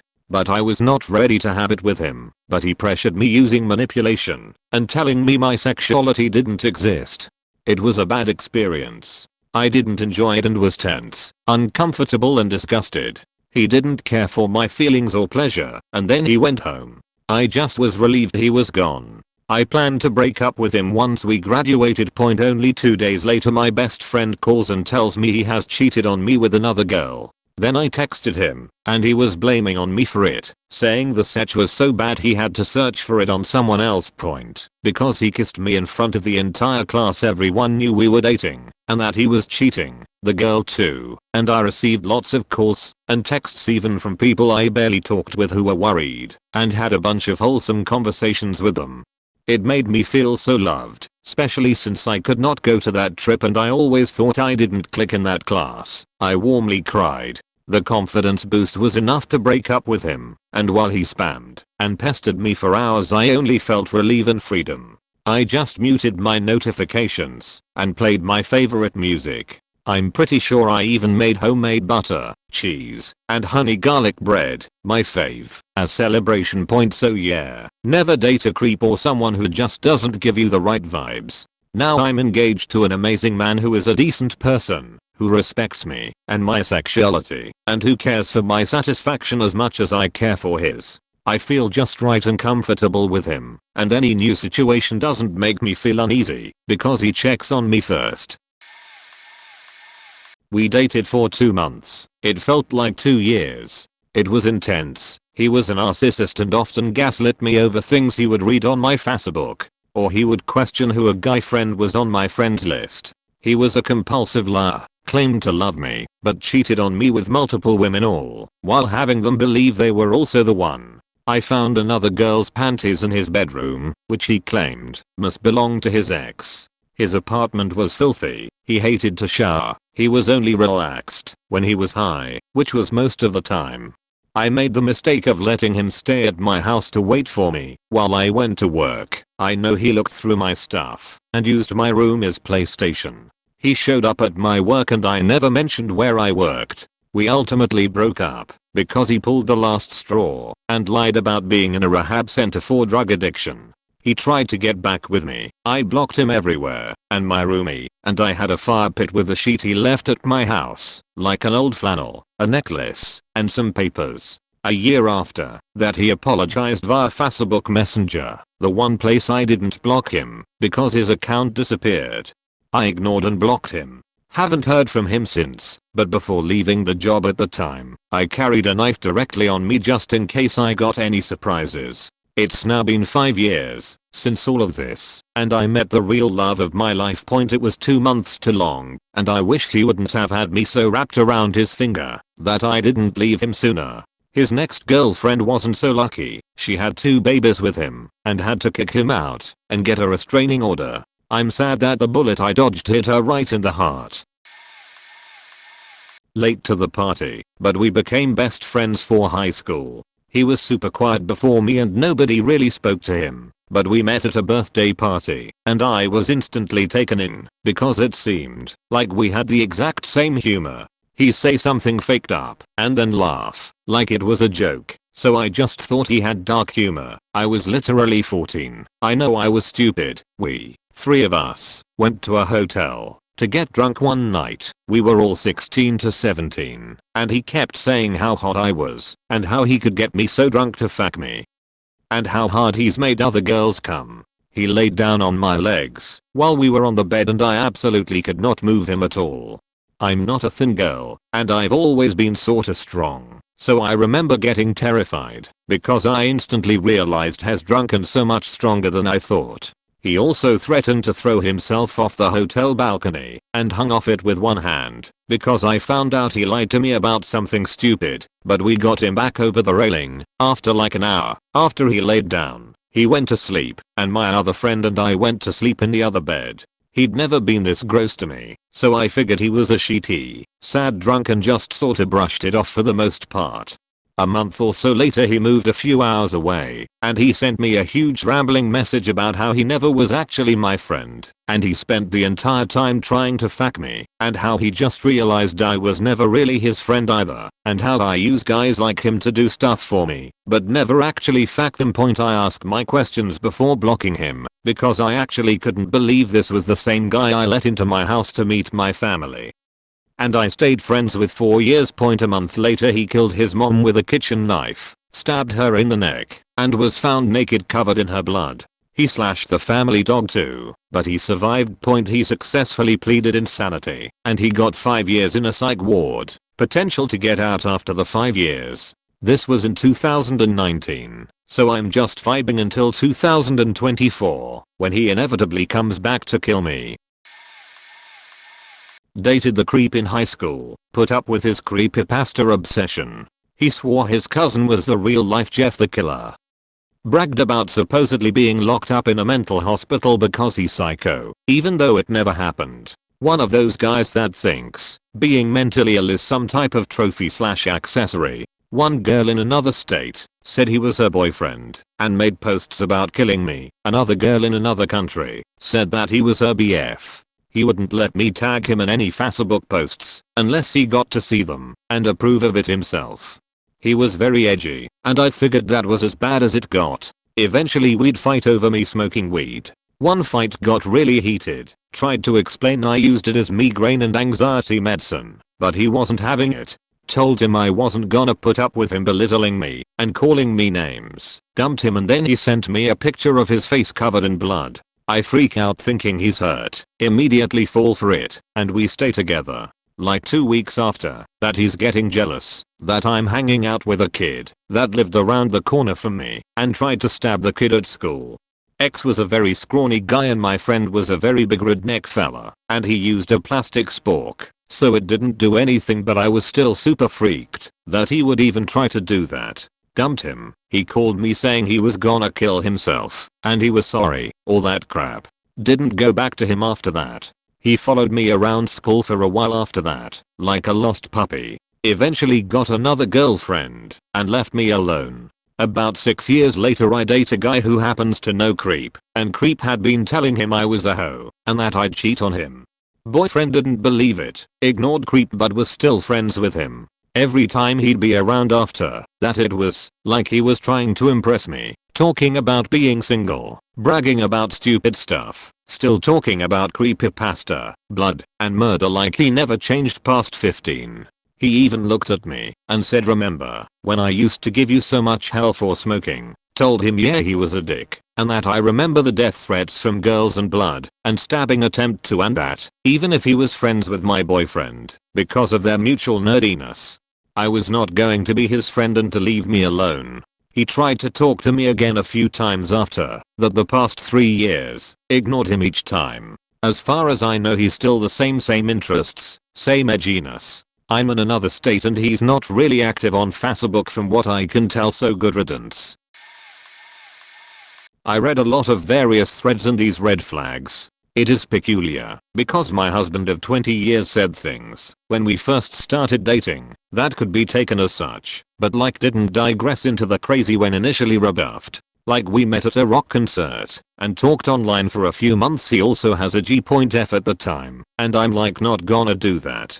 He kept saying things that made me know he was attracted to me, but also things I'd roll my eyes and be like, okay whatever dude. He finally convinced me to give him my phone number and in 20 minutes said, "I'm gonna marry you someday." I laughed my ass off because I never entertained marriage to anyone, let alone a dude with a girlfriend, and talk about I had 14 going on 15. He was 15 going on 16 at the time. But point is, every time I rebuffed him and said no or anything like that, instead of getting creepy he said, "Okay, that is fine, we can be friends," and wasn't like crazy. Eventually he broke up with his G.F and convinced me to meet him in a public place where he was kind and gentle, and I lost my money. He bought me lunch. It was the 90s, so he had a wallet chain. I pulled his wallet out of his pocket and was going through it, and he usually, as I know now, wouldn't put up with that, but something about me, he let me, great sense of humor and still hella patience with me, reticence about him having fairly quick and intense feelings about me.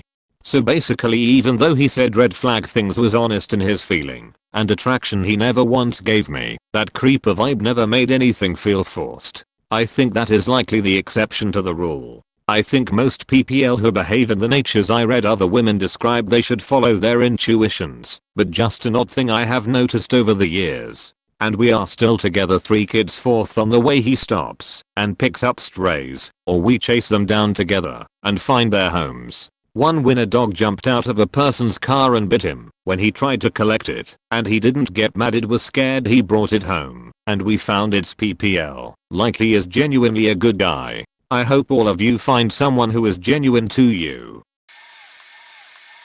I was friends with a guy who had creep adjacent vibes in college. I kinda thought he might be interested, but after many months of zero moves or flirting, I shrugged it off. He did mention he was interested in someone in one of his classes. So I met and started dating someone else, now my husband. I introduced them and it was awkward and they didn't really hit it off, but I still maintained the friendship. My boyfriend and his friends graduated before me and started hanging out with my old friend more. He had a pretty cool mixed friend group at the time and I'm still friends with a few of them.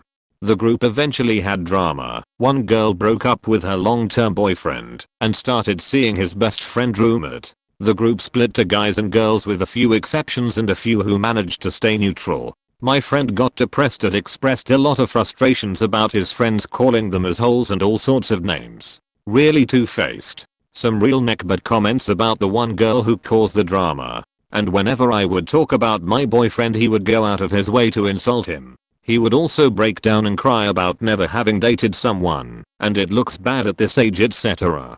He got clingy and touchy. I finally put my foot down about the behavior, and it didn't work. I said we should stop hanging out for a while. He went insane, like nice guy neckbutt level rant. Covering from I'm horrible for leading him on. I shouldn't use him as a backup friend. He was going to ask me out the week I told him I started dating someone. My boyfriend is abusive and an a-hole. I'm self-absorbed, etc. After that fight we never talked again. And I only hung out with the girls of the friend group, and I'm still friends with most of them.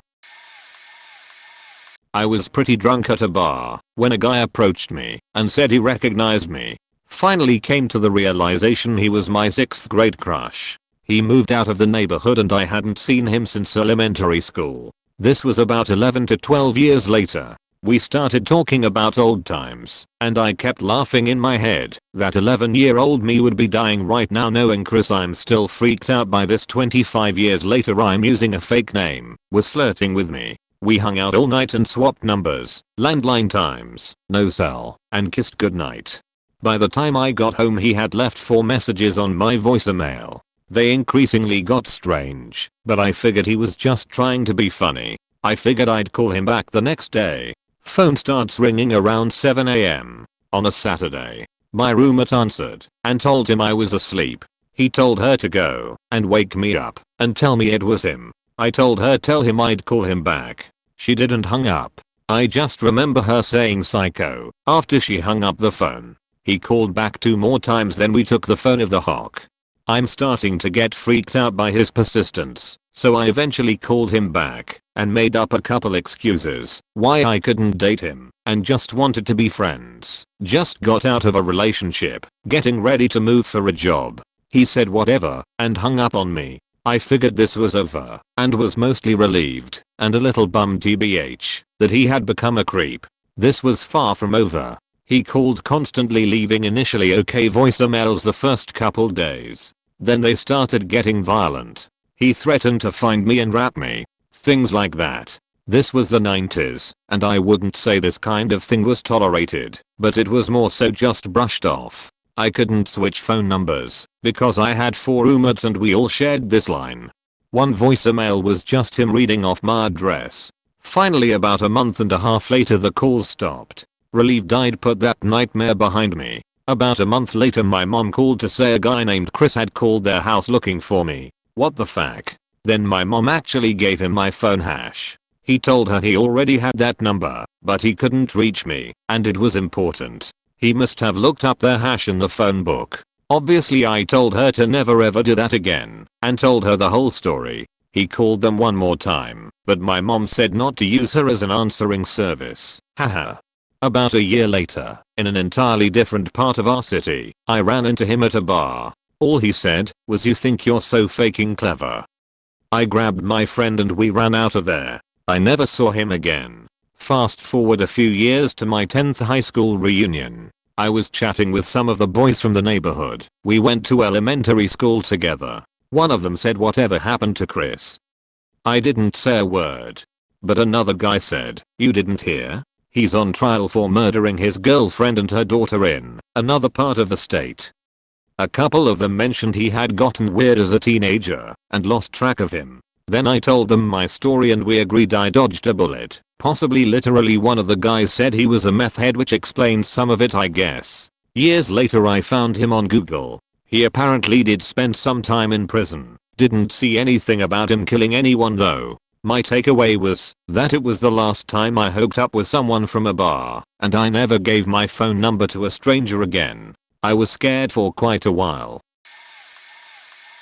Second one, that I wouldn't call giving a chance as far as dating, but hanging out. I worked in an Italian restaurant when I was 18 until I was 20. We were in a fairly large city, and I had really grown to love living there. About a year into my job, we get a new hire. He was late 30s, super tall, and bald. He was funny, a really southern guy that had probably lived here his whole life. After working there around a week, he wrote one of my coworkers an extremely explicit poem about cunnilingus. She was 21 and understandably grossed out. She reported him, and nothing happened, because we desperately needed staff around the holidays that were coming up. Few months of talking to him at work, he tells me his wife passed away, and he really needed a friend, and thanked me for being kind to him. I'm kind to everyone, so it wasn't like extraordinary. He then says my amethyst necklace needed a better chain, and I agreed. I'd had it since I was 13, and didn't think anything of it. Next day he brought one in. His late wife's, to be specific. I was kinda freaked out, but thanked him, and went about my day. It was almost custom for a lot of us to smoke after or before a shift, since we didn't get long breaks during them. This was before the tobacco age was raised to 21, and he asked if I wanted to smoke and grab a smoothie before my shift began. So I said sure, sounded nice, and there was a place just down the block that had a good menu. I had my own money and never thought twice that he thought it was a date. So I got in his truck and he began to drive the opposite way. I go silent and had the emergency number ready to dial. I was terrified, but knew not to let him know. He brought me to his house. It was run down, trash all over the yard and a dog barking its head off in the backyard. He said he needed to shave before work. I didn't want to go in and said I needed to call my boyfriend at the time. When he came back, he wasn't even wearing his work clothes. He had on a button-up and jeans. Asked me if I wanted a drink and I immediately refused. He smiled and said, "You're smarter than most girls your age." I texted my friend I worked with and told her where I was, and they called him in, so he'd have to bring me back there. I'm lucky he did, and I never talked to him again. Everyone at work gave him cold responses and sabotaged his orders, which led to him being finally fired. I had never been more scared in my life. There's no telling what he would have put in that drink he offered me, but I suspect he only came to the restaurant for that reason. He wasn't scheduled and lied about filling in for someone else, and even showed up in his uniform. I met this guy online when I went through a phase of being lonely and wanting to talk to people after my divorce. He was charming, a strong southern accent that for some reason I was crazy over. Very charismatic, older, which I didn't mind, had a good job, seemed like a decent person. Until I realized that he was trying to turn me away from my friends. We'd have a small disagreement and he'd be really upset and say things like, "You don't need friends like that." Very quick to want me to cut my friends off. He'd want to talk to all the time and did not like if I couldn't get back to him right away. We planned a trip to Dallas, and he said that he'd fly and I could drive, even though I could have picked him up and gone to Dallas. He was going to spoil me and take me shopping, out to dinner at nice places. For whatever reason it didn't click to me that he had this amazing job but didn't have his own vehicle. In the beginning of us talking, he said that he had a crazy ex-girlfriend and now he runs background checks on girls he dates because that last relationship went so sideways. It didn't seem that crazy, and I have nothing to hide. But all he knew was my birthday and name. One night after I told him I couldn't call him cause I was at my family's house, he sent me pictures of a tissue with blood on it saying he was throwing/coughing up blood and feeling really sick.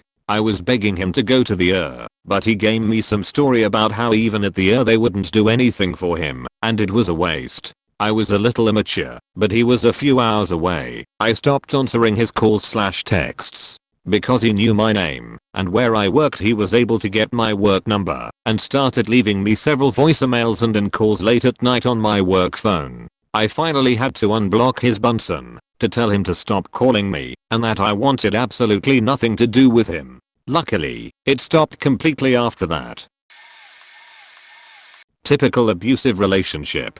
TW. Sexual abuse. Mentions of suicide and self-harm. A self-proclaimed nice guy who would go through temper tantrums when things went sour. He isolated me from my loved ones, slowly made me get accustomed to having my bodily autonomy violated, and then started all the heavier sheet punishments of sexual nature for anything I did wrong, from not performing good enough to a video game, to performing better than him in video games, to talking to other people, being 1 to 2 minutes late from school, and even not being excited enough when he sent me unsolicited pics of his dick. He'd take out his anger and frustration caused by other factors, a rough day at school, his mother scolding him, etc. out on me through humiliating such acts that if I didn't perform, I'd get punished. He threatened to 1. Leave me, 2. Share my nudes, 3. Hurt my loved ones, 4. Hurt me, 5. Hurt himself, 6. Kill himself whenever he felt like it. The significance of the threat increased as I stopped caring about the less harmful threats. Frequently gave me tests to prove to him that I loved him, which I never got right, because let's be real, it was all excuses to punish me, and my rewards for behaving well was seeing his dick, which would turn into a punishment if I didn't seem excited. Additionally, he was racist and sexist towards me, along with trying to convert me into atheism, because people who believe in religion are stupid, his words, not mine. Blamed and hated me because his Greek 17 grandpa was burned as a witch from Christians. Would do a bunch of edgy shit, like pretend he had hallucinations. Yes, pretend. It couldn't be faker. It always conveniently happened when he wanted me to care for him. Tried to scare me during Halloween, but he failed to elicit a reaction from me because I expected his jump scare, and you guessed it, got punished for it. He wouldn't let me do homework because it meant that I don't care about him, but one day I recommended we do homework together and I can help him on math, which he doubted I could possibly help him because his math was obviously superior to the math my barbaric people can learn. Even though I was a grade above/S, and I managed to do some homework of my own, better than none. The next couple of days though, he asked for extra work from his math teacher, which was promptly dumped onto me as my own responsibility, since he couldn't solve it. Also, his diet consisted of microwaved hot dogs and wraps, no condiments, no seasonings, no vegetables, nothing, Monster energy drinks, maybe sometimes a soda or a packaged juice, and desserts, mostly cake. He complained about his acne, but did nothing to fix it. That diet will only cause acne, and yes, I've seen him shower. I'm not impressed. Talking about showering, did I mention how I had to be in a video call with him every time I took a bath? That made bath maybe once every 2 months. Very unhygienic, very filthy, but I preferred that over having to expose myself to that psycho. At some point he started apologizing to me because he cheated on me. Upon confronting him about it, apparently he got raped by an adult, don't remember who, honestly don't care, which meant he cheated on me. Definitely an interesting point of view, mostly because of how flawed, ridiculous and disgusting it is. A couple of months later he claimed he did cheat on me by faking his best friend because he just felt so lonely, so I wanted to make him feel better by faking him. Did I care? Faking? No. I didn't like the dude. Never did. The reason we ever got together was because when I denied I ever agreed to be his partner, he had a temper tantrum, and I didn't know how to respond to it.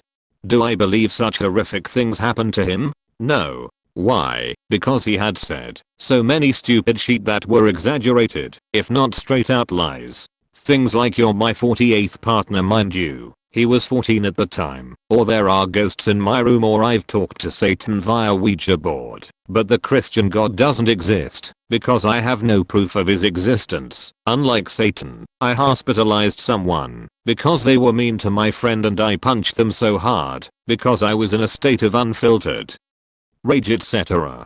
Some of these things, that I'm assuming now are lies, are all traumatic events that would pop out nowhere to excuse his abuse and make me pity him, while never being mentioned or seemingly affecting his actions or decisions. Traumatic events such as my sister lied to child services and they took us from our parents, but it's okay because somehow they miraculously got them back. When I was in the Philippines, I used to take care of a stray dog, and one day our neighbors ate it. When I was young, my dad's friend tried to rap me, but my dad came in and saved me. When I asked him about therapy, he said it doesn't work. When asked a bit further, he admitted that he lies in therapy because they don't understand. So I believe I have the right to think he is a compulsive liar. He also bragged about being a manipulative genius. He bragged about how good at manipulation he is.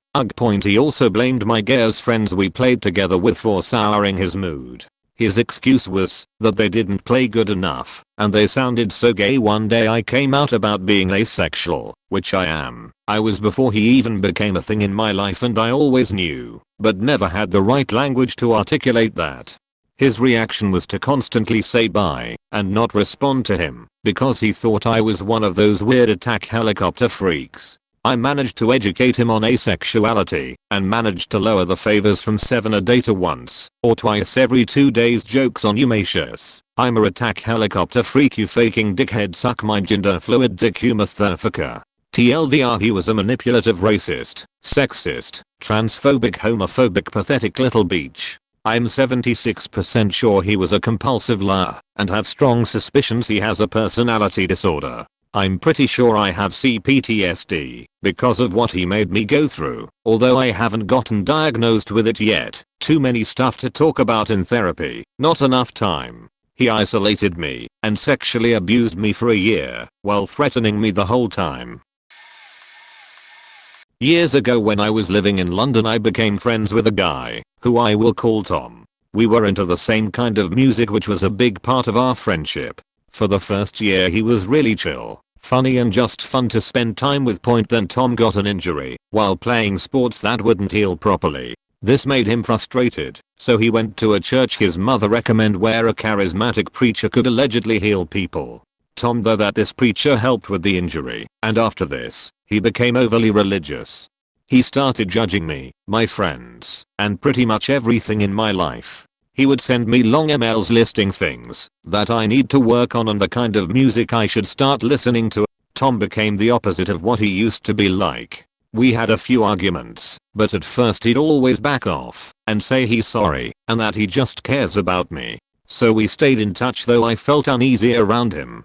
It was summertime when I told him that I'm going to the Sussex area to spend a week with my friend, who I'll call Jack. Tom got super jealous and wanted to find out if I'm sleeping with Jack. I felt upset and even told Tom that Jack is gay, which is true, but he thought that I was lying to him. Tom said a lot of nasty shit about gays, then confessed he loves me and that he needs to help me find Jesus. I told him fuck off and stopped responding whenever he'd try to call or text me. The emails continued and his fellow church members started to harass me as well. I'd get texts, emails and voice messages saying I'm evil, how homosexuality goes against God and that me and my friend Jack should be killed. This went on for months and it really affected my mental health. I also felt terrible that Jack was in danger because of me, and we drifted apart because of Tom's harassment. Maybe a year after cutting ties with Tom, I went to work like any other day, and when I arrived my colleague said someone had come earlier to look for me. I realized it was Tom. What made it creepy was the fact that I didn't even live in the UK anymore. The same day I got a text from Tom and found out he had flown all the way from UK just to find me. I have no idea how he got my contacts or how he found out my workplace. I was really paranoid for the next weeks and even told the police about it. After I told Tom I had contacted the police, they couldn't do anything but obviously didn't tell Tom that. He sent one last angry message to me and disappeared. I got a religious message from some random person few months later, but since then Tom has luckily been gone from my life along with the other weirdos. I've tried to get in touch with Jack again since this ended, but unfortunately he never responded back. Edit. Typus. TW. Grooming minors. Sexual acts near a child. When I was 11 to 12 years old I was finally gifted my very own PS4 to myself. I didn't have enough money to buy many games, so I searched for free ones. On the new game I just downloaded I found an amazing friend group through game chat. All of them were older than me but none were a creep. They knew what it was like to have no friends to game with as a kid. Everything was fine until I was introduced to a man who we'll call Creep. Creep was 22 years old at this time and had a French-only speaking wife and their around 7-month-old baby. He began to obviously flirt with me. I asked him about his wife, which he replied she cannot understand any English, so we will be just fine. I was really creeped out by this, but I didn't want to ruin the friend group with this drama. I was a kid, easily manipulated back then. He always asked for nude photos while at work, or when we played. For clarification I never sent him anything thankfully. I let this behavior continue for weeks. It didn't matter if his wife or baby was in the room, he'd flirt with me in English so no one would ever know. I almost gave in to his grooming manipulation. Partly I have to admit I did. I was blind to his wrong behavior. That was until it happened, and I finally snapped out of it and told everyone.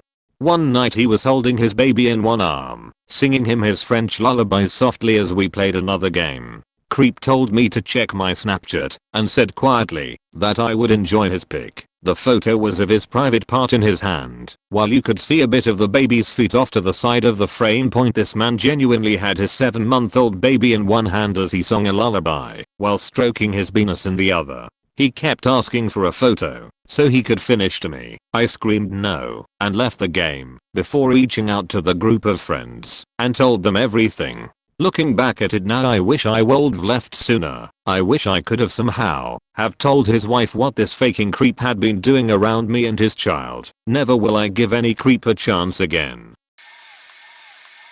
I don't identify as a girl anymore, but he called me his girlfriend, so I'll tell my story. I'm transgender. Also, I'm sorry if this story is all over the place. I'm not the best with recounting things that happened in my life. I have pretty bad memory, but I remember most of this. But I'm also not the best with writing. Sorry, my story is not at all as bad as the ones in these threads, but he was awful. Although, I will admit I was pretty toxic towards him. I chose my best friend over my own boyfriend, but I can't blame our relationship ending on myself. He was super clingy and would cry anytime I didn't spend time with only him. Just him. I was pretty social at the time, so I would spend a lot of time with larger groups than just me and him. He would then go cry and send a teacher after me to talk to me. He just needs time. You understand, right? Or, you're the mature one in this situation. You need to help him. I was in 7th grade. I felt so much pressure on me just to try to deal with this guy who was constantly guilt-tripping me to spend time alone with him just to sit in silence while he clinged onto my arm. He was so attached to me that he would constantly text me, and at school he'd constantly ask me if he could talk to me. Then we'd sit in silence for an hour and a half. This was my first serious relationship, and it made me want to K-word myself when I was 11 to 12 years old. I don't fully blame him. I did some stupid shit that traumatized me a year before, so that's a part of it too. But having the pressure of him manipulating me to leave my friends to be with him worsened my mental state. I began to hurt myself and abuse myself, and I opened up to him. I'm gonna call him Ron. I opened up to Ron. I told him I'd been hurting myself and I'd felt really depressed, and I began venting to him. He never told me to stop. He just sat there and listened. A couple months later I felt weird stares on me walking into school, but I was the weird kid, so I ignored it. Right. Around an hour later I was pulled out of class He told his parents, who told the school, who told my parents. I was being blamed for him having panic attacks and meltdowns from my venting over text. I didn't know he wasn't comfortable with it. I always told him, before I vented, that if you ever feel uncomfortable with things I say, you'll tell me, right? And he agreed with me. And he blamed me. This guy I met a year before we began dating was blaming me for something I couldn't help because he wouldn't tell me he was uncomfortable. I asked before I vented if I could vent, and eventually he would say, "You don't have to ask, you know, I'm okay with it." 3. And now he's blaming me. Am I in the wrong here? Sometimes I still blame myself for ruining his reputation because of the things I told my friends after this, but am I in the wrong? I dated a guy when I was in high school. His list of crazy shit included DUI, stalking me, cheating, hitting, choking, pulling a knife, rap, and so on. I went away to work for the summer, 12 hours away, showed up, and got a job in the same hotel I worked in. He started dating a girl who worked there with the same name as me. He rapped her when she was passed out drunk. He did the same to me when I was on serious meds for migraines. I left in the fall to go back to school. He stayed back. Thank fuck for that. Months later I hear he is back in my town. I was scared and angry. A friend of mine who drove a big rig saw him walking in a mall parking lot and chased him down with his rig and screamed for him to stay away from me. He did. About 10 years later, I was moving into an apartment, different town, and was unpacking. My family had come to help me get settled. My mom had brought me a pile of her already read magazines for me to have when they all left. Fast forward to everyone leaving, and I curl up with the magazines. I was reading one that was a national news publication. There was an article about a woman who had ran her husband over with her car. She claimed she had zero recollection of doing it. Her husband, who survived, said that he truly knows that she was not with it when she ran him over. After extensive psychological testing, the experts concluded that she suffered an autonomic response when they fought, meaning that something in her brain switched off and she did the act without any conscious thinking, realization, or awareness it was happening. She was not found guilty, if I recall correctly. I finished the main article and pondered if it would really be possible. I thought, we don't know all the mysteries of the brain, so maybe it can happen.